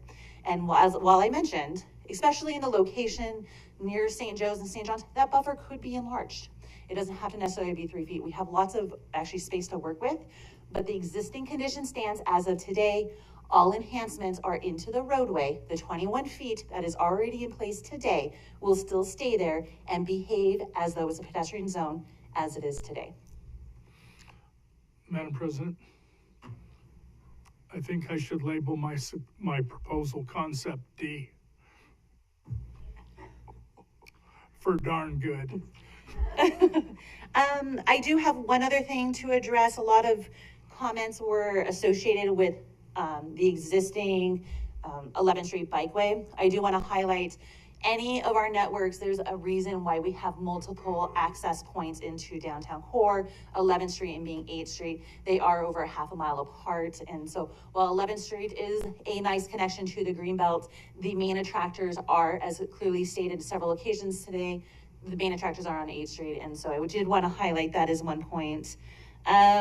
There are several other questions about traffic volume changes, as well as I do want to bring Josh up here to speak briefly to those traffic volumes, because I think he has, being our staff engineer, certainly has a interpretation of that data that I think would be really relevant to this. At that point, that does conclude many of the questions in which I heard if the pilot program. The pilot program. So while that is a good question, and we have piloted other projects in the past, we are constrained on this one. Existing conditions today, there's a reason cyclists aren't riding on that space, is because there's only a 5-foot detached sidewalk. Bike lanes, parking and then travel lanes.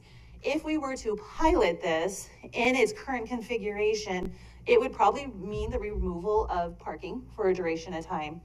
I will tell you, however, CCDC's portion of this project is moving much faster than ours. So they will actually go to construction much faster. So for a period of time, there will be their portion complete before our portion. So you'll kind of get a taste of what that movement and what that potentially is going to look like. However, if we were to pilot this, there I think would be a lot more disruptions to this location, and actually the very direct disruptions that they would not like us to do, which is remove that drop-off pickup to be able to facilitate this type of movement. Madam President. And I have all my bosses behind me, so I will. Commissioner McKinney. But Brooke, before you sit down, let me just ask this question, because that's Yeah, don't sit down, Brooke. an issue that was brought up, you know. First of all, how much space do we have curb to curb? What's our distance existing right now? What do we have? Yeah. Same width as what we see on B? On A. So 6.5. So what you see are existing conditions. Well, no, A, it can't possibly be A, because we've got 2 travel lanes and 2 parking, so we've got at least what? So this, from this bike lane Okay, all the way till this curb. That's Okay. existing conditions. so we've got enough room that we could, with stripes and candles and so on, we could put in, you know, sort of as a trial balloon, so to speak. We could line this out exactly like what we're talking about, and we could see whether it works, couldn't we? And the cost of doing that would be dramatically less than going through and tearing out all the curb and gutter and putting in new gutter and sidewalks, putting in all new facilities. Could that be possible? And we could see whether it works. We could see whether the safety concerns are a real problem and whether the traffic concerns. Madam President, Commissioners, again, tremendous discussion, lots of information. My recommendation at this point was to be that you have a proposal in front of you. Whether or not you support that proposal or not, that's up to you. However, if you would like the staffs, the joint staffs, to look at other options, I would ask that you would then remand this back to staff to give them the opportunity to look through these things as opposed to talking to you on the dais back and forth. That generally can be dangerous and such, but at the end of the day, again, you have a recommendation, great testimony, great additional information, just absolutely tremendous session today. And you have a decision. But that being said, whatever that decision is, additional comments like Commissioner Goldthorpe, I like the idea of the World War II I could tell. stuff. Commissioner McKinney, your comments here, those are things I think would be best served to the public and to all of you by having this remanded back to the staff where we can jointly work with the other organizations to come back again on this very important project with, here are either additional options or different considerations or ideas that you put forth that we can work through. That would be my request. I would concur with that. And let me say, since I started talking, Commissioner I'm inclined to agree, and let me just add 2 quick comments on that. The one is, I have wondered from the beginning why we haven't considered doing a 2-way bike lane on one side of the street. And I think I asked that question in our previous meeting. I think that is something that we ought to consider more seriously. That's number 1. Number 2, the point was brought up at how 8th Street between Idaho and Maine jumbles up our connectivity. That's another issue to consider. And then, because of course, once we build it, if Boise ever wants to go back to a 2-way street, you know, where things are kind of set in concrete at that point, and it becomes much more difficult and more expensive. So I would be inclined to, and if this is I think the advice is a good one here, to, if we vote on this, the question is whether to approve what, I have to go back here, request for approval of the concept. Modified. To whether to adopt the concept. And so I think what we would need to do at this point would be to say, if we vote no and don't adopt the concept and remand it back to staff, Is that what we would want to do, or would we remand without We could just denying? defer it without. Madam President, Commissioners, I'm hot. We ought to think about closing the public hearing, and then you can have a discussion.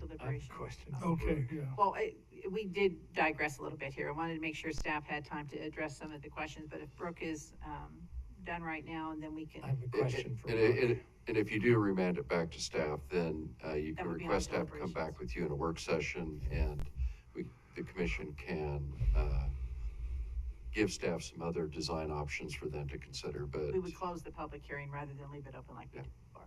Okay, thank you very much, Mr. Price. Commissioner Hanson did have a question for Brooke. I had a question. It was helpful to hear definitively from the city that there's no consideration whatsoever to converting any portion of 9th Street. So back to two ways.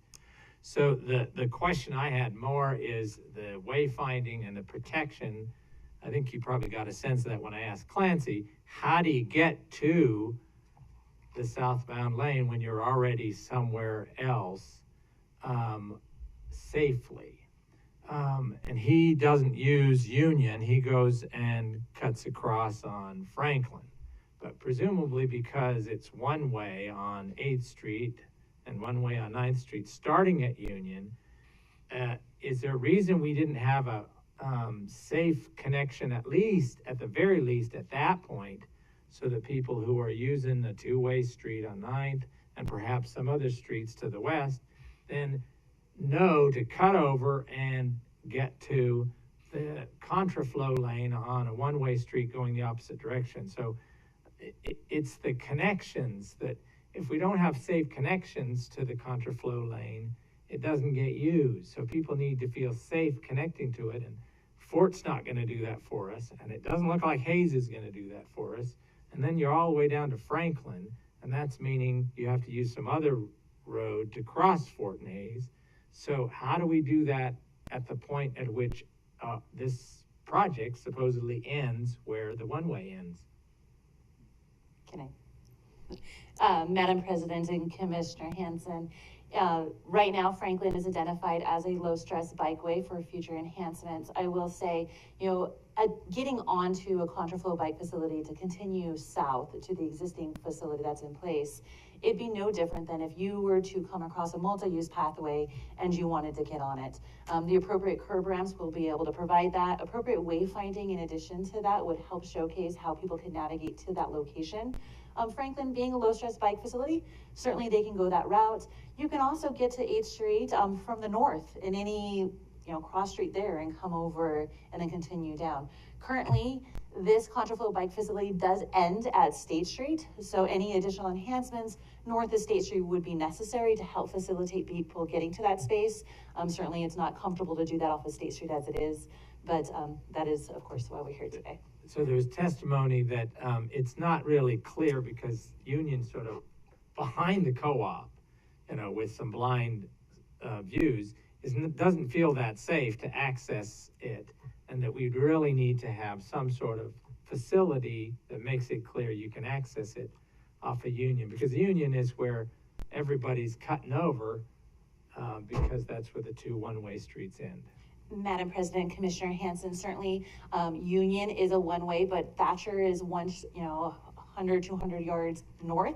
Certainly folks can navigate down to Thatcher, get on the southbound vehicle travel lane or the existing travel lane, continue on, cross over at Union, and then get into that protected bike facility there near the co-op. And so there are several opportunities, cross streets north of Union, that do help facilitate that movement and could help people navigate to that space. Is it expected then in the design of this that it's the kind of connecting, wayfinding, protection that we contemplated with the Leadville Bikeway, with the Shoshone Bikeway, because they can't operate in isolation. They actually have to connect. And I just point out, Shoshone Bikeway got rid of parking. Not everybody liked it. And it went by a junior high school. So it did go by a school. Our Shoshone Bikeway is being used. It has some hiccups on Rose Hill and Overland, but we have to address those. But just within the concept, within this project, as we're paying for it, that we make sure that people understand and feel so that it's low stress. There's low stress connectivity to a low stress bikeway. Madam President, Commissioner Hansen, like all of our low-stress bike facilities that we've completed to date, it is certainly, those are design elements that we discuss with the team as we're moving them forward. Any type of enhancements, either it be wayfinding or appropriate signage, that is certainly elements that we discuss at design so we can ensure the safety of cyclists navigating through that space. Great, thank you. Any other questions for Brooke? So I think we'll go ahead and close our public hearing. Thank you very much. Huge thank you to the collaborative effort with the City of Boise, CCDC, our staff. You guys have done a tremendous amount of work. Thank you very much. It's been impressive. Appreciate you going back and re-engaging. Thank you so much to the citizens and the residents, the outreach and the willingness to engage with us and come here and testify in person, meet with our staff, send in your emails. I mean, this has been so impressive and helpful to all of us. And that being said, with the project, we've got a lot of new information and ideas churning. And as Director Wong pointed out, it's never good policy to legislate and make these decisions and change things around from the dais. So, yes, Madam President. Commissioners, it's before us, and I think we had the idea proposed that we could just defer this back and come back after we have a chance to look at some of the new ideas that were proposed tonight, or we can go ahead and have a motion on the actual concept that has been presented. Yeah, Madam President, I would move that we defer this back to staff and have future discussions with staff to consider various concepts, additional options in view of the testimony we've heard tonight. I'll second that. Madam President, I would make an alternative motion that we adopt option A with the modifications, and that before construction of that segment north of Franklin, that staff presents design of how a protected bike lane on 9th Street would work to ensure low stress connectivity, and or address speed management on 9th Street. So that would be my motion. Commissioners, there's a substitute motion. Is there a second? Didn't think so. So Right, may I make some comments?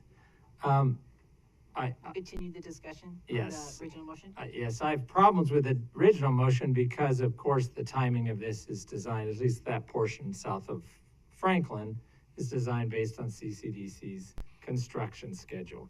It's very frustrating that 9th Street really wasn't addressed, that the city didn't choose to address when we were flipping one ways to two ways years ago. It's disappointing. That's not in our control. The city has no intention of doing that.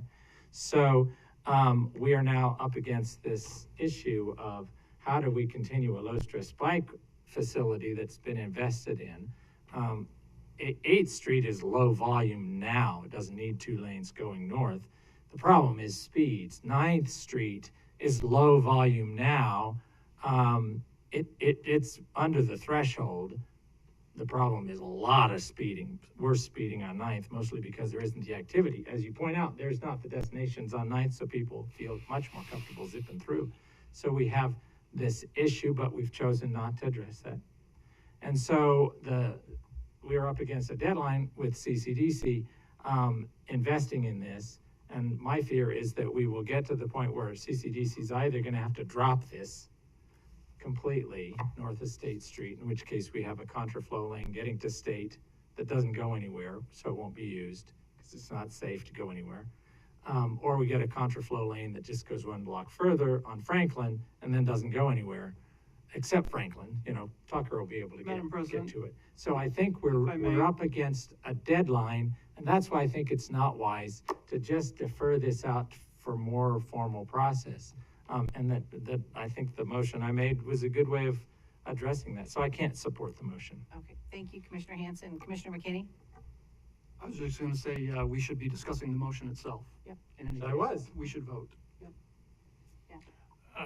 I agree with that, and And I do too. I think we've got a lot of good ideas, and I think everybody, the common theme here is to just make sure we make it as safe as possible for all users, and I think that's our goal. And I think taking a little bit more time to discuss some of the things and the options that have been thrown out there tonight is prudent. So I will call President, for the vote. just one last thing.